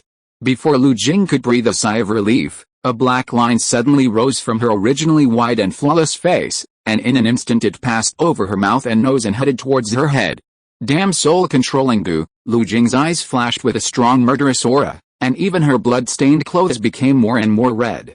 At this time, she could no longer care about the fast-approaching escape light in the distance. She immediately sat cross-legged and raced against time to use her magic power to suppress the raging soul-controlling goo in her body. As long as the soul-controlling goo was suppressed for a few breaths, she would be able to free up her hands to deal with those people. Although this would aggravate her injuries again, this move was tantamount to drinking poison to quench thirst, but she could no longer care about so much. Brother Fu. Give me your life. The next second after Lu Jing sat cross-legged in meditation, an angry voice sounded not far away. A thin young man in the escape light rushed towards Lu Jing with a face full of anger. Although his face was full of anger, his eyes were full of uncontrollable pleasure. As long as he caught this witch and presented her to Yang Weifeng, he would be appreciated by her. From then on, he would rise rapidly in the sect and his cultivation would rise all the way. Thinking of this, he was excited and his speed increased a little. Looking at the flying sword wrapped in spiritual light and heading straight for him, Lu Jing was still cold, but there was still a trace of regret in his eyes. After all, I couldn't escape. Father, second brother and clansman. Time passed by minute, and the expected pain did not appear, and even the crazy shouting voice disappeared. Lu Jing opened his eyes, and the back of the tall young Taoist priest in a black robe was reflected in his eyes. Broad shoulders and straight back made Lu Jing's eyes flash with a trance. Second brother, Lu Ya casually dealt with the several foundation-building monks. Hearing this, he turned around. When he saw Lu Jing covered with scars, his murderous intent surged. However, looking at Lu Jing sitting cross-legged on the ground, Lu Ya quickly smiled and said, "Why, the famous killing fairy, you don't even recognize your own second brother, right?" Hearing Lu Ya's ridicule, Lu Jing's tense nerves finally relaxed. The pressure and injuries she had been under for a long time all broke out, and the next moment she fell backwards. Lu Ya flashed to Lu Jing's side and supported her. After seeing the black lines on her face, he immediately snorted coldly, and with one palm in the shape of a claw, he grabbed in the air, and a strange insect covered with slender tentacles was pulled out of Lu Jing's body. The strange insect was exposed to the air, and its tentacles were still waving wildly, as if it wanted to drill back into Lu Jing's body again. Pa! There was a crackling sound, and the monster insect that was still flaming just now turned into a pool of mud, deader than dead. Then Lu Ya's magic power slowly transferred into Lu Jing's body, carefully repairing her injuries. After a while, Lu Jing's tightly closed eyelids trembled a few times, and then she woke up from her coma. As soon as she woke up, she felt that her body, which was originally in pain everywhere, had now recovered without knowing when. She couldn't help but moan with an unprecedented sense of relief. "Wake up!" Lu Ya sat cross-legged on the side, looked at Lu Jing and said. Lu Jing sat up and found that there was a soft cloud under her. They were flying in the air at this moment. Lu Jing looked at her second brother, and a small smile appeared unconsciously on the corner of her mouth, which added a touch of warmth to her cold temperament. "Thank you, second brother. If it weren't for second brother, I'm afraid." Before Lu Jing finished speaking, she was interrupted by Lu Ya. "Since second brother is here, there won't be any accidents. It's you, fifth sister, who really impressed second brother." Killing Fairy is really a good nickname. Facing Lu Ya's teasing eyes, Lu Jing was rarely embarrassed. She rolled her eyes at Lu Ya and said in a slightly embarrassed and trembling voice, "Second brother, you actually teased me." Those were just random nicknames given by others. Looking at Lu Jing's embarrassed look, Lu Ye laughed and said seriously, but I think it's pretty good, second brother. Lu Jing's voice increased a bit. Lu Ye immediately smiled and said, okay, let's not talk about this. However, after such a small episode, the strange feeling between the two people because they had not seen each other for a long time also disappeared. Lu Ye observed Lu Jing carefully, especially her blood-red Taoist robe, and then sighed. Fifth sister, you have done very well in the past few years. Lu Jing was a little embarrassed and sat cross-legged opposite Lu Yang. It's just cultivation. Compared with my second brother, fifth sister, these are nothing. Lu Yang asked again, your cultivation progress is so fast, it should be a breakthrough in the golden sword energy, right? When did it happen? Hearing this, Lu Jing's face also showed a trace of pride, and at the same time, a trace of sigh flashed across her face. She said, about 5 years ago, the lethality of my golden sword energy became very exaggerated. Then 3 years later, after using the golden sword energy once, I suddenly felt something in my heart, and recalled the contents of the magical jade slip taught by my second brother. At that time, I realized that I seemed to have picked up a magical power. The result is as I expected, the golden sword energy has disappeared, and it is replaced by the current life-destroying finger force. As she said, Lu Jing pointed her finger, and a scarlet light flashed, piercing through the clouds and mist and disappeared. It is precisely because I have obtained the magical power of the life-destroying finger that my cultivation speed has greatly improved. Lu Jing seemed a little excited. The horror of the life-destroying finger really shocked her at the time. She had never thought that there would be such a terrifying magical power in the world. Only then did she understand what kind of terrifying genius her second brother was and what kind of terrifying strength he had. Lu Yan nodded with satisfaction and said, this is the result of your hard work and practice, but there is one thing you should pay attention to.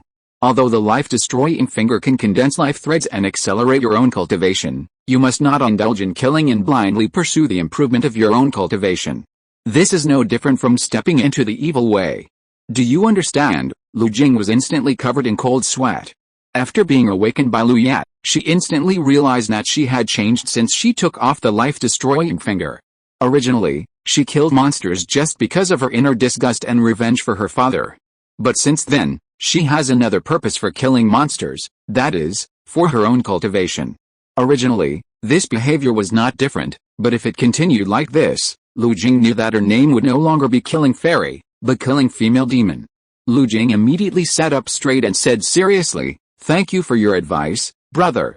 Fifth sister will remember your teachings. No need to do that, just follow your heart and don't do anything that hurts the world.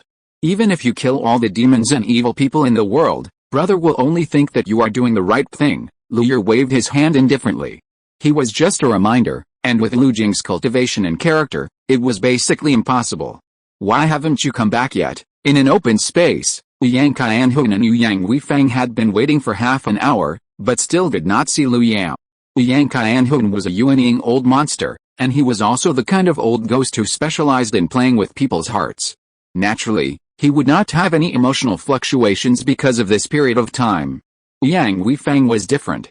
He had something in his mouth that would explode at any time and would leave him with nothing on the spot. He felt that every minute and every second was extremely long. He kept looking around, hoping to see Lu Yang. Ancestor, did that man deceive you and leave alone? After a while, Yang Weifang was sweating all over, as if he had been fished out of the water.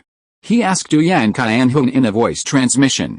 Yang Qianhun hunched his back, glanced at him sideways, and then said without any fluctuation, just wait. Yang Weifang's breath was choked, and then he seemed to realize something, lowered his head obediently, stopped talking, and waited quietly. I'm sorry to have kept you waiting for a long time. Suddenly, a familiar voice sounded in his ears. Yang Weifang looked up suddenly and saw that Lu Ye was already standing in the position where he had left before. Next to him was a Kuntaoist in a red robe, who was the Killing Fairy. Yang Qianhun looked at Lu Yat and the other man who suddenly appeared, still smiling, and said warmly, haha, what are you talking about? This time is just a blink of an eye for us, so why wait for a long time? Fellow Taoist, you really impressed me. After that, Yang Qianhun turned his eyes to Lu Jing and said with a smile, this must be the fairy who kills you, your dearest relative.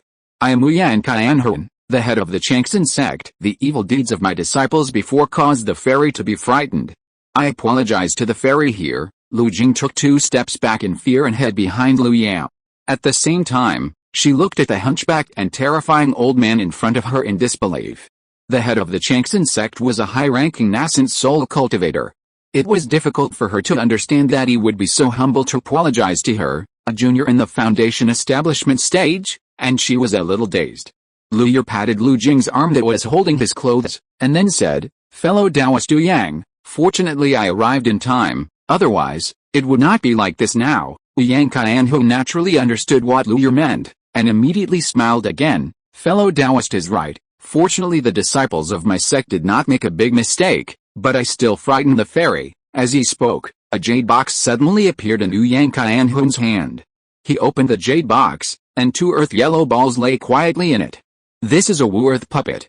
After refining, it can be transformed into 2 Wu Earth puppets. The defense power is extremely amazing. Even if a giant and cultivator wants to break the protection of the 2 Wu Earth puppets, it will take some effort. So I give it to the fairy as an apology. He originally intended to give these 2 Wu Earth puppets to Du Yang Weifang for self-defense, but unexpectedly, he had not given them yet, but used them as an apology. Shock flashed in Lu Jing's eyes. It was no exaggeration to say that this treasure was priceless, as it could stop a giant and cultivator's puppet. But now, the Yuanying's Henrin opposite him actually gave it to her, and he was so kind. Lu Jing turned to look at Lu Ya, waiting for his decision. Lu Ya's expression did not change at all, but he said with a faint smile, "Since it is Dao Yu Yang's kindness, then accept it." Upon hearing this, Yang Qian immediately controlled the jade box to fly towards Lu Yao. When the jade box flew in front of Lu Jing looked at Lu Yao again, and after seeing him nod, he reached out to take the jade box. "Are you satisfied?" Lu Yao looked at Lu Jing and asked. Lu Jing was slightly startled, and then she saw Yang Weifeng, who was like a dead dog, and a trace of murderous intent flashed in her eyes, but she looked at Yang Qian with her peripheral vision, and a trace of entanglement flashed in her eyes.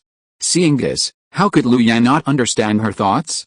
He immediately said, "Don't feel any burden, just say it. I believe that Taoist Du Yang will give us a satisfactory explanation." Hearing this, Lu Jing was surprised at Yang Qian's attitude, and was shocked by the deterrence shown by Lu Yang. But in a flash, she shook her head, and looked at Yang Weifeng with murderous intent. Seeing this, Yang Qian did not waver at all, but took out several items from the stored ring. There were magic weapons and elixirs. Without exception, they were all extremely precious treasures. Putting them in front of a giant and cultivator would cause a bloody storm. Lu Jing glanced at Lu Yao again and saw that he still had no expression on his face. While feeling relieved, she finally nodded and said, "Thank you, Senior. I am satisfied, okay, as long as the fairy calms down." Hearing this, Yang Qian breathed a sigh of relief and said with a smile. After Lu Jing accepted all the treasures, a hint of joy flashed in her eyes, and then she looked at Lu Yang. Lu Ya put his hands behind his back and said calmly, "Fellow Taoist Du Yang is very sincere, and I will not give you face, but this can't happen again. I hope fellow Taoist Du Yang will discipline you." After saying that, Lu Ya stretched out one hand and grabbed in the direction of Yang Weifeng. Yang Weifeng opened his mouth uncontrollably and spit out the dazzling white ball. It was not until the white ball was spit out that Yang Qian breathed a sigh of relief, and his own path was finally saved. With the white ball in hand, Lu Ya squeezed it hard. Such an abrupt action scared Yang Qian so much that he wanted to move away with Yang Weifeng. Suddenly, a dazzling light burst out from Lu Ya's palm. Although the light was strong, it was trapped in Lu Ya's palm. After 2 breaths, the light weakened. Lu Ya squeezed it hard again, and the white light disappeared instantly. The terrifying power of the golden elixir self-explosion dissipated so easily in Lu Ya's palm. Such an exaggerated performance made Yang Qian feel lucky that his decision to give in was the right one. "Goodbye." Lu Ya waved his hands, and disappeared with Lu Jing in a flash. Everyone, remember to vote. Chapter 424 Return. Yang Weifeng finally got rid of the shadow of death at this moment. He gasped for air, like a mortal who had escaped death. After a long time, he raised his head and looked at Yang Qian who was silent in the same place, and shouted, "Ancestor." This voice seemed to force Yang Qian to come back from his thoughts. Yang Qian turned around suddenly, looked at Yang Weifeng's terrifying face, and threw his hand mercilessly. Snap! A crisp sound rang out, and Yang Weifang's head was thrown to the side heavily, and several teeth were thrown out. Ancestor, Yang Weifang's cheeks were swollen high, and he still looked at his ancestor in disbelief. In his life, he had always been smooth sailing. Not to mention being beaten by the ancestor, he had never even been said harsh words by the ancestor. His head was confused for a while, but after meeting Yang Qianhun's flickering eyes, he still shuddered all over, his legs softened and he knelt on the ground.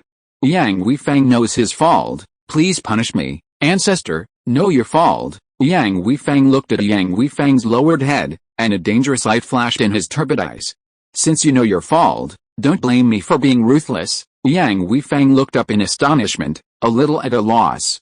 What he said just now was just a casual remark, a formality. Why did it seem that the ancestor took it seriously? But the next moment, he saw the dangerous light in Yang Qianhun's eyes, a light that made his back cold. Yang Weifang did not hesitate at all, and forced the little magic power in his body to move away from Yang Qianhun. My good grandson, didn't you just say that you would let me, the ancestor, punish you? Why are you running so fast now? Yang Qianhun looked at Yang Weifang, who was flying away quickly, still motionless, just speaking in a gentle tone. Ancestor, I was wrong. Please forgive me this time. Yang Weifang shouted at Yang Qianhun in fear while running. Yes, no problem. Yang Qianhun's calm tone made Yang Weifang even more frightened, and his flying speed increased a bit. Yang Qianhun lightly tapped the ground with a snake-headed crutch in his hand, and an invisible wave quickly spread, and in the blink of an eye, it had caught up with Yang Weifang. The wave swept over Yang Weifang, and the boiling mana in Yang Weifang's body instantly stagnated, and even Yang Weifang's body was fixed in midair. You are seriously injured and have not recovered yet. How can you squeeze your potential without considering the consequences? If you have any hidden dangers because of this, causing you to stay in the Golden Core realm for life, what do you want the ancestor to do? Yang Qianhun appeared beside Yang Weifang, stretched out his skinny claws and gently stroked Yang Qianhun's head. After all, it's not easy to find someone who is so similar to you with good qualifications, isn't it? After Yang Qianhun finished speaking, he moved his palm down and brushed across Yang Weifang's eyes, locking the fear in Yang Weifang's eyes in his eyes. All 5 senses were cut off, and the 6 consciousnesses were empty. Yang Weifang's consciousness suddenly fell into an eternal darkness. Yang Qianhun touched the ground, and several venomous snakes as thick as wrists emerged from the ground and wrapped Yang Weifang tightly.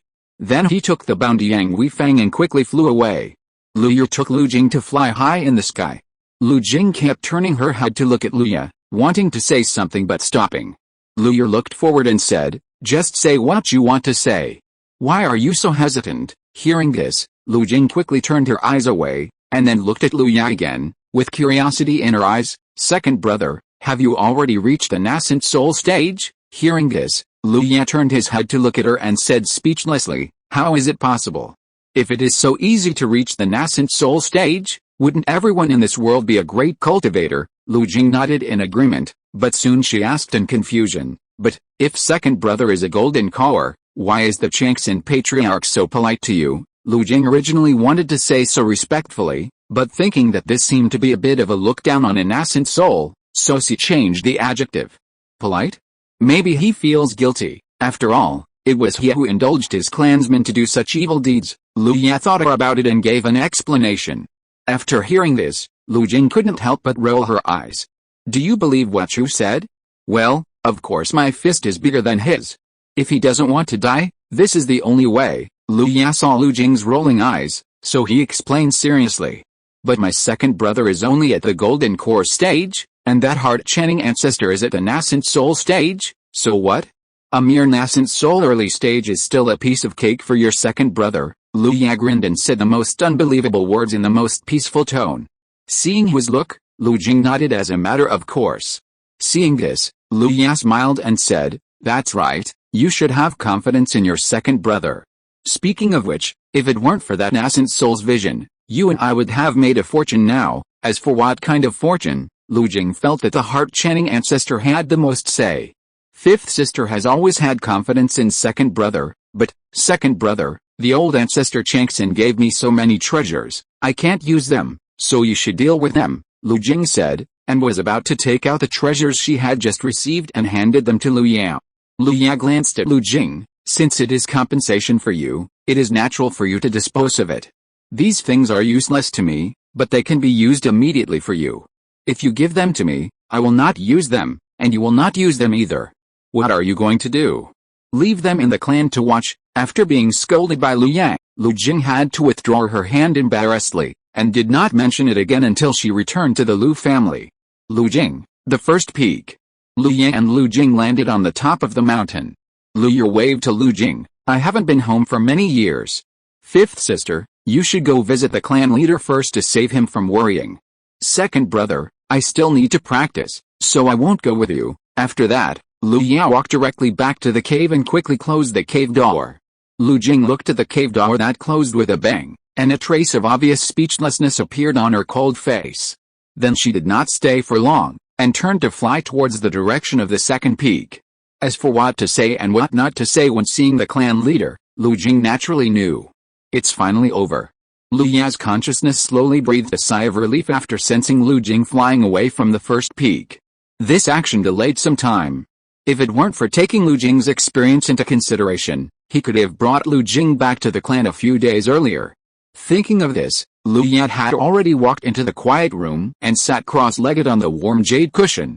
First, improve the skills to the great success level before talking about other things. Everyone, remember to vote.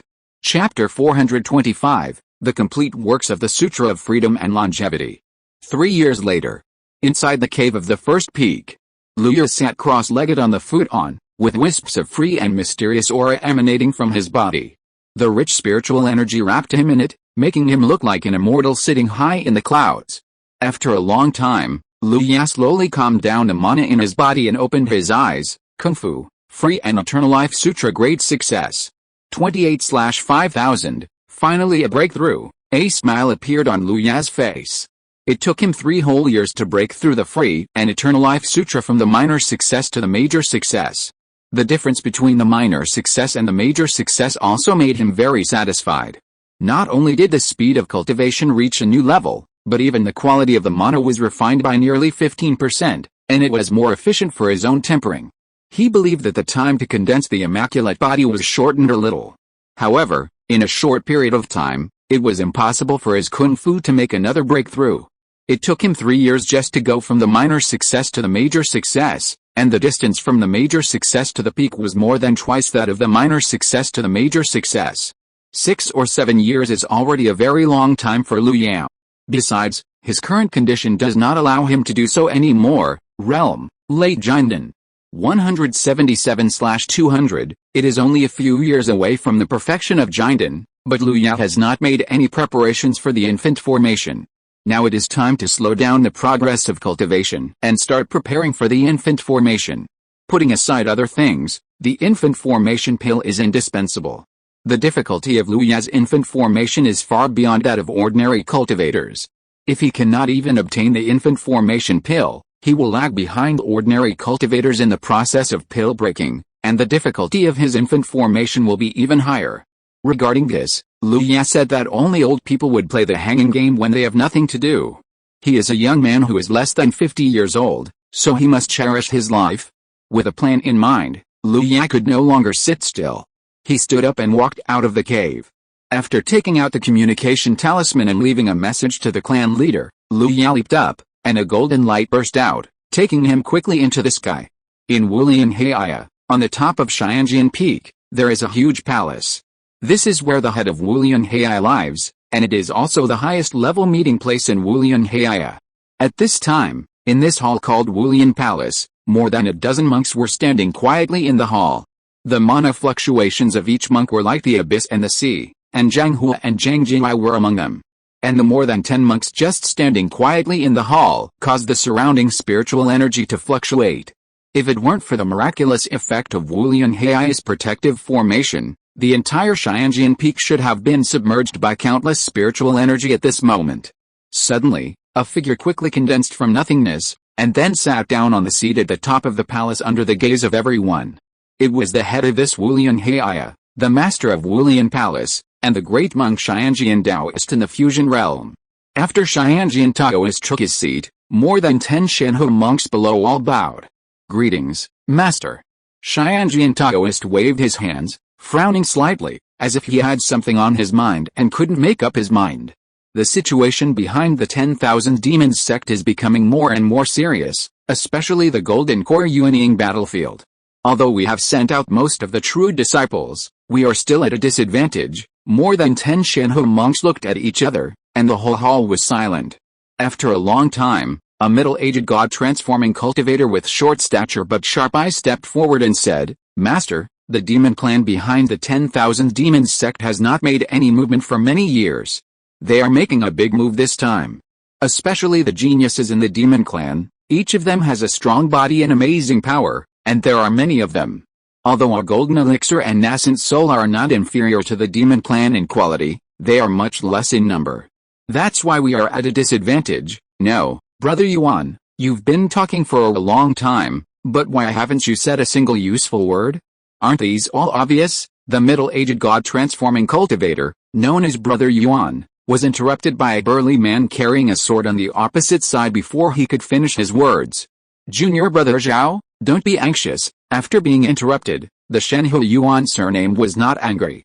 After comforting the burly man with a sword on his back, he continued, "So, I suggest that the core disciples of the sect can go to the 10,000 Demons Gate and fight with the geniuses of the demon race. Senior Brother Yuan, you clearly know how many geniuses of the demon race there are, but you still propose this. Are you going to let my sect's genius die?" The burly man with a sword on his back heard this. 2 rays of light burst out of his eyes and shouted angrily. Senior Brother Yuan did not change his expression, but just looked at the Taoist Xianjian who was sitting at the top. "Master, there are many geniuses in the demon race, but do we have fewer geniuses in the human race? At this moment, can the core geniuses in our sect just watch their fellow disciples who are not as good as them in the sect shed blood on the battlefield, while they can only watch in the sect? If so, it is better for this genius to not be a genius. Moreover, more than one core disciple wants to go to the 10,000 Demons sect to fight side by side with the sect, and it has reached the point where they can't be held back." After listening, the strong man with the sword on his back said immediately, "But, each of those core disciples has the appearance of refining emptiness. If they are lost in the 10,000 Demons sect, it will be a big blow to our Wulian Heir. Junior Brother Zhao, do you think that if you keep them in the sect, they can break through to refining emptiness?" The strong man with the sword on his back glared, but he didn't say anything to refute. 10 days later, Wulian Mountains, the back of Yunhei Jade Turtle, Yunhei City. Luyer walked slowly. The current Yunhei City no longer had the prosperity and bustle of the Ascension Conference a few years ago, but the monks and pedestrians coming and going on the streets gave Luya a different experience from the Ascension Conference. Before coming here, he had already sent a message to Zhang Daoying, and it seemed that Zhang had already known about his upcoming visit. Just as he was thinking, he had arrived at the Zhang mansion. Luya saw from afar that under the huge gatehouse of the Zhang mansion, an old man who looked like a housekeeper was quietly waiting. It was the old housekeeper of the Zhang mansion, Zhang Si, who had the cultivation level of the nascent soul. Luya walked quickly to Zhang Si. He respected this old man who was quiet and gentle from beginning to end. "Senior Zhang Si, it's been a long time since we last met." Zhang Si smiled and nodded. "Little friend Lu, it's been a long time since we last met. Your cultivation has improved again. Congratulations." Luya shook his head slightly and said sincerely, "I have indeed gained something, but I don't deserve the congratulations from the senior. Practice is a long journey, and gaining something is a happy event." "Naturally, congratulations." Zhang Si's gentle words rang in Luya's ears. Before Luya could chew on the meaning, Zhang Si had already turned and walked into the door. "Master Jiu and Master Daoying are both in the mansion. I think they are also waiting for little friend Lu. Let's go together." "Thank you, Senior Zhang Si." Luya bowed and saluted, then stepped forward to follow. Everyone, remember to vote. End of this chapter. Thank you very much for reaching the end. Don't forget to like. Looking for more exclusive content and immediate access? Subscribe to our Patreon. Remember, every like, subscription, or donation encourages us to continue. Thanks to everyone. See you in the next video.